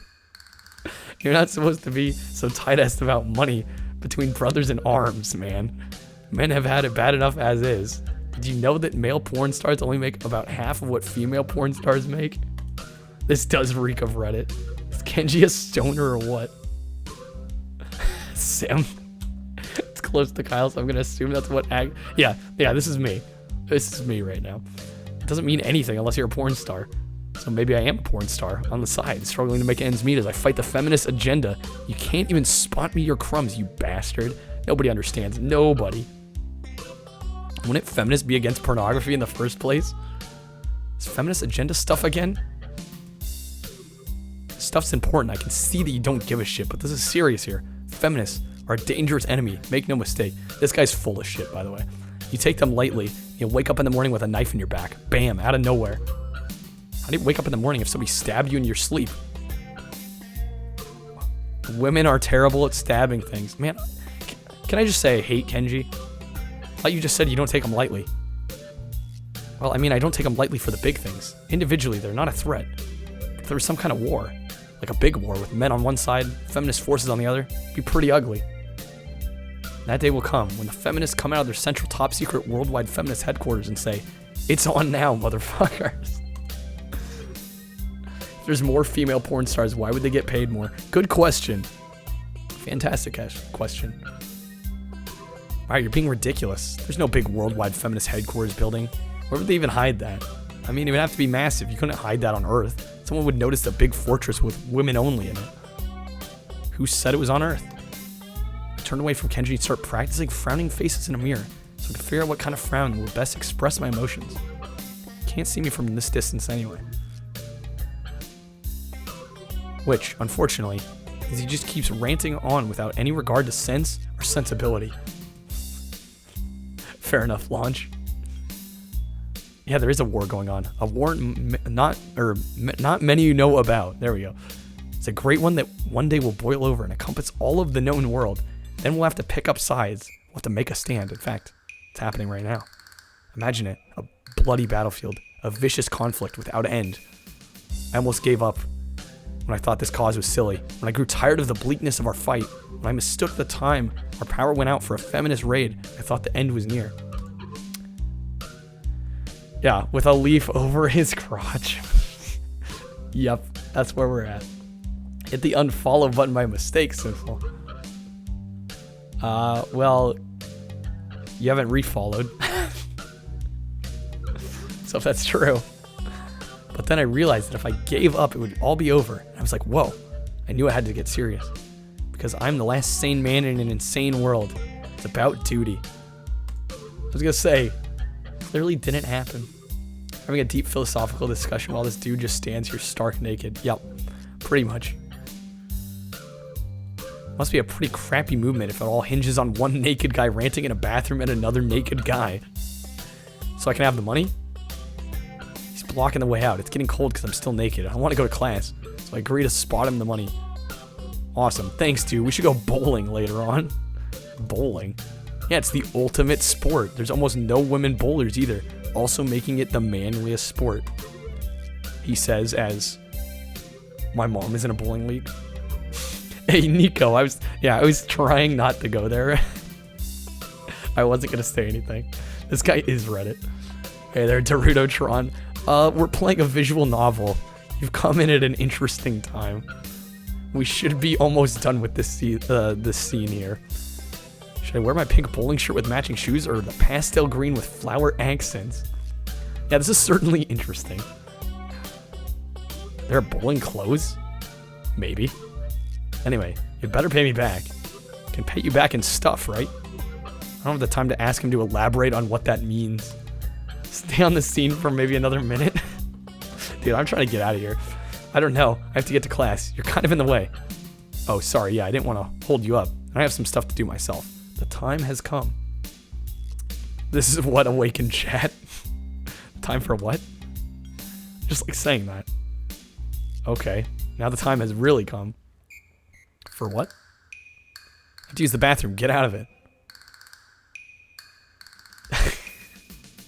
We're just going to. What does that mean? It's a big bathroom. Tio. Why did you go there? So I have to be alone or can't go? The pressure. Okay, what if somebody else comes in? I'll think of something. I'll give him my practice frown, and it looks kind of silly reflected in his glasses. He either doesn't notice or doesn't see. Anyway, so I get dressed and run back to my room, feeling as though an eternity has passed since I woke up. That is time I will never get back. I'll get back, or I'll get him for this somehow. But right now I have to get to class. Okay, I'm gonna take a quick bathroom break. That was painful. I wanted to get through that scene so I didn't have to come back and see more. So we'll be right back. It should be less than 2 minutes. Just need to take a quick bathroom break and fill up my water. No matter when I do it, it's gonna be a bad time, so... Poor timing, but you know what? I gotta take a leak. What can I say? I'll be back soon.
Alright.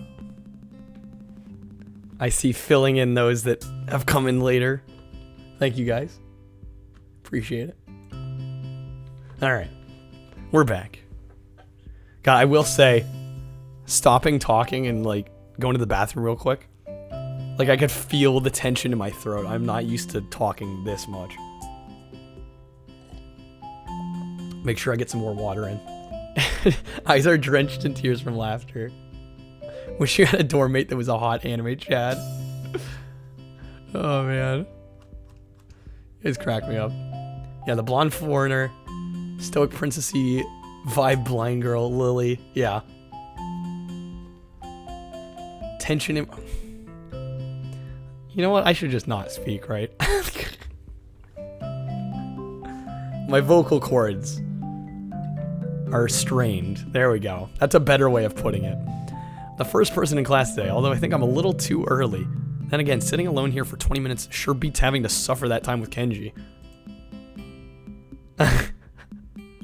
Dio just ran over your side. Yeah, I'm coming in to kill you again.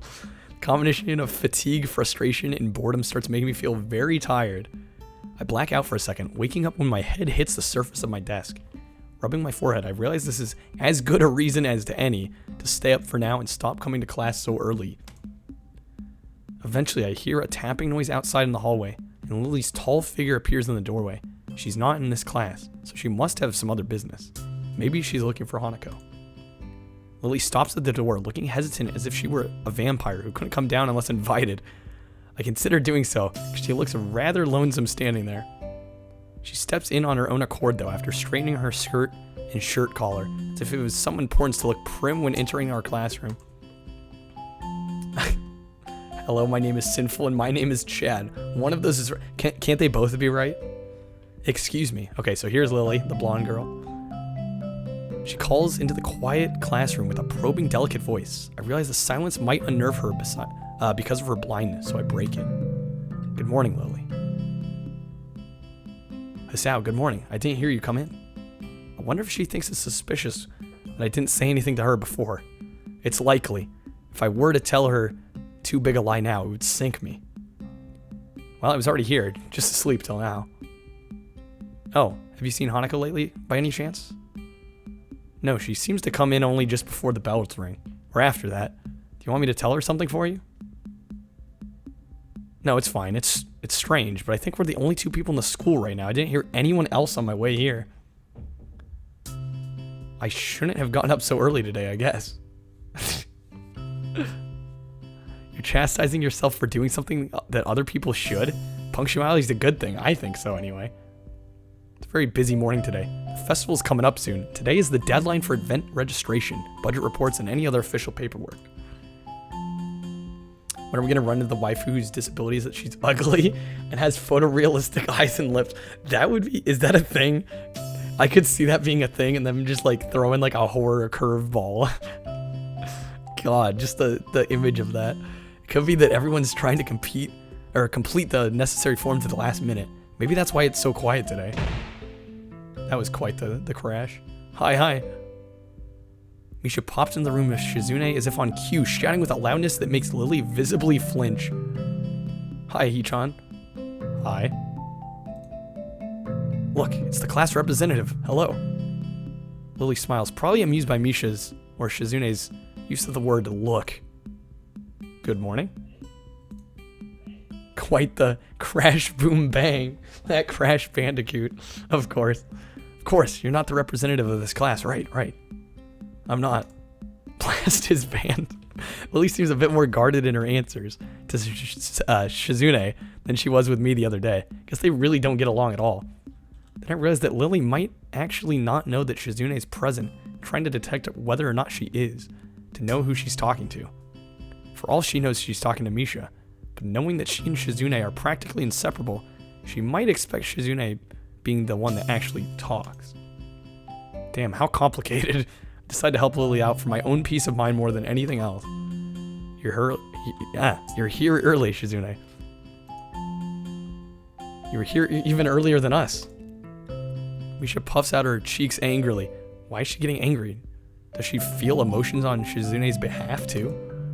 It's not that weird though that Shizune didn't like my little comment. It's true, I was here earlier than them, so me saying something like that could definitely be misinterpreted as anything. We don't need to ban the sinful.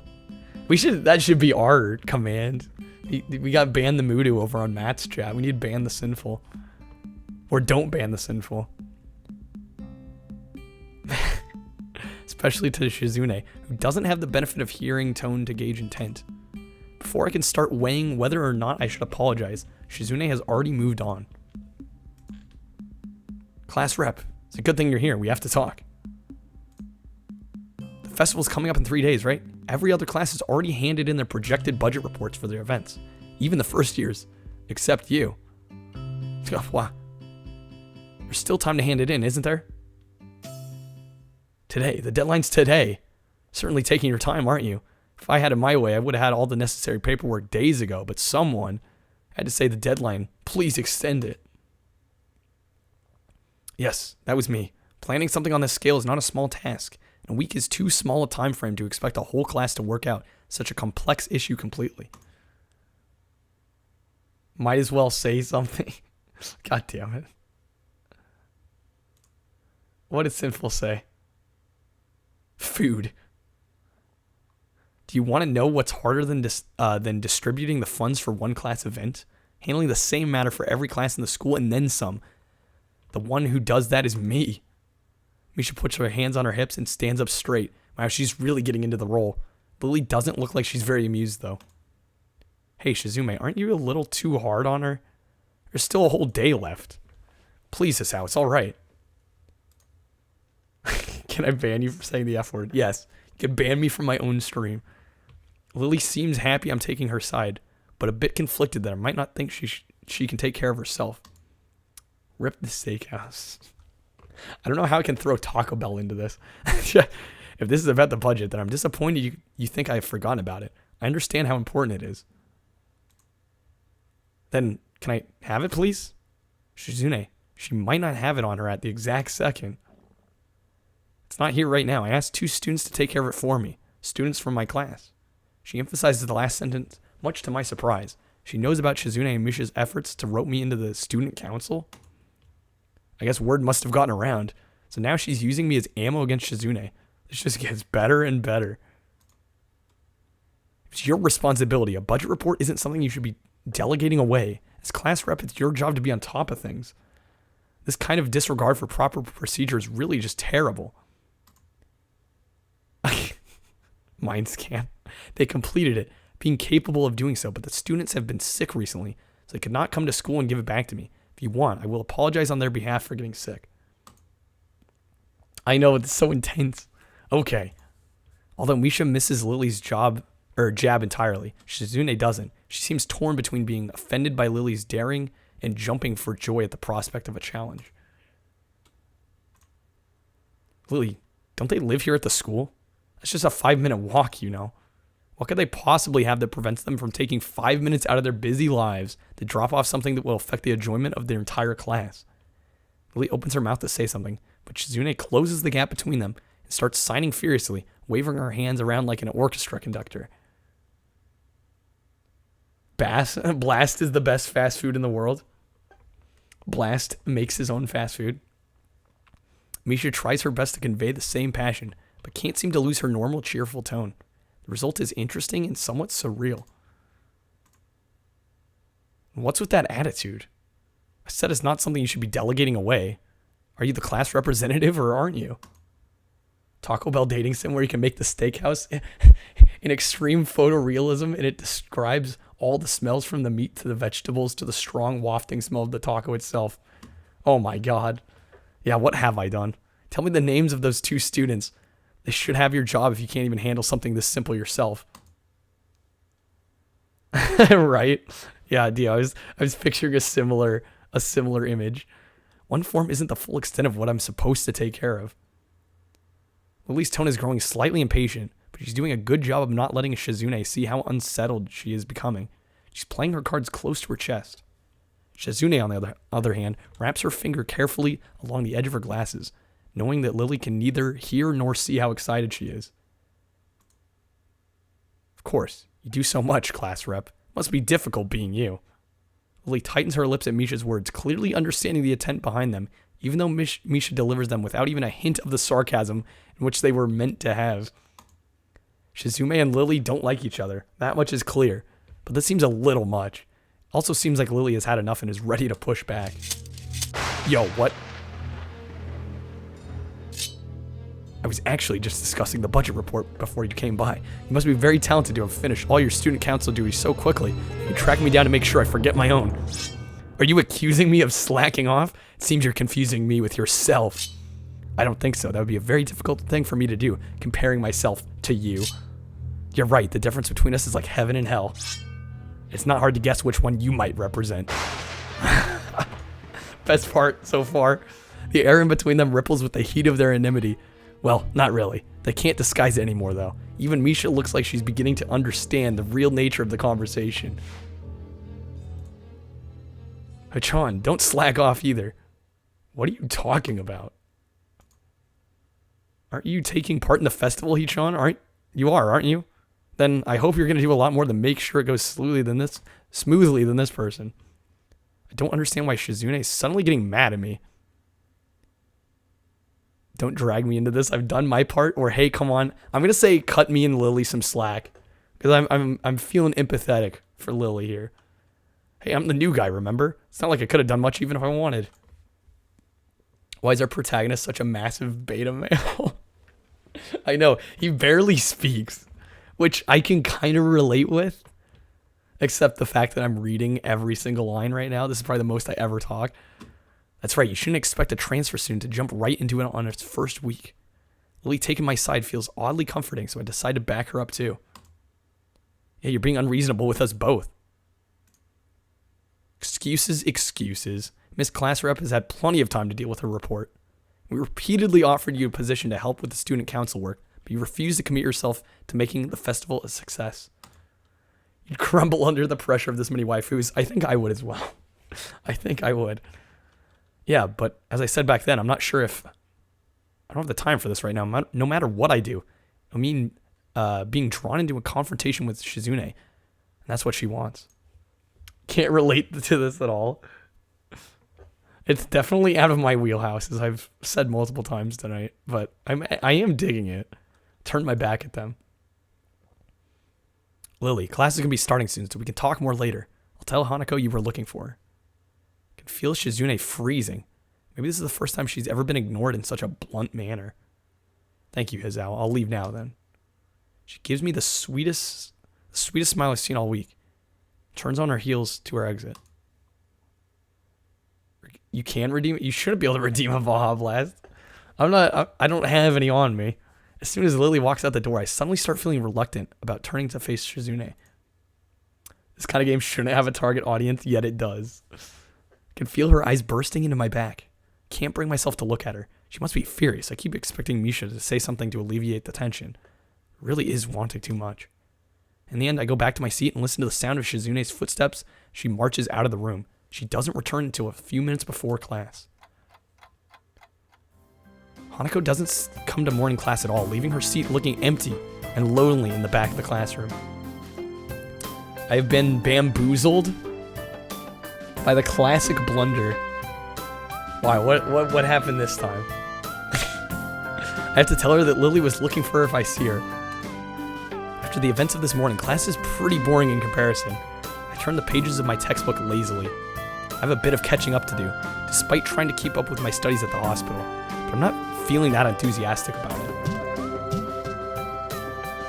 The clock at the front of the room sounds unbearably loud. The teacher hasn't said anything in over 7 minutes, instead opting to cover the board in rows and rows of equations, taken directly from the book.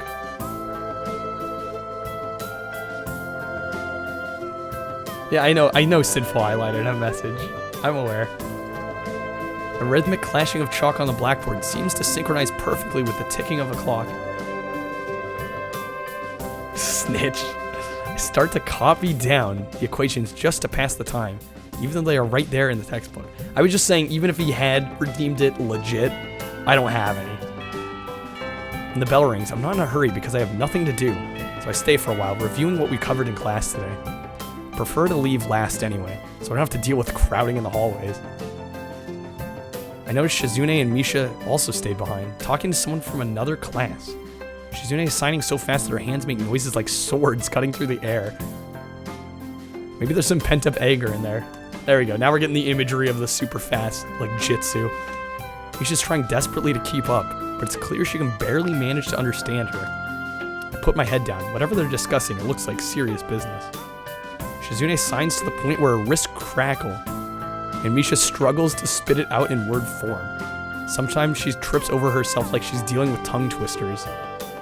And then on top of that, she has to sign back everything the other girl says. There's that B button blood type. Seems like a rough job. Misha looks tired, like she's about to faint. Luckily for her, their business is soon finished, and the girls sit down on their seats again. Oh, I'm so tired. She's hanging her head limply on her desk, looking exhausted.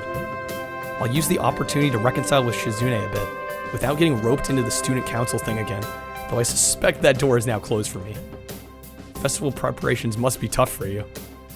Indeed, the people in the school seem to be taking the festival very seriously. Whenever I see people idling around before and after classes, they're always talking about their plans for it. Beans where there shouldn't be. Beans is a pastime. I mean, it wouldn't be a stream of mine without some beans. It's kind of neat to see everyone being so enthusiastic about it. I'm probably the only one who doesn't have something to do. Shizune scoffs at me first, trying to decide whether to ignore or sneer at me. But in the end, she just starts signing without doing either.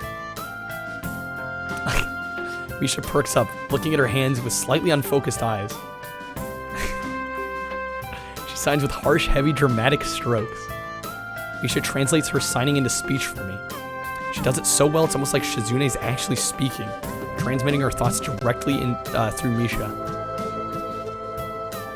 Favorite kind of bean? Bush's baked beans for me. She must have practiced it vigorously. Of course, well, we're on the student council, you know, so we're pretty busy. It's an important duty of ours to ensure the success of the festival with all our strength. We would shame ourselves in front of the past student council generations if the festival were to fail. That's why there must be no flaws. No, or I think that was encumbrances. No, something that would make the festival short of perfect. Shizune's passionate speech and Misha's enacting are really oddly fitting of them. Oh, hello? I look over my shoulder and see Hanako peering timidly into the classroom, most of her body hidden behind the door. Fava bean or green bean? Not sure if a chickpea counts. Hey, playing delinquent again. Hanako blushes hard at Misha's straightforward jab, even if it was only in jest. Kidney meats are pretty good as well. I don't know. I feel like with beans, it's how you prepare them and what they're a part of. Like, beans alone, I'm like not a huge fan of, but when they're thrown together in like a burrito or something. Shizune stares at her probingly, causing Hakano to look down and start backing away to the point where only her fingers can be seen wrapped nervously around the edge of the door. Having a big pot of chili tomorrow. Ooh. Some chili does sound pretty great right now. Maybe she's showing her dislike of Hanako by association of her dislike of Lily. It appears so, and Hanako probably knows it as well. What is it, Hanako? Like the only beans I'll like really eat by themselves are like baked, like barbecue baked beans. Has Lily been here? Sorry, I haven't seen Sato. She came by in the morning though. Hanako keeps looking uneasily at Shizune, who stares back at her with her usual studying gaze.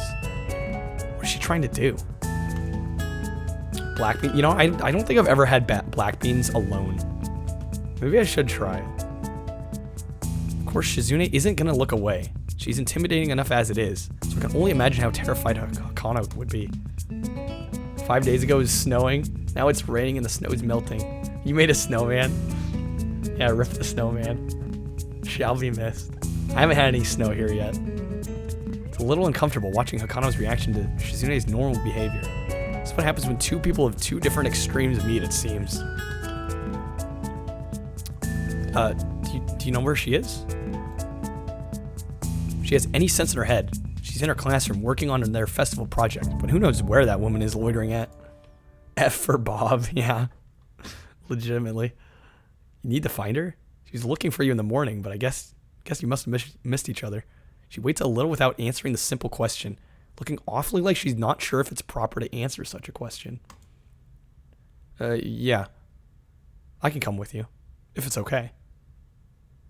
Hanako nods fractionally, still on guard. Her shoulders stiff like wood. I get the feeling she might be more comfortable by herself after all, but it's too late to back off now.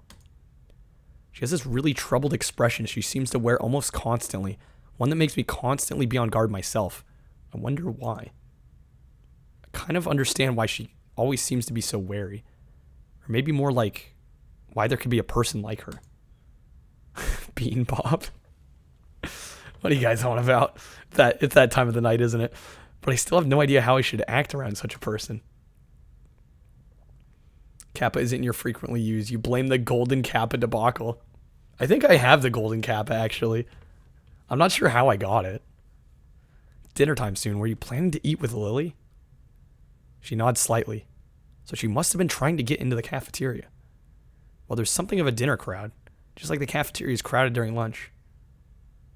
It's not as bad because dinner time is longer than lunch hour, but I can understand why Hakana would be discouraged from going in. It's 2:07 a.m. Can we get the... What? Well, yeah, of course it's going to be dark at 2:07 a.m. I would assume so. Oh, you're saying you get dark. Okay. I was going to say, I'm like, it should have been dark a long time ago. I pick my bag up and we take our leave. Akano slips a little to meet my initial pace, so I slow down to match her speed. It doesn't take long for us to be walking at a comfortable pace down the hallway.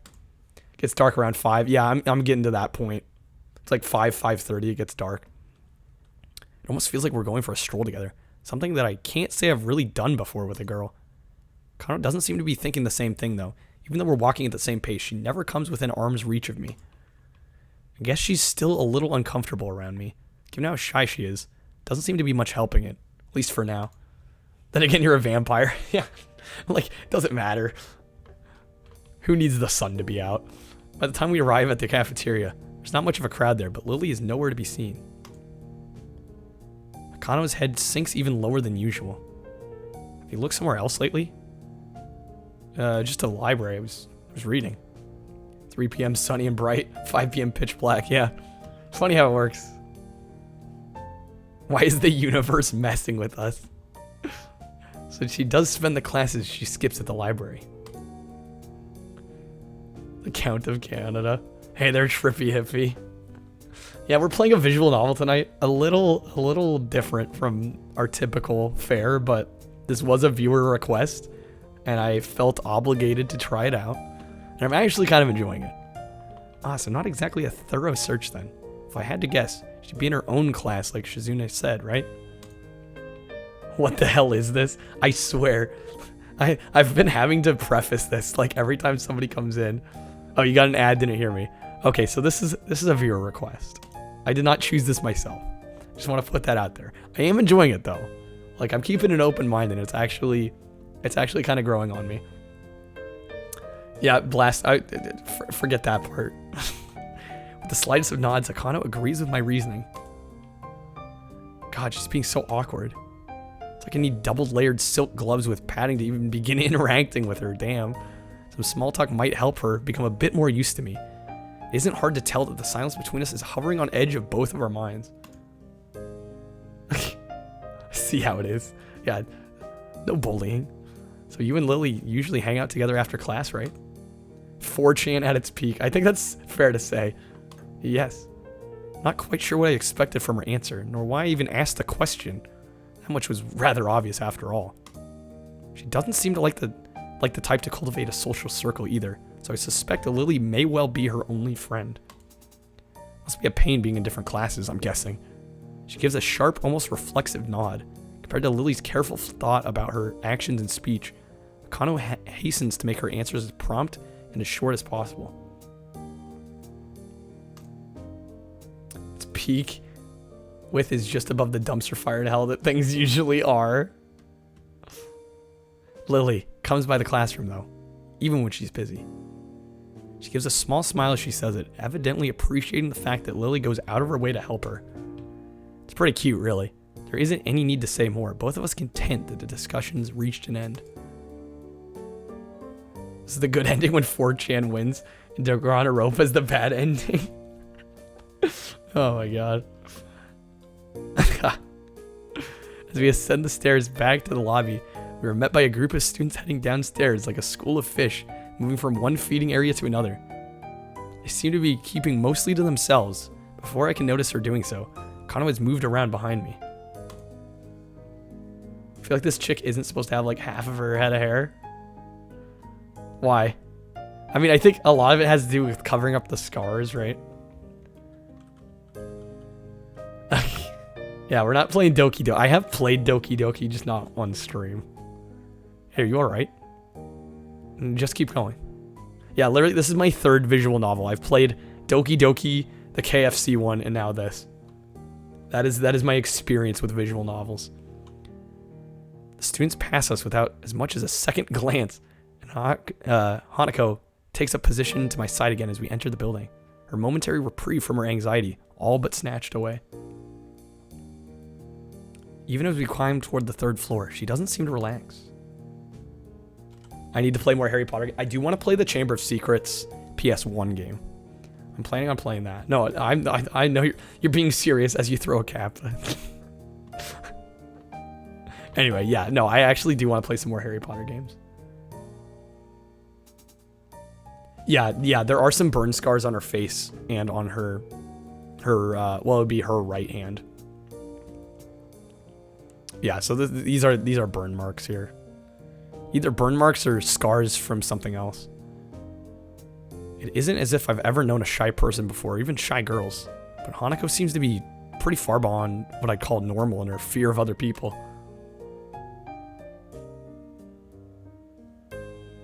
Thought it was just over her whole right side of her body, like two. No, I think, well, I'm not actually sure. Not entirely sure. Two-Face probably isn't the worst comparison. If it weren't for Lily acting as a mediator, I doubt Hanako would be even able to be, would even been able, there we go, to walk beside me like this. My throat's getting tired. She seems to completely shut down in the presence of others. Should buy one of those half face masks. Phantom of the Opera style. The rest of the walk up to Lily's classroom continues in strained silence, while I rue her inability to socialize at all. Has anyone made a Zuko joke yet? See, I hear the word Zuko and I think of my friend's dog named Zuko. After we make our way up the stairs, the noise coming from Lily's classroom is audible from halfway down the hallway. Wasn't expecting such a din at all. Well, I guess we found her. This wasn't hard. Did Hakano come here first and then come to me for backup, I wonder? Well, if that's true, then she's starting to trust me a little. It can only be a good thing. Rather watch Justin Bieber Baby. Yeah, that's actual torture. That's actual torture.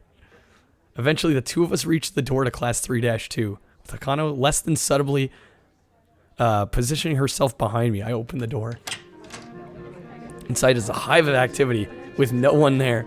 Seemingly every student in class is talking at once. They work hurriedly on their separate tasks. Going by the paint cans, decorations, and banners being made. Must be for the upcoming school festival. Actual torture then is playing COD Zombies Transit Crouch Only. That does sound awful. I guess my first priority should be finding Lily. There. Finding her among the din is surprisingly easy, not the least because of her looks. A couple of students gathered around her as she stands at the front of the class. She seems to be in charge of the preparations, or at least busy organizing them. Carefully negotiating a path through the various students hunched over the floor for a lack of desk space, I raise a hand entirely out of habit as we finally reach Lily. Her backstory is probably going to be abuse. Yeah, I could see, getting splashed with something or burned. Cough, cough, transit. Dio, I will agree with you. I actually kind of like transit. I think there's issues with the map, but I can look past them considering there's some cool shit going on, I think, personally.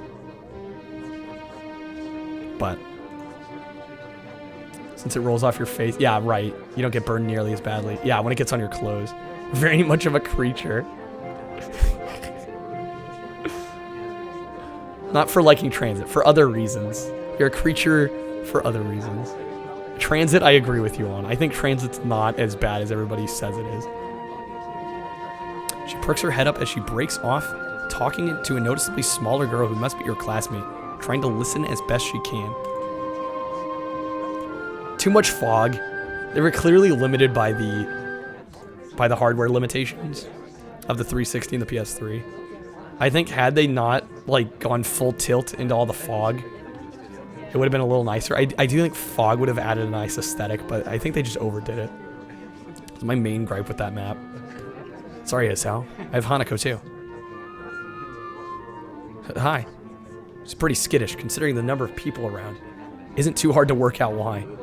Lily takes a moment's pause to assess the situation before turning to the other student once again. For the moment, just ask Moria for his advice.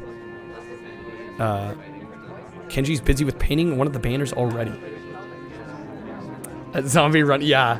When they speed up on you, the fast running animation.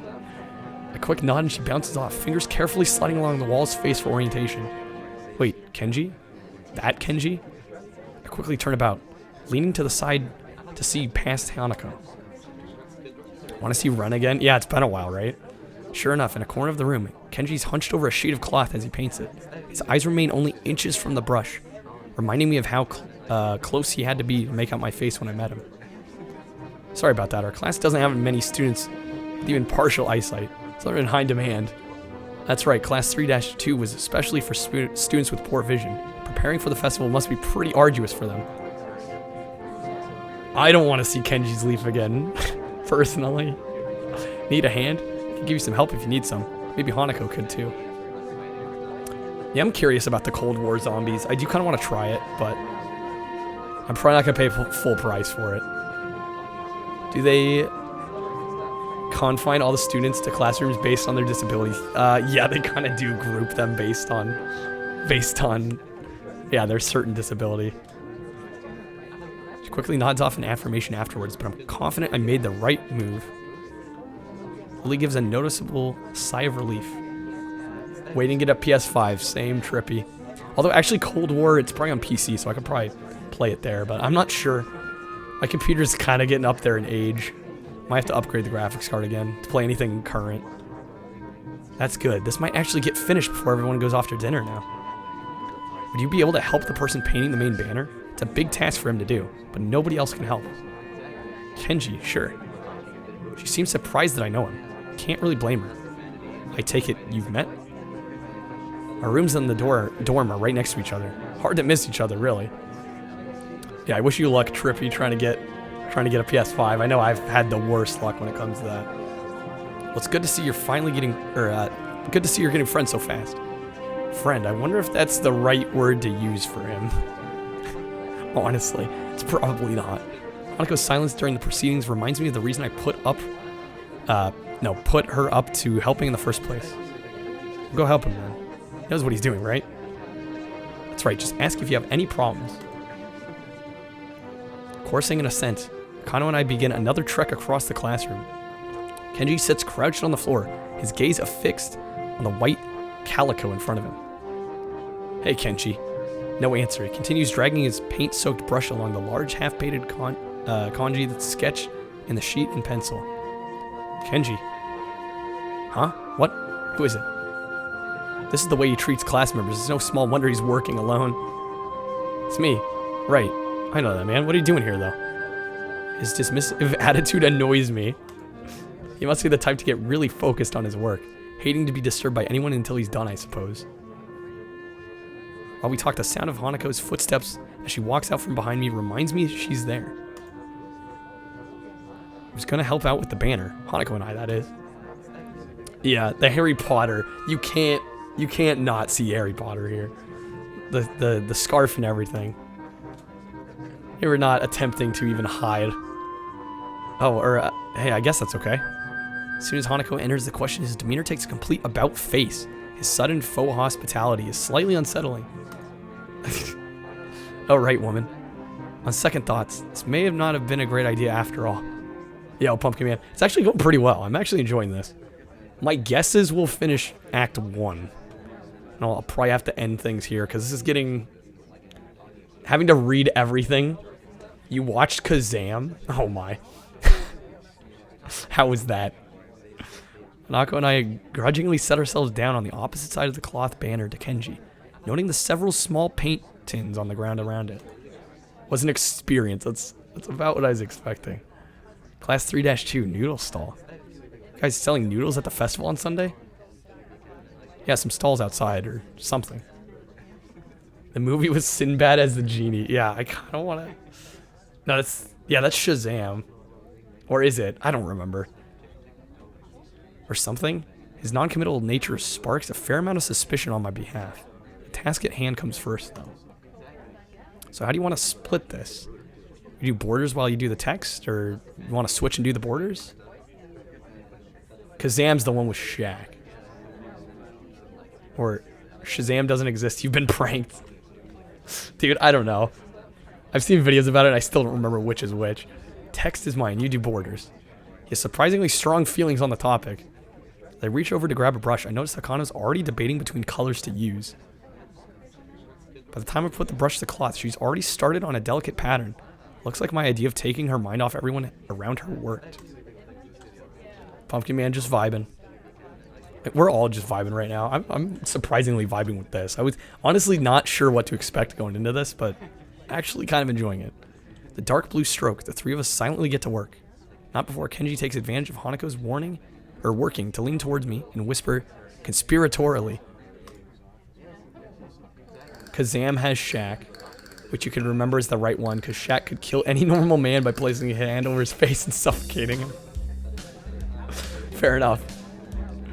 Okay, man, why are you here? Hanako just wanted some help to find Lily, that's all. He apparently disapproves of my motivations. I get it. Looks like I misjudged you.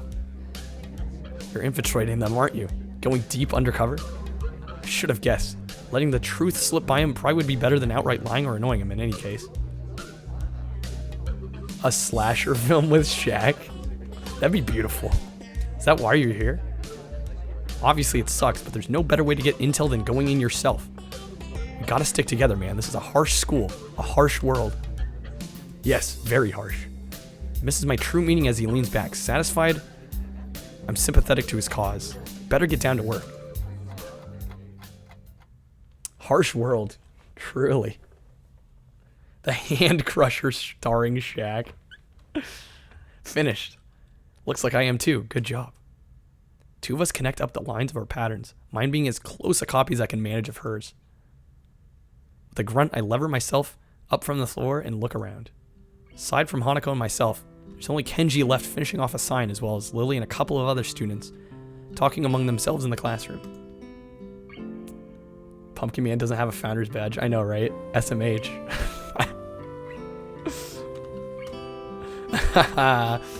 Looking at my watch, it's no surprise. It's getting pretty late. Need a hand. I'll offer a hand to Hanako, which she uses to get herself up. As she does, I can't help but glance at her wrist. If her scars extend even down to there, how much of her body was burned? Okay, there we go. We're getting a bit of our question answered, or at least asked, by the protagonist. I feel a pang of guilt about it, however. She quickly covers her wrist with her other hand. Looks good, doesn't it? She looks surprised for a moment before noticing that I mean the banner. It does, I guess. Her smile shows that she feels a slight sense of pride in the result, just as I do. The floor is significantly neater for the decorations being placed on desks and shelves. It's much easier to get Lily as we cross the room. We finish the banner. Guess that's all that needs to be done? Lily gives an appreciative nod. Thank you, Hanako. Is there any way I can thank you? It's fine. Beats sitting in my room studying at any rate. I don't mind either. She nods before suddenly remembering one last person. Oh, is Kenji still here? Just as I open my mouth, Kenji gives the answer from the other side of the room. Yeah, I just finished. Sinful. He carefully slides his sign into an empty section of shelf to dry, before quickly walking past us and out the door.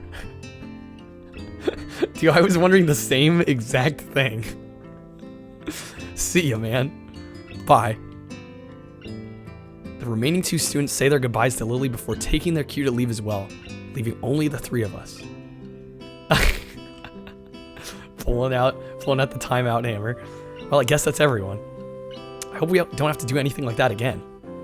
Working past school time. Man, why is my nose so itchy? I apologize for scratching it. Indeed, the class's plans this year were ambitious. Maybe too ambitious. Stalls look nice, though. She's right. Shows that a lot of work's gone into them. My, I'm sure a lot of us would be glad to hear that. At least now there's not much work to do until the festival itself. It's getting pretty late. Should we go? Nose scratch pog. I'm just like, when my nose like rarely ever scratches. No, I'm not going to try and finish this. I'm going to maybe try and get to the end of Act 1, which I assume would be coming up kind of soon. It's probably a good idea. You going back to the dorms as well, just now? Luckily, I can save whenever I want, so I think we're good. I'm going to try and wrap around midnight. It's about another half an hour. Nighttime lighting really makes the gardens look quite different. Compared to the usual look of lush greenery, things are much more calm. I was gonna say, Dio never does anything wrong, except for suggesting I re-speedrun American Tail. Being that it's so late, the lack of students probably helps. The odd 1 or 2 can be seen scurrying to and from the dorms, trying to eke the most out of their approaching curfews, but no more. Okay, Pumpkin Man. Yeah, I'll probably be down to watch a movie here. All that can be heard is our footsteps, in addition to Lily's cane regularly gently tapping on the ground in front of her. It's nice to finally be able to relax a bit after the mad rush during school.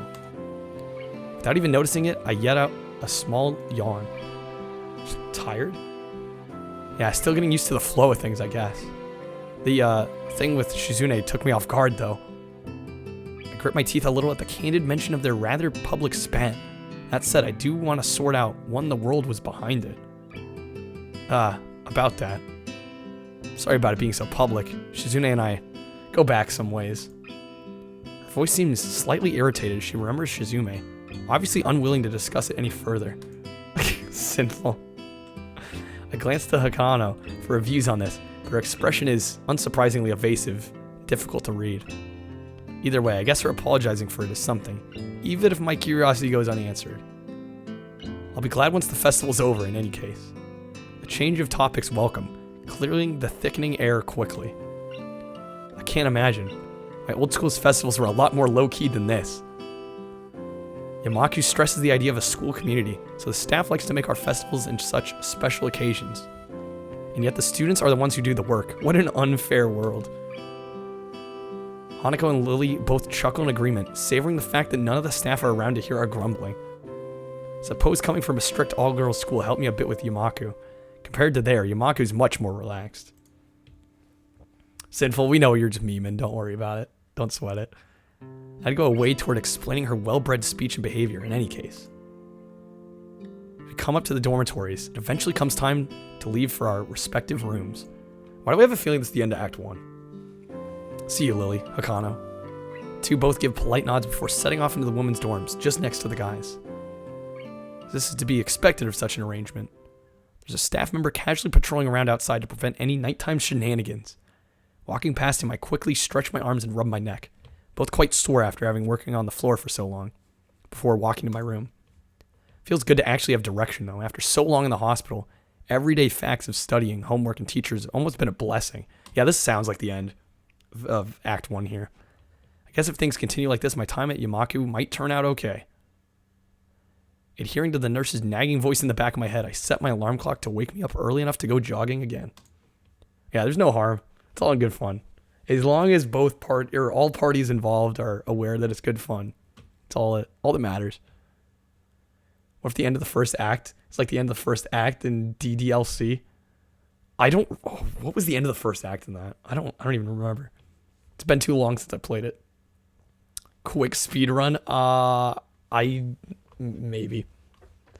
I kind of doubt it. I don't know. My voice is pretty tired at this rate. Quick review of the game, 10 out of 10. I'm enjoying it. There's definitely a ton of dialogue, which Obviously, I mean, it's a visual novel. It's going to have that. But I'm enjoying it. Pacing so far is decently good. It's actually holding my attention more than I probably would have expected. I made a promise and I'm going to keep it. Besides, Emmy's bound to rat on me if I don't show up. It's not all that bad.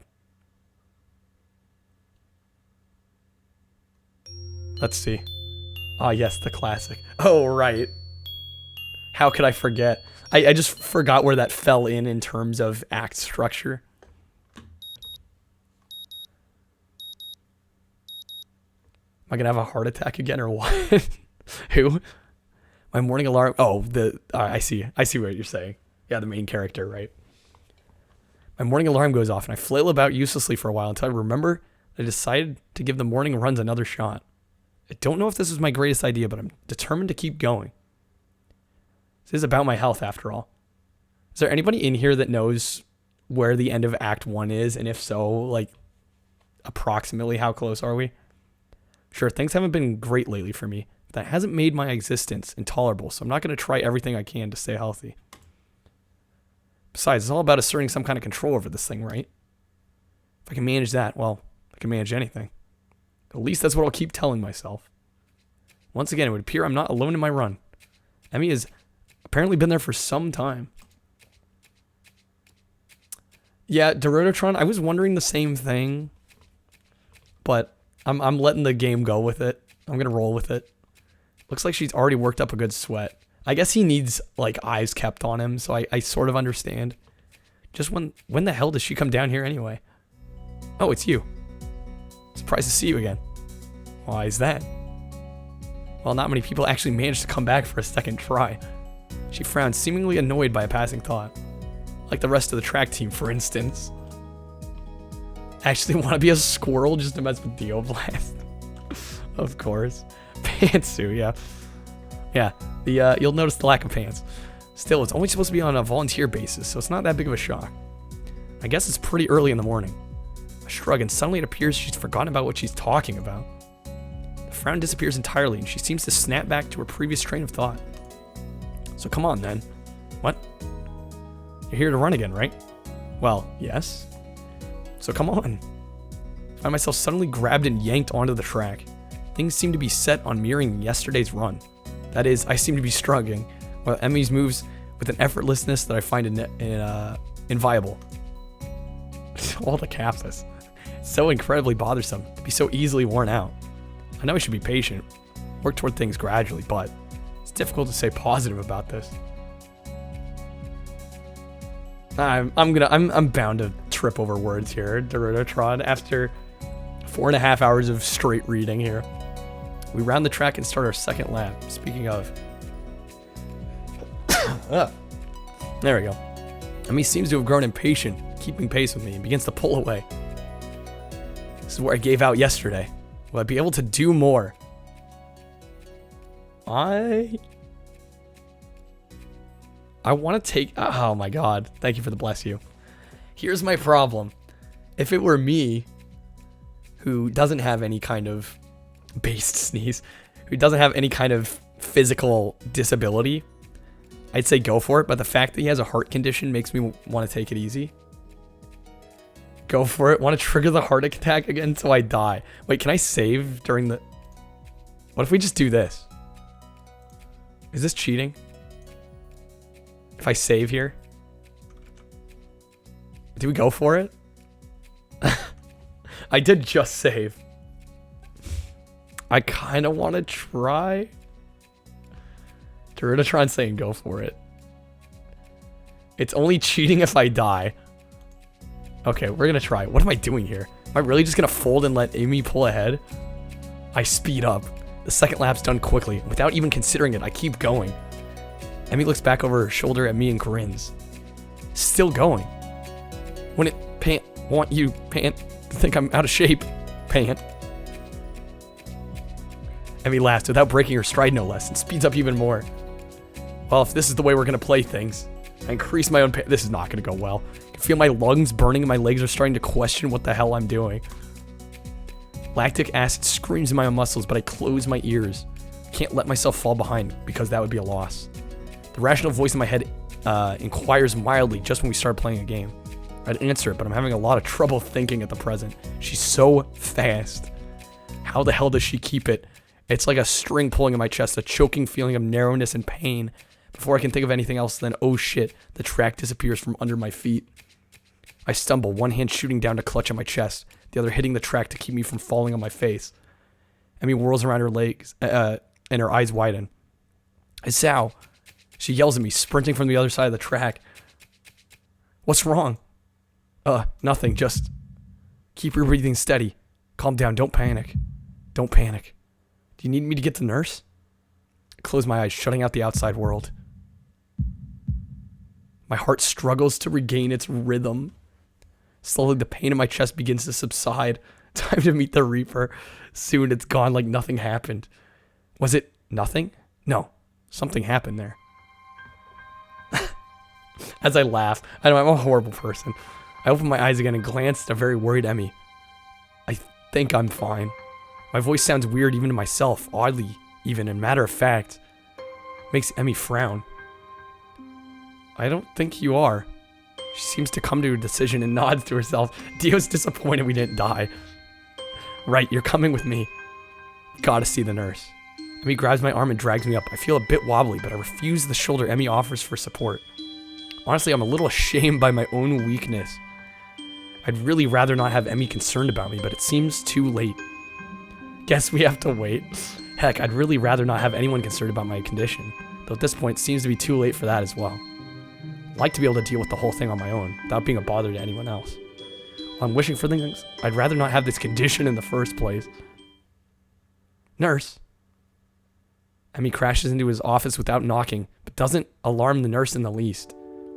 Good morning, Sunshine. What's up? Sunshine? Anyway, he calmly sips it from his coffee mug, but he lays it down after following Emmy's gaze to me looming in the doorway. Sal, what brings you here? This music, yes. We were running and he stumbled over and started grabbing at his chest. Easy there, Emmy, calm down. Sal, what happened?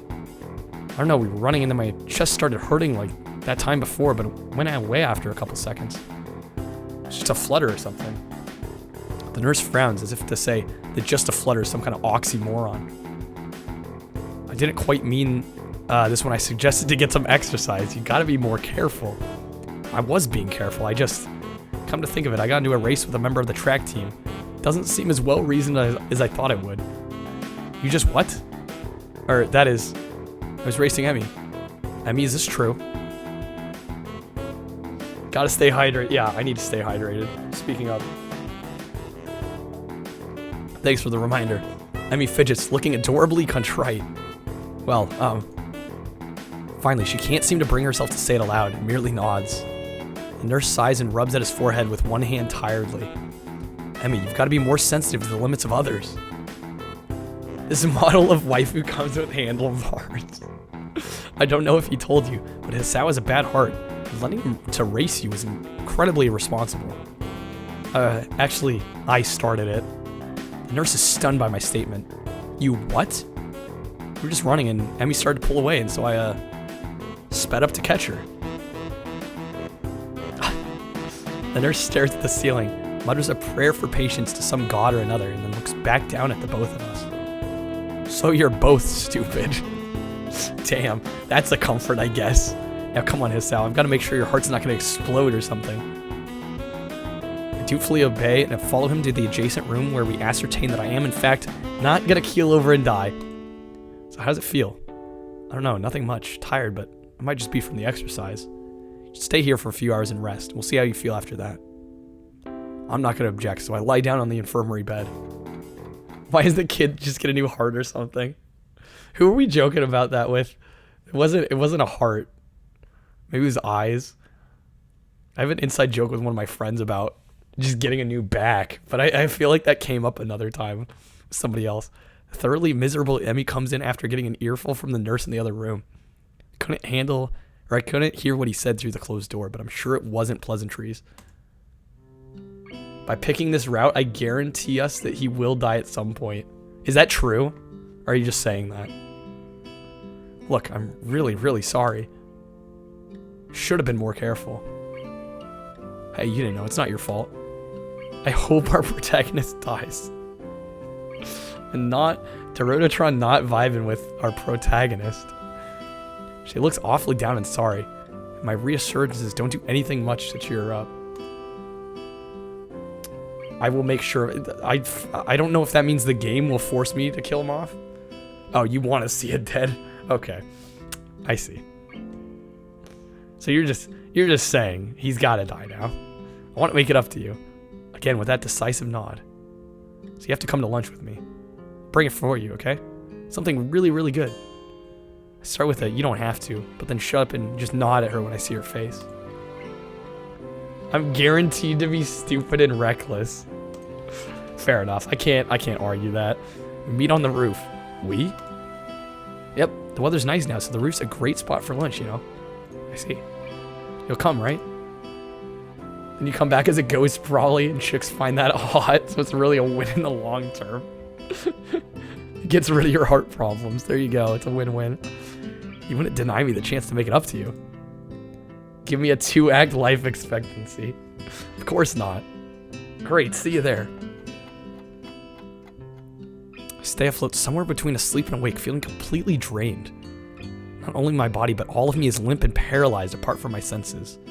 I swallow with difficulty and then try to lie as still as I can, which in this state is not a very hard thing to do. The nurse is shuffling around on the other side of the curtains he drew to give me privacy. I can see his shadow shifting about in the sunlight. He has opened the window of his office. It's windy outside. She doesn't have proper legs, so she has prosthetics. The clean white curtains flutter in the breeze, in a heavy, lazy motion like waves. Light sifts through them slowly, half absorbing into the fabric. Yeah, double amputee. Close my eyes. The breeze on my face feels like the soft fabric of the curtains. I listen to the sound of my heartbeat for a moment, trying to shut out the sound of the nurse tapping away on his computer, and my own heavy breathing. It's steady. Damn it, not even a week and I end up like this again. Really screwed up this time. I should have known better than to play the half-baked sports star in front of a real one. She had the Baja Blast one too many times. That's horrible. And why did I try to act brave? Like that heart flutter was no big deal, even when it was obvious it was. It's just a reflex to push it away, to keep it inside. I didn't want it to happen. I didn't want Emmy to see it. Stupid, stupid, stupid. I have to be more careful or end up in the hospital again or worse. It's my final thought before I give in to the tiredness. The roller coaster of feels and kecks. So true. I fell asleep for how long? What time is it? I'm feeling a little lightheaded. Keep blinking compulsively. Pushing the curtain aside, I squint my eyes against the unfiltered light pouring in from the window. The texture of the canvas feels nothing like the wind did before. Nurse looks up from his work, sitting exactly where he was before. How are you feeling? Can't really tell, so I don't answer anything. I'm feeling kind of groggy from falling asleep at such a weird time. Hopefully I don't look too weird. This truly, 4chan style experience to the max. What time is it? Me croaking the question to gain some orientation. The nurse looking at his wristwatch before answering. Things seem to happen in slow motion. 10:15. Try to think for a moment what that means, but I'm not really sure. Didn't answer my question, Hisao. Oh, fine. Climb down from that bed then, let's see how you're doing. Don't. I try to do exactly that, only to sway dizzily when I move too fast. The nurse moves to support me by an arm and sighs. Stand up too quickly is what I was going to say. Just sit there, I'll check your pressure to make sure. My good intentions sure lasted for a long time. I shut up, embarrassed with myself, while the nurse gets busy with an old-fashioned contraption in my arm. After a couple minutes, puts it away, looking neither pleased nor unhappy. You're all right. Head stopped spinning? Yeah. Good. How are the contents doing? Didn't show very good judgment out there, Hisao. He swallowed the retort I was going to make. That's what I was thinking myself, but hearing it stated by somebody else makes me want to protest. What he's saying is not pleasant to hear. Doesn't make him any less right. No, sir. He nods, still looking as neutral as he was before. Be easy to be angry at him if he said "told you so" or something, but he doesn't. I can try and help you keep your health, but ultimately the last call lies within you. Hopefully this little episode will be something to remind you of that. Here, a note for your teacher, to avoid an interrogation. I take the slip of paper he's offering and then make my leave as I can't think of anything else to say. I don't even really want to. Stay out of trouble, you hear me? I don't think it was anything but a scare, but next time could be different. I hear you. There's some way to get to the school building straight from the auxiliary building, but I'm not keen to find out and possibly get lost, so I go from the exit that I know works. Stop at the stairs of the auxiliary building, deliberating for a moment between going to the dorms to get my books and stuff and going straight away to the class. Sun stings my eyes, so I head toward the dorms. The halls are quiet as the courtyard was. Naturally, so since everyone's in class, I knock lightly at the door of 3-3 and push open the door when Muto calls from the other side. Sorry I'm late. 15 pairs of eyes turn to me. Good morning, Nakai. Muto seems to be somewhat confounded by coming in late, as if I interrupted his flow or something. Judging from the rambling lectures his classes tend to be, might be the case. I pass him the note the nurse gave me. Muto takes it with a nod and reads it quickly. He lifts his eyebrows and gives me a kind of stern look, but doesn't say anything, just nods solemnly again. I shrug and he gestures at me to run along, so I naturally do. Class goes on lazily. I'm starting to think getting into the rhythm of school. I've even stopped worrying about taking notes and being overtly attentive. First day I was pretty high-strung in class. Muto finishes his lecture about electricity early, but continues without a pause about the festival. So as you know, the festival's on the day after tomorrow. Hope everyone's projects are going to be successful this year. Have a good time, but also come Sunday, please keep the meaning of the festival in your minds. Games and fried food. Everyone bursts out in laughter, and so do I. Dio. Oh my god. Yes, thank you, Mikado. What I went more was, the remainder of his sentence is buried underneath the ring of lunch bells, and everyone starts packing their things. Muto deliberates for a moment, but since nobody seems to pay attention anymore, he gives up and sits down. It's crowded in the hallway, or as crowded as hallways in the school can probably get. Most of the students seem to be heading down for the cafeteria. Normally I join the flow and grab a lunch myself, but today is different. Today I've been invited to lunch on the roof. The double whammy. An odd location, so that's where I was told to go. Fortunately, I managed to find shelter in the storm in the lee of the classroom door. Eventually, the torrent subsides, and I step tentatively out into the hallway, only to be met by Emmy, who comes flouncing down the hallway like a cannonball. Hey, Asao, great timing. I have super extra lunch today, as promised. Let's go upstairs. The stairway to the roof is a little dilapidated, but it's clearly been used recently. The top of the stairs is a door complete with a missing padlock. I wonder who the intrepid individual that removed the lock. Emmy shoves the door open and steps beaming into the sunlight. Suddenly, a tall, dark stranger appears out of nowhere, standing imposingly in front of us. Emmy flinches back, almost falling back down the stairs. Eek. Hello. Yipes, you scared me, Rin. Wait, isn't she... Hello. It's Rin time. Noticing that Rin is speaking to me, Emmy looks curiously at me. You two know each other? I look confusedly at Emmy. She's that friend of yours? Rin has turned her gaze toward the clouds drifting above the school. I didn't know you knew this person, Emmy. The awkward silence lasts only for a few seconds until Emmy lets out a tiny giggle, shrugging the coincidence off. I invited Hasao for lunch. If you know him, that's just better. Oh, does this mean I don't get food? Or did you invite him for lunch without the lunch? Neither. I have food for 3. Nice thinking. I walk to the other end of the roof while I stay at the clock tower for a while, taking in the atmosphere. There's nobody else but us here. I guess the roof is not as popular as it is in other schools. How does she eat if she doesn't have arms? She eats with her feet. She can use utensils with her feet. A few rundown benches and tables are scattered around the edges, perhaps in an attempt to make the rooftop look less desolate. Small pebbles covering the roof rattle beneath our feet. I peek through the chain link fence to take a look at the school grounds beyond. You're expecting out of a bowl like a dog? Come on now. Students are strolling in pairs and groups around the quadrangle at the cafeteria. A few delivery trucks are driving past the school towards the convenience store nearby. Somewhere, a watchdog barks at a passerby. Fastest feet in the West. Somehow, when I look toward this town center, the small town feel strikes me very strongly, almost palpably. The hectic lifestyle of big metropolises seems so far away and foreign here. Nobody has to run to catch a bus like their life depended on it, get their senses overloaded by the neon lights and traffic jams. See why I like this waifu, god damn it. I feel surprisingly optimistic about this new life of mine, looking at my new hometown, even if it's going to be mine for only one short year. Finding out about my illness and having to move away from home all came so suddenly I haven't had time to think about how I feel about it. When I step out of the shadow of the clock tower to the open, I feel the warmth touching my back. Sun shines from a perfectly clear cerulean sky. A cool breeze sweeping over the rooftop makes me shiver, but only briefly. The wind carries the scent of trees and flowers, not smog and car exhaust like it used to just a few weeks ago. Emi settles on a bench with Rin in tow and produces one big and two small lunchboxes from her bag. Come on, Hisao, what are you waiting for? She's beckoning me to join them, making room on the already small bench.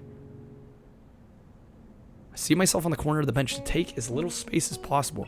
It seems pretty cramped, but somehow all three of us fit on it. Impressive view. Emi suppresses a giggle and places a lunchbox in front of Rin, and hands another lunchbox to me. Here you go, lunch, as promised. Homemade, no less. I'm impressed. Wish outside wasn't so desolate.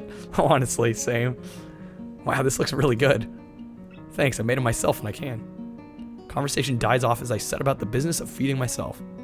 Taking a few bites, I glance up and notice Rin deftly opening the lunchbox, popping a forkful of food into her mouth using only her feet. Gets female content. Lucky. Oh man. Even though I've seen it before, I can't help but be impressed at her dexterity. It's also a reminder of the sort of place I'm in right now. Will I ever get used to sights such as this? Can't decide if getting used to such a thing would be good or bad either. Does getting used to this place mean I'm giving up on being a normal person? Does it just mean I'm becoming more understanding about those around me? Distracted from my thoughts by the sight of Emi tearing into her lunch as if it had insulted her ancestors. It's a great line. You seem pretty hungry. Emi looks up, mouth half full, and swallows more before nodding. My morning run always works up an appetite. Which is great, because then I burn through lunch pretty quickly. Helps me keep my girlish figure. What would happen if you lose it? Would you become a man? I very nearly choke on my lunch trying not to laugh. Normality is overrated, absolutely. It's a figure of speech. Does you figure you have to run in the mornings too? Do you always talk like this? Talk like what? Like what? I think that answers my question. Never mind. So, I struggle to think of small talk and settle on the obvious question. How do you two meet? Rin seems content to let Emi answer this question. Someone in the housing department thought we'd complement each other well, so we were assigned rooms next to one another. Complement each other? Like shoes and a suit. Huh? Emi giggles at my confusion. Put us together and we've got all our limbs, get it? Ah. So I started helping Rin get ready in the mornings, and that was that. Yeah, they went for it. I mean, you can't help somebody get dressed every morning and not get along. I see. Rin chooses this moment to interject. Some dude's a dickhead. Yeah, somebody in charge of housing. Yeah, what is wrong? I have trouble with shirts. Right, that seems fairly obvious. Really? Kind of. This isn't helping, but at least Emi seems to find the whole thing funny. That combined with the fact that Rin is genuinely curious makes me feel slightly better, but yet confused. I mean, you've got no arms. So putting on a shirt seems like one of those things that would be difficult. You know what? I'm just going to stop talking now. It'll save me a lot of trouble in the long run. Rin nods in what I suspect is meant to be a sage manner. I see. The conversation dies as I turn my attention back to my lunch. It's really quite good. Emi finishes her lunch first and makes a contented noise. Ah, that was good. She busies herself with cleaning up her lunch. Rin speaks up. I'm thirsty. Speaking of thirst, I need to drink.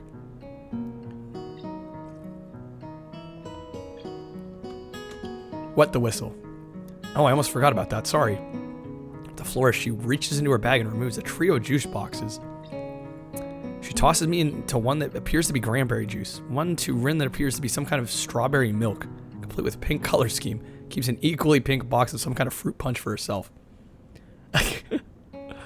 Rin dexterously stabs her straw through the top of the box and begins to drink. So a girl named Rin who lost at least one arm, bunking with someone who lost at least one leg, hanging with a guy who has chest pain. Yep. Oh man, dude. Once again impressed by how flexible she is, but this time I keep my comment to myself. Somehow I don't think either Emmy or Rin are the sorts of people to think twice about the way they work around their particular disabilities. Nah, it's Dragon Ball Z. Rin especially so. Indeed, she gives off the impression of being entirely unaware that she's missing any limbs at all. Whether or not that's a conscious decision is another matter. I'm honestly not sure. So Hisao, how do you like it up there? It's quite nice actually. I like high places for the view. Thanks for inviting me up here. For the lunch too. Emmy grins a 1,000-watt grin, pleased by the response, I suppose. No problem. Feel free to eat with us next time too, okay? Won't make you lunch, but you can bring your own up here. Low lunch service, I don't know. Emmy looks mock offended, trying to take advantage of my good nature. The nerve. She giggles. Well, if that's your answer, I guess Rin and I will just keep eating our lunch all alone. Suddenly assaulted by the most heart-rending puppy dog eyes I've seen as Emmy pouts. Kidding, I was kidding. Love to eat lunch up here again. Good location, the company's okay too. Emmy frowns a bit at my declaration of okay, but seems happy enough that I've accepted her invitation. I guess this makes us friends now. Or at least acquaintances. Lunch bell rings, signaling a return downstairs. I really like these two a lot. Rin, you didn't finish your lunch again. I wasn't that hungry. If you don't eat more, you're gonna fade away. Rin shrugs, as if this is an acceptable risk. That's why you can't play these, Dio. You'll get too attached. Come on, we better get going. 3 of us head down the stairs together. The afternoon class passes. Once again, I find myself without a plan for something to do after school, so I head to the library to return a couple of the books I finished reading. Walking inside, I see there are about as many students here as there were on Tuesday, all the more evident from the almost total silence enveloping the room. As I drop the books I borrowed into the return slot into the counter, Yuko suddenly pops up from behind it, quite startled from the banging they made as they hit the trolley next to her. Reminds you of how you never did have that. Need both hands to wipe away the tear blast. Sorry, Yuko, I didn't mean to startle you. No, that's fine. It happens a lot. I'm used to it by now. Can I help you?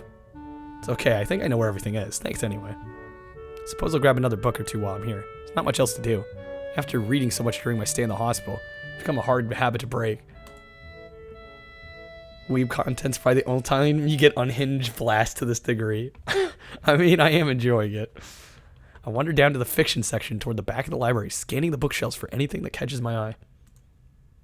As I do, I look over to the corner where Hanako had been the last time I was here, not really expecting anything to come of it. You know how people romanticize high school is kind of weird to you. I mean, I had an okay high school experience, but it definitely wasn't great. It wasn't the romanticized version that we all seem to get force-fed. Or like that's supposed to happen, you know. As they tell you in movies, high school's garbage.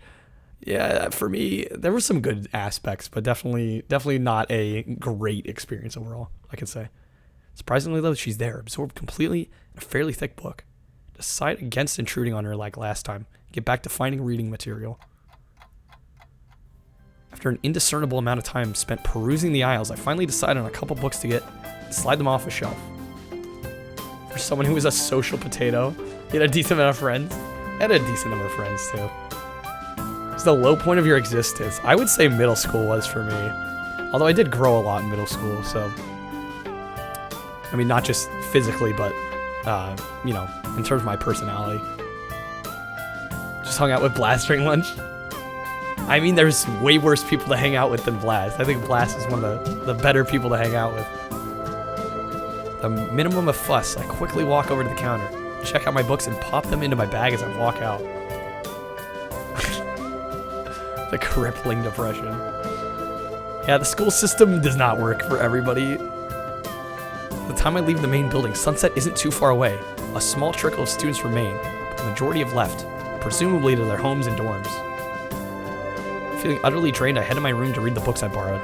Been enough action and excitement for one day already. The first is Alice's Adventures in Wonderland. I know the story, of course. Never actually read the original book. Just as trippy as I remember the story to be, with wacky characters and nonsense plot. Doesn't have enough menial tasks, existential dread, and staring at a desk wondering why you're being subjected to this. True, all of that is very accurate. I started thinking of myself as some kind of an Alice too, haplessly tumbling down the rabbit hole of this cripple wonderland. Okay, that's a rather strong expression. Still, the isolated location, the overt way the school accommodates to absolutely everything is unsettling. It's like another world. I wonder why I can't shake the feeling of being an outsider like Alice, despite most everyone being so hospitable and friendly with me. Yeah, I'm like Cripple Wonderland. Okay, they went there. They just went there. Turning another page, my mind starts drifting further away from the book. It's quiet. I can hear my heartbeat thumping against the fabric of my shirt. For some reason, it makes me feel really bad, like it has since the time in the forest with a Wanako. Like I was locked in a cage with something nasty and scary. That got me too.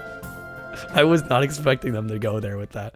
I put the book down for a while and stare at the ceiling, taking my time to shake off the feeling. 200 pages later, I fall asleep.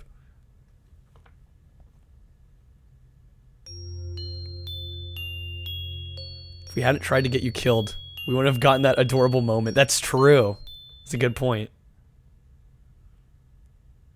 Yeah, not really any mental disabilities. It's all been physical, interestingly.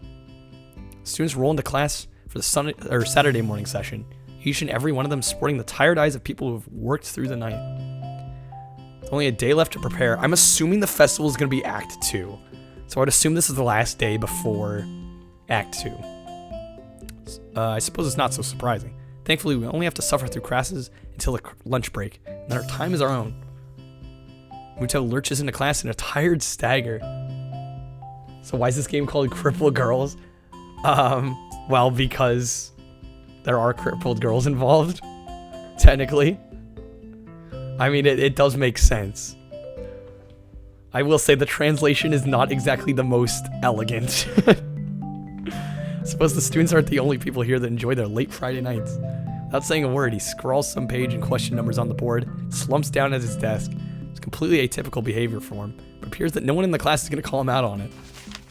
Wordlessly, the students shuffle their textbooks into position and get to work. Not wanting to break the trend, I do the same. Fatigue has made the class antisocial. Not a peep is heard among the ruffling papers. It could be partly attributed to the 2 empty seats behind me. For some reason, Misha and Shizune aren't present. Probably they're doing council work for the festival. Yeah, according to the writer, it should be Cripple Wonderland. It's very quiet without Misha present. I wonder if she's been born as rowdy as she is, if she's making up for Shizune's lack of voice. Nakai, can I speak to you for a moment? I'm so engrossed in thinking about Misha that I don't even notice Muto approaching my desk. Sure, what's this about? It's probably better if we speak outside the classroom. Something about this doesn't sound too good, but I stand up and follow him out into the hallway. Muto's hands in the hallway, scratching his head as he works out what he's trying to say. Not knowing what's going on, I wait silently. I heard from the school's head nurse that you had an accident the other day. Oh no, so you're approaching me. Yeah. So it's about that. Well, kind of, but it's not anything to be worried about. Yes, it is. Anything that can endanger your health is something to be worried about. We try our best here to prepare you for your life here. Part of that involves knowing your limits and how to work around them. Yeah, no, Dio, you're getting way too hyped about that, though. Is someone dead? All caps with a Pog Champs next to it. That's beauty. It would be remiss of me if I didn't speak up about this. All right, I get it. I'm sorry. Muto closes his eyes in frustration. I realize this probably wasn't the best thing to say. Something tells me you're not sorry. Pretend as much as you want, but this isn't a normal school. A lot of people put in a lot of time, effort, and money to make sure that you and every other student here can have the same level of education as your peers. Not yet, Sai. You guys. For you to abuse that by throwing out advice, especially medical advice, is plain selfish. I'm not sure if this is actually how he feels. For some act he's practiced many times to guilt trip students into doing the right thing. Either way, it's working. I understand. This is all new to me, and I apologize. I know my limits now. I'll be sticking to them. Dio, my lord. Muto appears to lighten up a little, satisfied that his message has been received. Death in visual novels is Pog. Oh, man. So then, on to my next question. How are you finding your studies? I understand you were laid up for a while. We're not too far ahead, are we? I can physically see him doing that. I've never even seen Dio before, and I can see him do that. I don't really think so. I tried to keep up when I was in the hospital, so it hasn't been too hard. Muto taps his chin and raises an eyebrow as he absorbs the information. Is that so? I I suppose there are still students out there who realize the importance of learning. Yo, Darian, thank you for the 7 bits. Did I hack this game? In what way? This is vanilla. The only thing I did was turn off the adult content. Yeah, maybe you shouldn't have a depression class, Dorotron. Yeah, probably would not be a good idea. I wouldn't go for it that far. I was only trying to keep myself occupied with my little life support prison. Well, yeah, you gotta keep up with those things, right? That's exactly it. One wrong move in this world and you're left behind, right? Oh, I'm sure. Yeah. Yeah, Japanese culture seems to have higher percentage of depression for whatever reason. Wouldn't want that to happen. No, you wouldn't. Every week there's a new scientific discovery. Most of them mean nothing to the layperson, but any one of them could be key to the next big thing. I'll keep that in mind. It's so obvious that Muto's serious talk is over and he's gone back to his standard, slightly scatterbrained approach to life. Tio, I think in hindsight, I prefer him this way. He's slightly more predictable in his unpredictability. Hey, Asta. Quarantine in your room? Yeah, that's a bummer. Hopefully you're doing alright otherwise, though. Oh, Japan is, yeah. I think it's just very high expectations on everyone in that culture. Well then, I think that's all I really had to say. Let's get back inside, shall we? Hey, there's Snicks. Welcome in. My relief at that suggestion is insurmountable. I think we're about to wrap up. I do kind of need... Unfortunately, I can't go, like, all the way through this game, I think, in one night. Like, we're not even through Act 1 yet, so, my goal is to get through Act 1 and then save there, hopefully, and pick this up another night soon. Sure, you're the boss, right? Muto pauses for a moment. I don't think any of my students have ever said that to me before. For an instant, I consider replying to this. Something deep within me tells me to shut my mouth and get back in the classroom. Welcome to Weeb Hell, yeah. Where dudes have, yeah, pretty much. Quitting, no, I wasn't going to quit during Act 1. I was going to finish Act 1. It's just, I've already been streaming this for over 5 hours. A few of the students jump up at the sound of the door, rapidly trying to pretend that they're working on the questions on the board. Wish you were doing alright, Snicks. Are you okay? Hopefully everything's okay. Some don't even bother. Their heads slumped on the desk as they nap. Thankfully, it would appear that Muto does not even notice them. Well, Snicks, if you do want to talk about it, you're welcome to. DM me. He returns to his desk and retrieves a scientific journal from one of the drawers. I guess I got him there. The class returns in near silence that Muto and I left it in before our chat. Mixed feelings of tiredness and anticipation buzz around the room. Everyone here is either waiting for a chance to rest or the chance to get their last-minute preparations underway. Are you also dreading a lifetime of loneliness? Oh my god. Darian, that's not the best advice. Don't do that, Snicks. The clock on the wall slowly ticks the remaining class time away, until finally the bells cry out, ending the torment. Before you all leave, I expect the answers for those problems by Monday.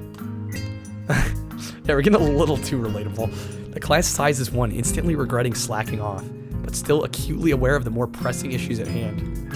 The classroom empties in a blink as everyone rushes to their last-minute festival preparations. I stay behind and try to quickly finish the questions, so I don't have to bother with it over the rest of the weekend, the festival and all tomorrow. Chugging this beer for you. Hopefully you're not drinking too hard here, Darian. Hopefully you're being safe about it. Apart from me, Hanako's the only one left, obviously waiting for Lily. It's weird that Lily comes all the way to our classroom to pick her up. I expect that moving around is at least nominally harder for her than it is for Hakano. Slice of life anime content doesn't ever get you enough to actually distract you from your crippling social awkwardness. Always makes you feel worse. You poor guys. Never safe, always sorry, part of the drinking cycle. My god, guys. Do we need to stage some interventions? I'm honestly worried for some of you. It's none of my business, and I naturally don't ask about it from Hakano. Despite the relative proximity of our seats, neither tries to strike up a conversation about that, or anything else either. So an impressive silence falls upon the classroom. Time passes in silence. It's probably just 15 minutes or so, but it feels longer. I turn the pages of my notebook. Hakano turns pages of the novel she's reading. Yeah, Snicks, if you, like, honestly, if you need to chat about things, my DMs are open. And I'm sure that goes same case for many of the other mods. My pencil lead splinters against the paper just when I'm about to finish a paragraph. The sounds of my irritated sigh and subsequent fumbling around for a sharpener feel like they're breaking the mood in the classroom. Yeah, Discord, Twitch, I mean, I'll check them both. Either way. Whatever's convenient. Kano keeps her eyes firmly away from my direction. Before long, Lily's tall figure appears in the doorway. Rick immediately out again. Akano. Name is all it takes to make Akano jump up from her desk and run to Lily.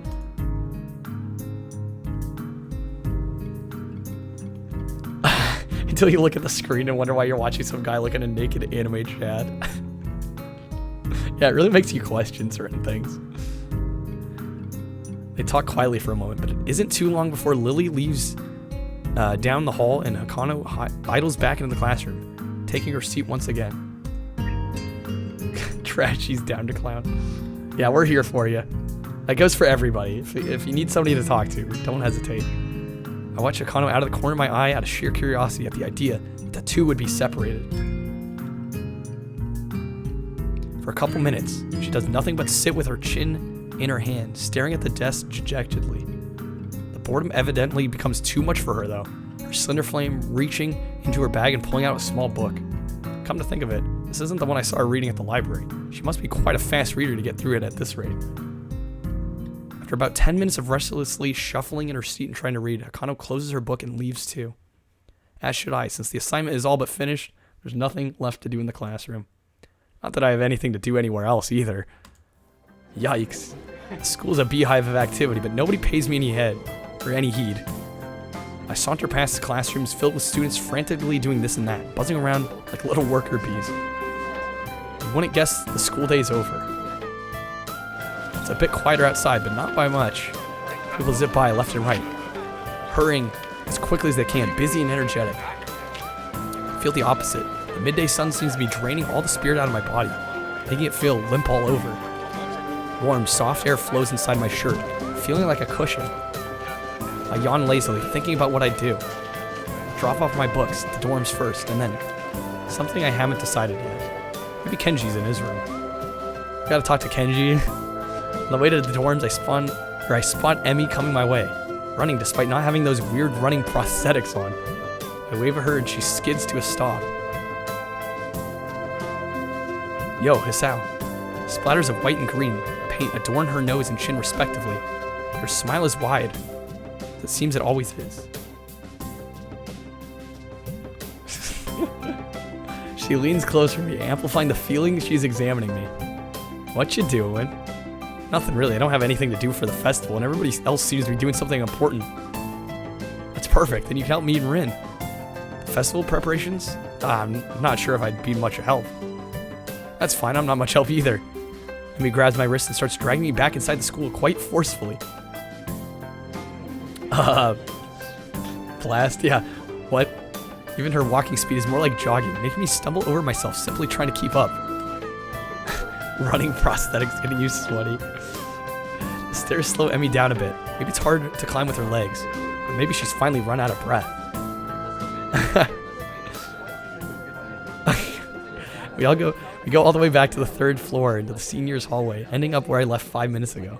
I could just as well have stayed here waiting for Emmy, had I known. So is Ren working on that mural still? That's right, she needs all kinds of plants and bushes and stuff, or brushes and stuff. So I went to get them from the art classroom. And you need me to help with that. Well, Ren told me you already helped her, so I thought you wouldn't mind. I see. Thanks to Emmy's flaky logic, here I am again, collecting stuff from the art classroom for other people. The room is empty apart from ourselves and the lonely specks of dust floating in the air. Emmy skips straight away to the back wall, digging out a tiny crumpled piece of paper from her pocket. While she tries to make sense of the scrawled handwriting, I take a closer look at the materials lying around here. Dozens of paint cans and bottles are arranged on the shelves in most unorganized fashion. Some look like they've been left there for several decades, relics of a previous art club generation. Next to the heavy stacks of neatly piled drawing paper are boxes full of different sized brushes and unsorted crayons. Terry, you're cracking me up. The smells of paint, turpentine, and fresh paper float in the stale air, mixing in my nostrils to form that unmistakable scent of art. Emmy studies her notes, comparing them to markings on the various paint cans, passes them to me as she finds the correct matches. She stretches her neck to look on the topmost shelf, but it's not quite enough. Her eye level stays below the shelf no matter what she does. Emmy gives up and just looks up to the shelf longingly, like a child at a toy store, huffing in annoyance. After a moment of building anger, she starts jumping up and down, apparently trying to speed read the labels. During a fraction of a second, she can see them, catch what she can. It's no surprise that she fails miserably and almost manages to bring the entire shelf crashing down. Now I see why lending a hand here would be useful. You guys, come on, let me do that. You can't jump high enough. I don't want you to hurt yourself trying. Also, I'm like twice your height. You are not. She turns around, flaring scorn, flushed cheeks and all. Just kidding. Anyway, I'll look there, okay? She glares at me one more time, but can't come up with a retort. The grudging she turns back to me. So I begin scrounging around the top shelf for paint while below, Emmy crouches to scavenge what she can from the cupboards. Bone anchors, yeah. I shake my head a little after double checking to ensure that she can't see me do so. Emmy having a complex about her height was a surprise. I wouldn't have joked about it otherwise. She seems to be easygoing, but I guess everyone has their weak spots. Only after we have almost all the items collected and spread out on a desk like a treasure hunter's spoils, whoops, do I realize that it wasn't necessarily the height jab that got her riled up. If we pull a Freak the Mighty scenario and mount wife... What the hell? She might not be like that, or that she might not like to be told that she can't do something like jump. But Emmy herself seems to have forgotten about it already. Quick to anger, quick to forgive. Is she that kind of person? At least she doesn't seem to have taken anything to heart. She chatters away happily while we pick up the rest of the items, make our way back to Ren. I know, you guys are killing me here. I chivalrously carry the bulk of the materials as we make our way toward the dormitories. Double waifu. We can build a better future. Ren is really stressed about getting her painting done. It's her own fault though. She should have started earlier. You guys are killing me. Is she gonna make it? No idea. Looks good to me, but with Rin, you never know what's going on. Found her this morning lying in front of the dorm in the fetal position. She hadn't slept all night. Can't believe that night nurses hadn't found her. Now she's painting again like crazy. Yeah, I've noticed that she comes off as kind of unhinged, so to speak. Waifu Voltron. Emmy giggles at that fact, as well as at my likely too obvious awkwardness. I don't mind it, she's just a little weird sometimes. On that I can agree with her. Unlike me, Emmy seems to be cool with Rin's whatever it is that feels so off about her. Still, they don't feel close like Misha and Shizune do. Them working as a single entity sometimes, it's hard to say where one ends and the other begins. Even though they're so different, just like Emmy and Rin are. And Rin is the most different of them all. Different from anyone else I've met. Yeah, I guess she's a very unique person. I return to that word again as if it encompasses Rin personality by itself, but really it's just a substitute for the lengthy description of her oddities. Okay. My god. Emmy giggles as I grasp about for a properly descriptive word. Why is the chance just a meme now? We've so devolved. She's just weird. You know, earlier she spent half an hour sitting on her box. She stared at her toes. She giggles again in a way that makes me think she doesn't know what's funny about it. It just is. All that time. The working area is a mess, but the mural itself has taken even more of the wall since I last saw it. This is cursed. This is so cursed. You have to distract yourself from the creeping existential dread somehow. I mean, fair enough. Disfigured human figures have been mostly colored in tones of red, pink, and orange. Weird, imaginary things populating the spaces in between. It looks nice. Can't think of any word that would describe it, the work concisely and comprehensively, so I settle myself on a nondescript nice. But honestly, it seems like the area around the wall becomes untidier at the same rate as the mural progresses. Yeah, this got chat acted some weird way. The ground is littered with dozens of paint cans, various art supplies, and empty soda bottles. Ren herself is the center of this chaos, standing there looking very cozy as she was a natural part of the scene. Her pant legs have been rolled up to her knees, exposing her thin legs which sport a drying spectrum of war paintings, similar to those on Emmy's face. Emmy sprints to Ren ahead of me and gleefully jumps in front of her. I'm back. That was fast. Did you run in the corridors again?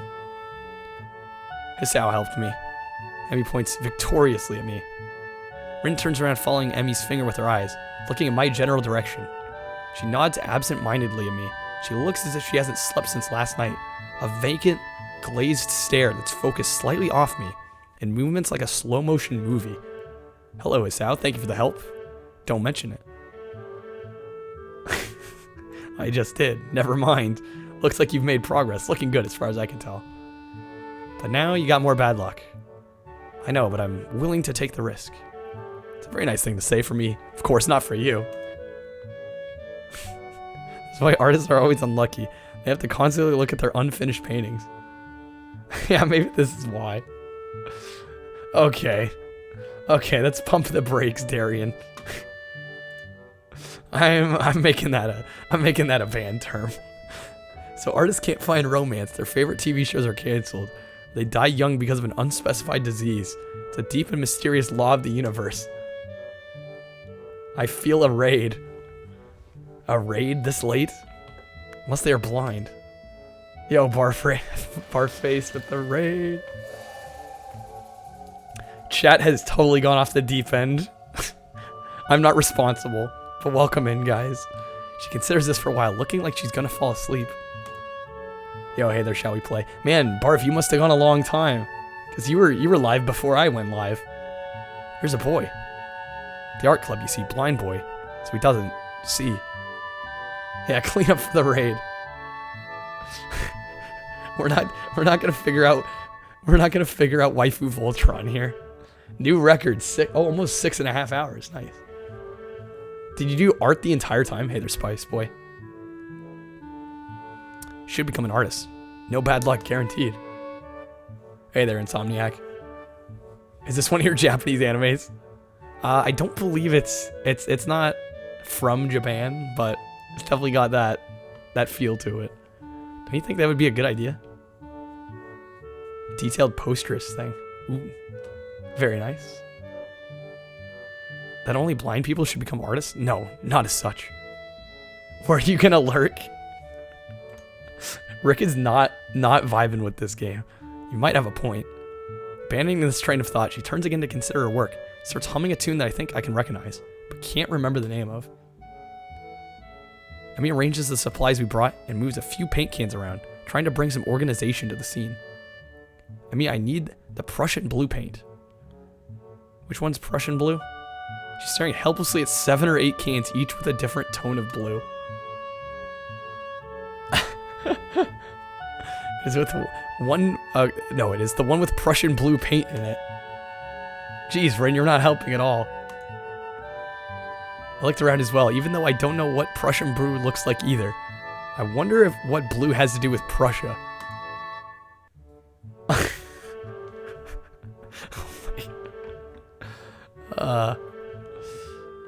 Yeah.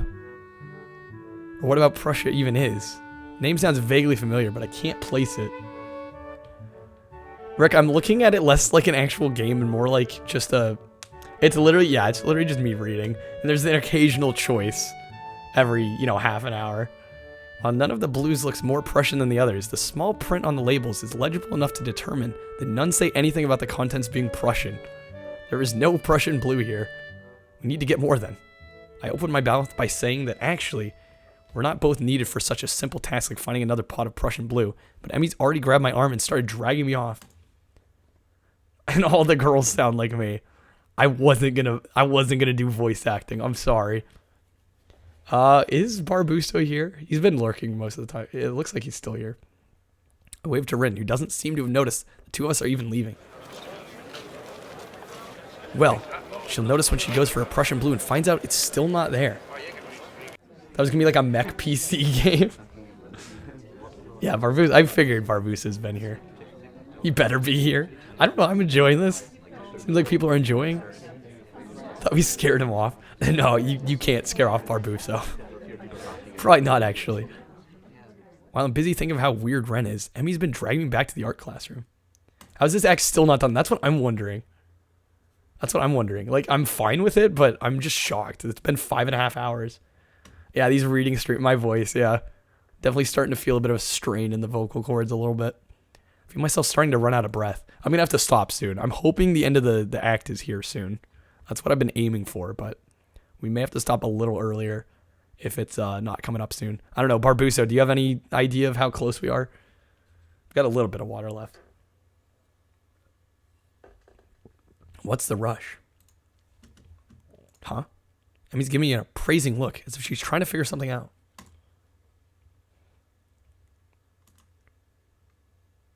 Just that you seem to be in a hurry. I'm not sure I can keep up. I'm doing it different. Oh, fair enough. Right. Comprehension dawns on her face. You're not out of breath, are you? I am. There's almost an accusing playfulness to her tone. I'm tempted to deny it, but then I realized that I've been breathing heavy since we stopped. Guess it's kind of obvious. A little. Not everybody can be in shape, you know. You own... What is Dream Daddy? What the hell is that? Takes all kinds, right? Emmy frowns. It's not a particularly good frown. That is. I should get in shape? Not that I already decided to try for that. After that flutter on the track, I figured there's a real need to get in some sort of running habit. A note unfollow. What the hell is Dream Daddy? I was, after all, feeling pretty good until I had my false alarm. Oh, it's a dad dating simulator. Oh my. Well, actually I wasn't. Excuse me, but it was fun. Meanwhile, my comment seems to have helped Emmy come to some sort of decision. Well, that's it then. She gave me a serious look. Stream that next time? No, you're joining me. I beg your pardon? In the mornings. You and I are now running partners. I've got a routine all planned out. In fact, she produces a crumpled sheet of paper. I've got it right here with me. Why is chat off the rails here? Well, everybody got civil because of the raid, Barb, so I gotta thank you for that. But, it's basically the schools for disabled people, so you can imagine where this is gonna go. Yeah, since arriving is the keywords. Yes. Take a sheet of paper and give it the once over. Times, dates, and laps, all laid out. A slow increase from just a few laps a day to, my God, does she expect me to have running marathons? Where'd she find the time to get this all together? And how long has she been planning this anyway? You've been planning this? A little. It's really the nurse's idea. There you go. There's an example. He told me to keep an eye on you to make sure you exercise like he told you to. A vast conspiracy. Maybe Kenji's onto something here. It seems a bit much for just keeping an eye on me. Well, to be honest, I've been trying to find a running partner in the mornings for a while now. My God, Kenji, you can only see the scheme unfolding. What do you need a partner for anyway? It's easier to keep up a workout if you're not the only one doing it. Isn't that obvious? Less likely to quit if somebody else is counting on you to be there, right? I see. This won't only be keeping you running, but it'll make sure I keep running as well. Degeneracy's back on the menu. Do I want to see what it was? Whoops. I didn't mean to do that. That was a mistake. I deleted lol. Anyway, meaning they'll be obeying the nurse. I'll be keeping an eye on you just like he asked. Kinda quick, Hisao. If I refuse? I have no intention of refusing, of course. I've got to at least put up a token resistant. Such a masterfully executed plan. If you refused, I'd have to pout. And you'd have to live with being the guy who made Emmy pout. You don't want to walk on... You don't want that on your conscience, do you? As if to demonstrate, Emmy begins pouting. It's the most adorable, heart-wrenching thing I've ever seen. Okay, I'll do it. Just don't do that. I feel like I just hit a puppy. So it's settled, right? Gonna be my running partner? Follow the workout? And the dietary plan? dietary plan. Yeah, the dietary plan. Gotta eat healthy if you're gonna get in shape, you know? Examine the workout routine closely. I don't see a dietary plan on here. Oh right, I forgot to give that to you. Another crumpled sheet of paper is produced and handed over. It's somewhat less detailed. My lord, guys. I had the nurse help me come up with it.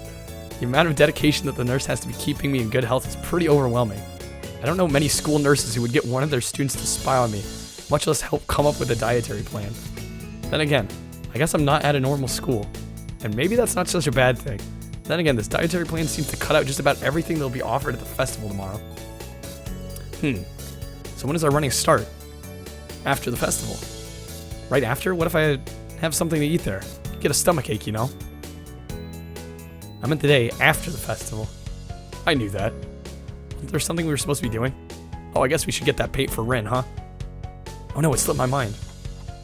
By the time we get the paint back to the mural, Rin's already wandered off. Oh well. Emily and I both decide to part ways there, leaving the paint on the ground. Rin will find it, when she comes back anyway.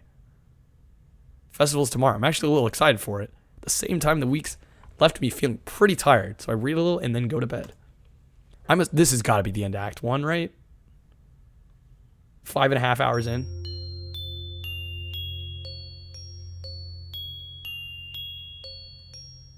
I have no clue. I'm getting a little fatigued, to be honest. I don't know. Do we keep going? Let the pain end. I'm just shocked we haven't seen Act 2. This game sucks.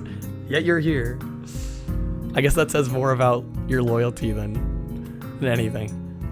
Next day I wake up feeling a little lightheaded. It's almost noon already. Sleeping late is fine since it's a Sunday and there are no classes. Not just a Sunday though, but the festival as well. From my window I can already see some people move the soba booths, slinging noodles onto plates for people with a craving for low quality food. I can hear it in my voice. Yeah, my voice is getting a little rough. Throw back a handful of my morning meds and ponder how to spend the day.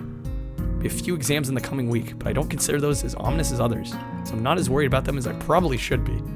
No urgent obligations regarding education. Should be free to spend the day at the festival as I like. Okay, I'm gonna save just in case.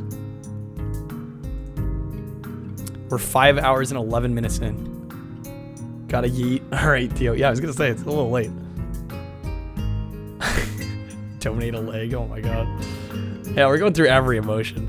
Finishing my morning routine, I exited the hallway, intending to get out and find something to eat. Passing by his door, I decide to see what Kenji's up to today out of impulse. I'm curious if he has any plans, since everyone is doing something. Then again, I can picture him having built a soundproof shelter in his room. Possibly something like a fort, complete with no girls allowed sign. With the girls crossed out and body crudely scrawled underneath it. Knocking on his door, which is luckily devoid of any kind of sign, I hear again the unsettling clicking of at least 10 locks being pulled back. The door opens up a crack. Yeah, I think tack is worse. Personally. Who is it? Supposed to answer that before you open the door. Oh, it's you. Damn, it's early. Not really that early. What is it, man? Nothing. Was just going to ask you what you're going to do today. Half the school's out there already. Out where? Why? What? Wait, what? Is today special? Why are they there? Who? I can hear them. It's loud. Don't tell me. Has the invasion begun? Suddenly looks more alarmed. Yeah, for those that don't know that came in Barf's raid, this guy has this really odd conspiracy theory that there's like this feminist propaganda going on. What day is it, man? Guess you can't see the big wooden booths outside and people selling stuff. What the hell are you talking about? I have my curtains closed at all time to thwart the snipers. Oh, it's the festival. You know what? Right? Don't lie, you were already in here. Yeah, now you're all in here. Don't have a choice. Oh shit, that's today? Oh, damn. Damn it. Can't believe I forgot. I don't have my fort finished yet. This is bad. It's gonna be a very bad day. It's good you told me this, man. It's gonna be a bad day. Why? Oh man, they're gonna be everywhere. The people outside my window socializing. Kenji rubs his temples nervously, suddenly looking very ill. It's gonna be loud as hell. Damn, I was gonna go out today, but it's ruined. Everything's ruined. This is awful. This sucks. What the hell? This really sucks. I can't go anywhere now. There's nowhere to run.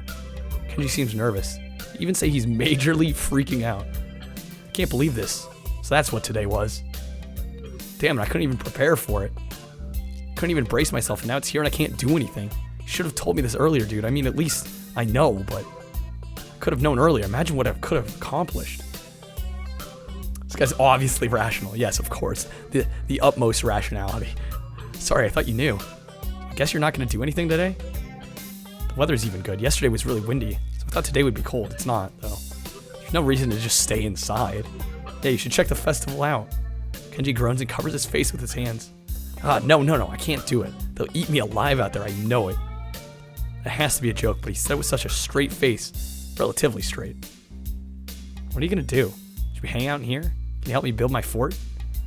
We might still make it if we work together. Rick, thank you again for the lurk.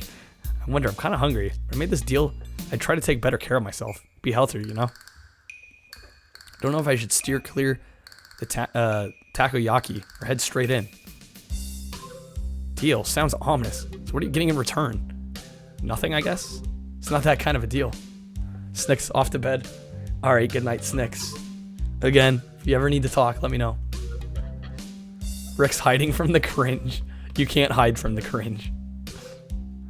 You know, Amy, from our year, we kind of agreed to watch each other's backs and, the shrill scream and the expression of abject terror in Kenji's face chill my blood.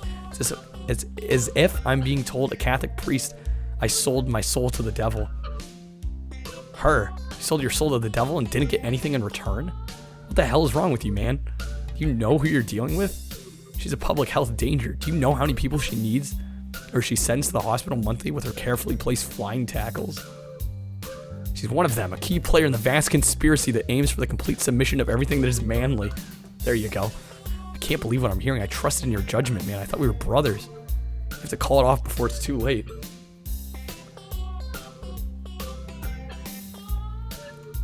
This festival, too, it's just one of their ploys. Fingers his scarf nervously, faster and faster, like he's trying to start a fire. Then slowly begins to calm down once the panic attack finishes running its course.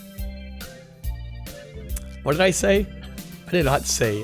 I didn't blast, or not blast. Barf, you must have misheard me.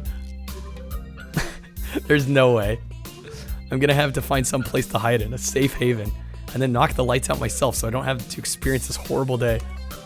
Becca already clipped something of me earlier. If you clop off a couple limbs, oh my god. The perfect thing for that. I must prepare now. Don't go to that festival. Okay. Later, dude. The door slowly closes with a low creak, and I don't know how to feel about what Kenji just said. It's kind of unsettling, and now I start to feel doubtful myself. Should I bother going? I've got a book I've been meaning to read. Something about an underground postal system that may or may not exist. It's short, too. I think I could have finished it in a day. Would it be a good way to spend my time? Well, yeah, it definitely would be. But I suppose it would probably be the better idea to head outside, see the festival.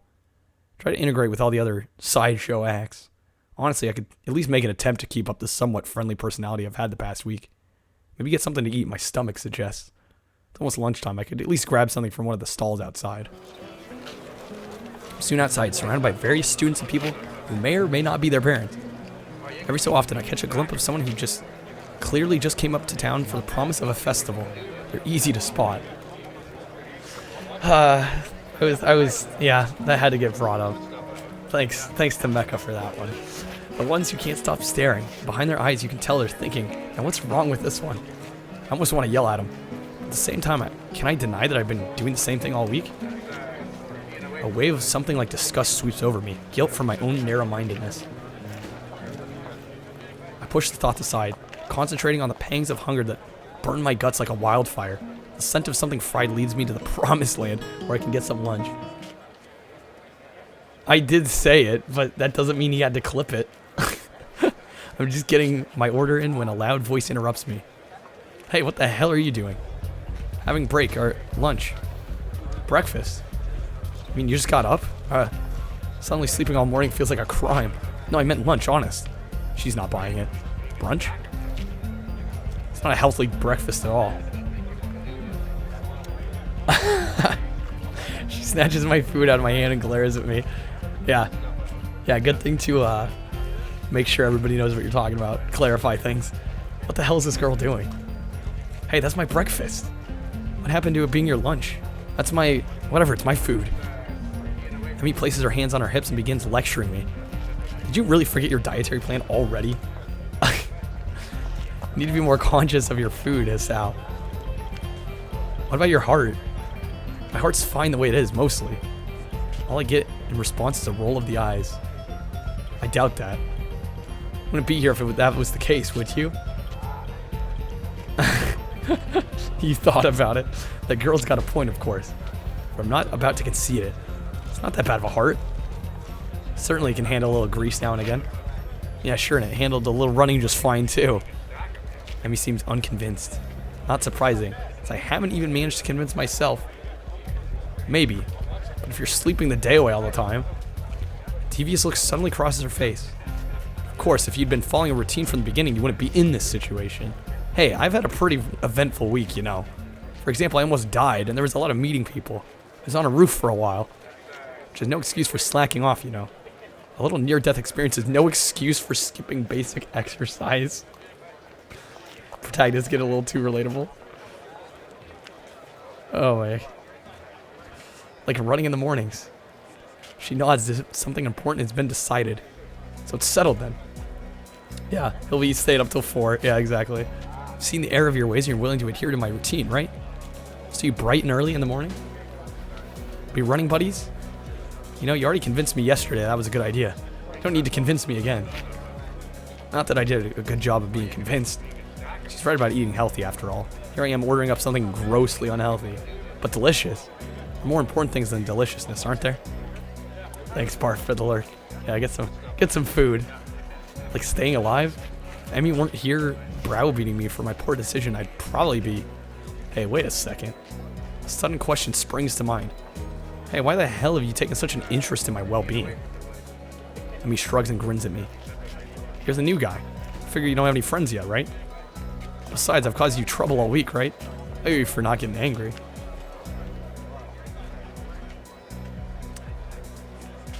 That is... Darian, that is not it, but sure.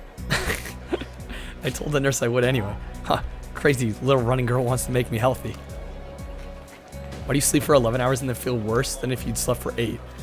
I have to wonder the same thing, Dorotron. I really do.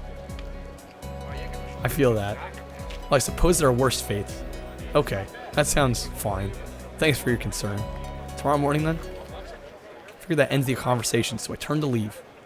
Not so fast. I feel a hand on my collar, and in a second I've been yanked backwards. Hey, no need to be so rough. What do you want now? Beautiful synopsis. Emmy looks almost wounded by my annoyed question. Thought you could use the company. Her eyes narrow. A ripped Uber, Chad? I hope so. Besides, you were just gonna try and sneak some more of that fried crap, weren't you? Well, I wasn't going to, but now that she mentions it, would have been a really good idea. I was not. Another glare. Okay, maybe I was gonna get a little. The glare continues. Okay, a lot. Jesus, I'm a danger to myself and others, aren't I? I got done agreeing that I need to be healthier and then immediately start considering the next unhealthy habit that comes my way. I knew it, you can't be trusted.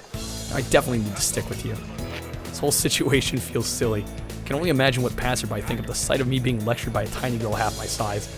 Maybe I should just give up for now. Fine, do what you like. I sigh. Might as well make the best of this. What do you want to do? Emmy thinks for a minute.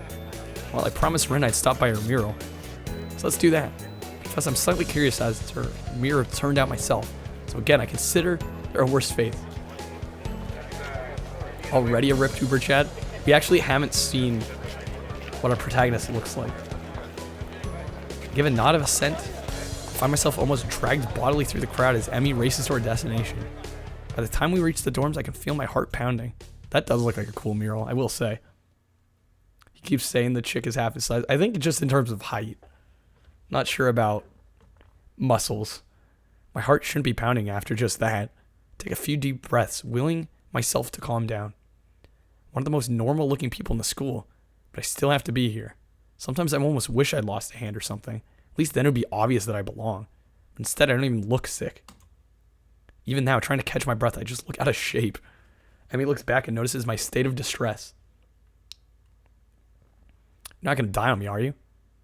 Please don't. It'll be all my fault. I don't want to deal with that kind of guilt. Besides, after the last time, I really don't think I need to see that again. Especially after the nurse. Especially because the nurse will totally say it's my fault.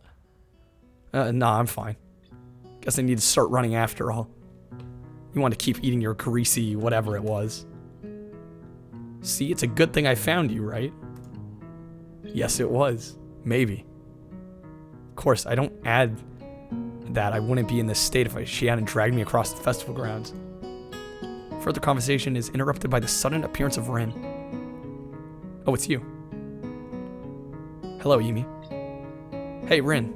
Also brought Hisao along because he's going to give himself a heart attack. I was not. My objection goes unnoticed. We stopped by to see how the mural turned out. Rin nods slowly.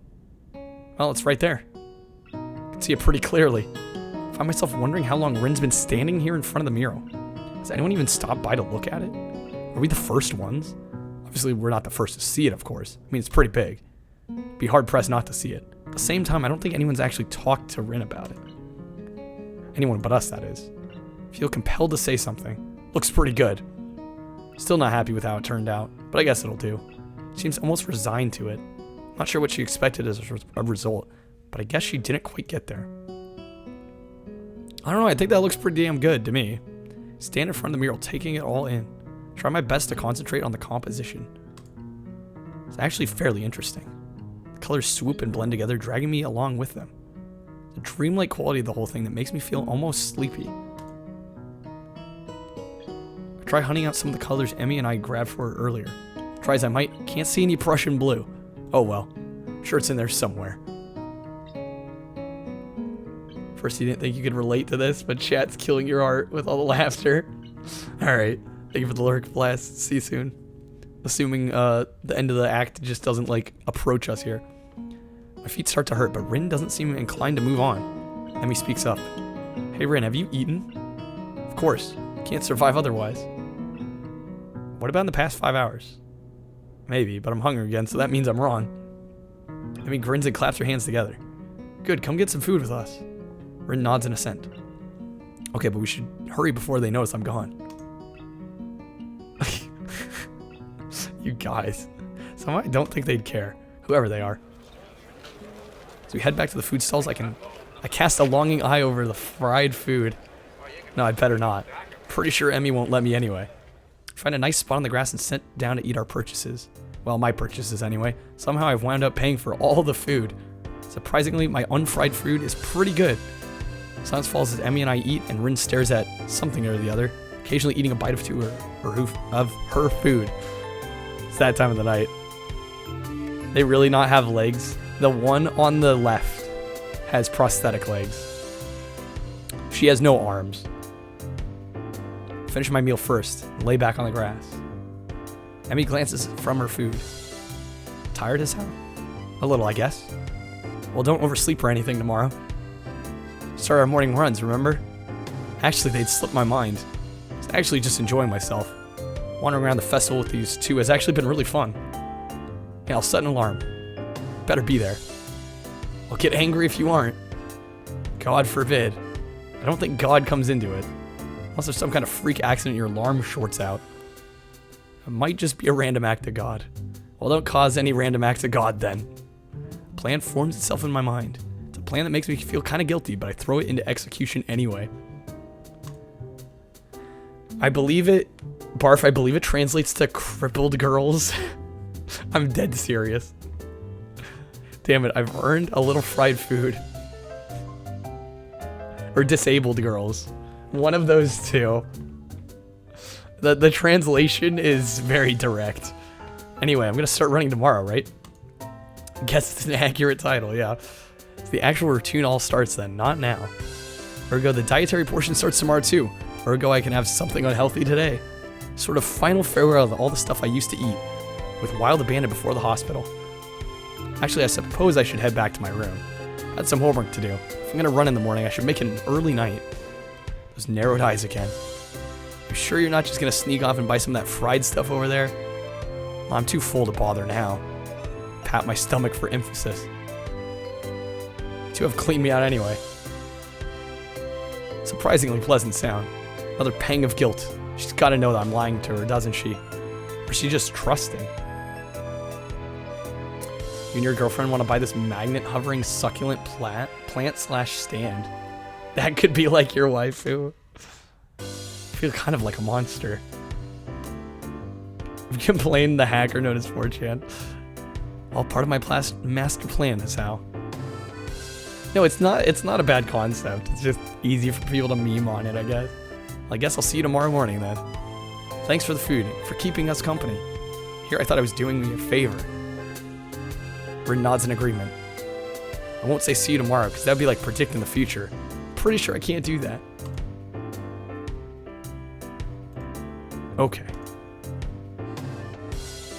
Bye, you two. I feel oddly glad I decided to leave my room today. Not a bad way to start my second week here, I suppose. Once I'm sure I'm out of Emmy's line of sight, I make a beeline for the food stands and buy some cake. At least it's not fried, right? That's slightly better than what I was planning to do. I still feel a little bad about lying to Emmy, though. She really does seem concerned about my health. I'll make it up to her somehow. Better head back to my room. Hey, I do have work to do. My book waits for me and I flop to my bed and read through the fireworks display. Eventually, all the walking around, or more accurately, running around, catches up with me. I'm really out of shape. And me dragging me out in the morning to run just might be a good thing after all. Something to look forward to. I believe that's the end of Act 1.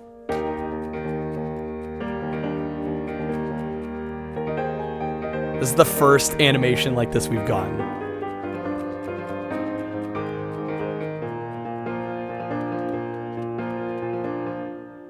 It's a shame there's not more of this, because I actually really dig the animation here.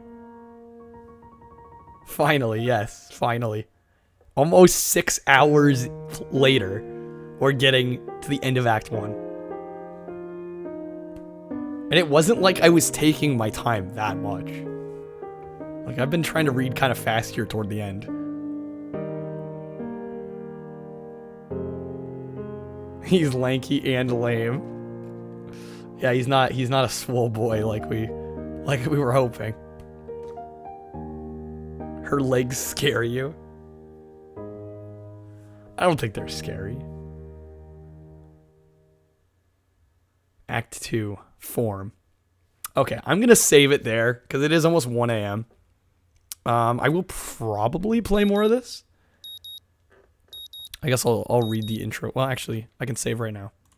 Yeah, we're gonna save this. Definitely an experience. This is adorable. Where's the dark twist? I'm sure we'll get there. I will be back on this. I think this is worth continuing. Yeah, 5.5 hours of playtime. She's wearing underwear. What the fuck? Yeah, pretty much. There's been a lot of what the fuck moments. But yeah, I've actually really enjoyed this. I'm glad Barbuso had me play this. Hopefully I can make some time to play it again.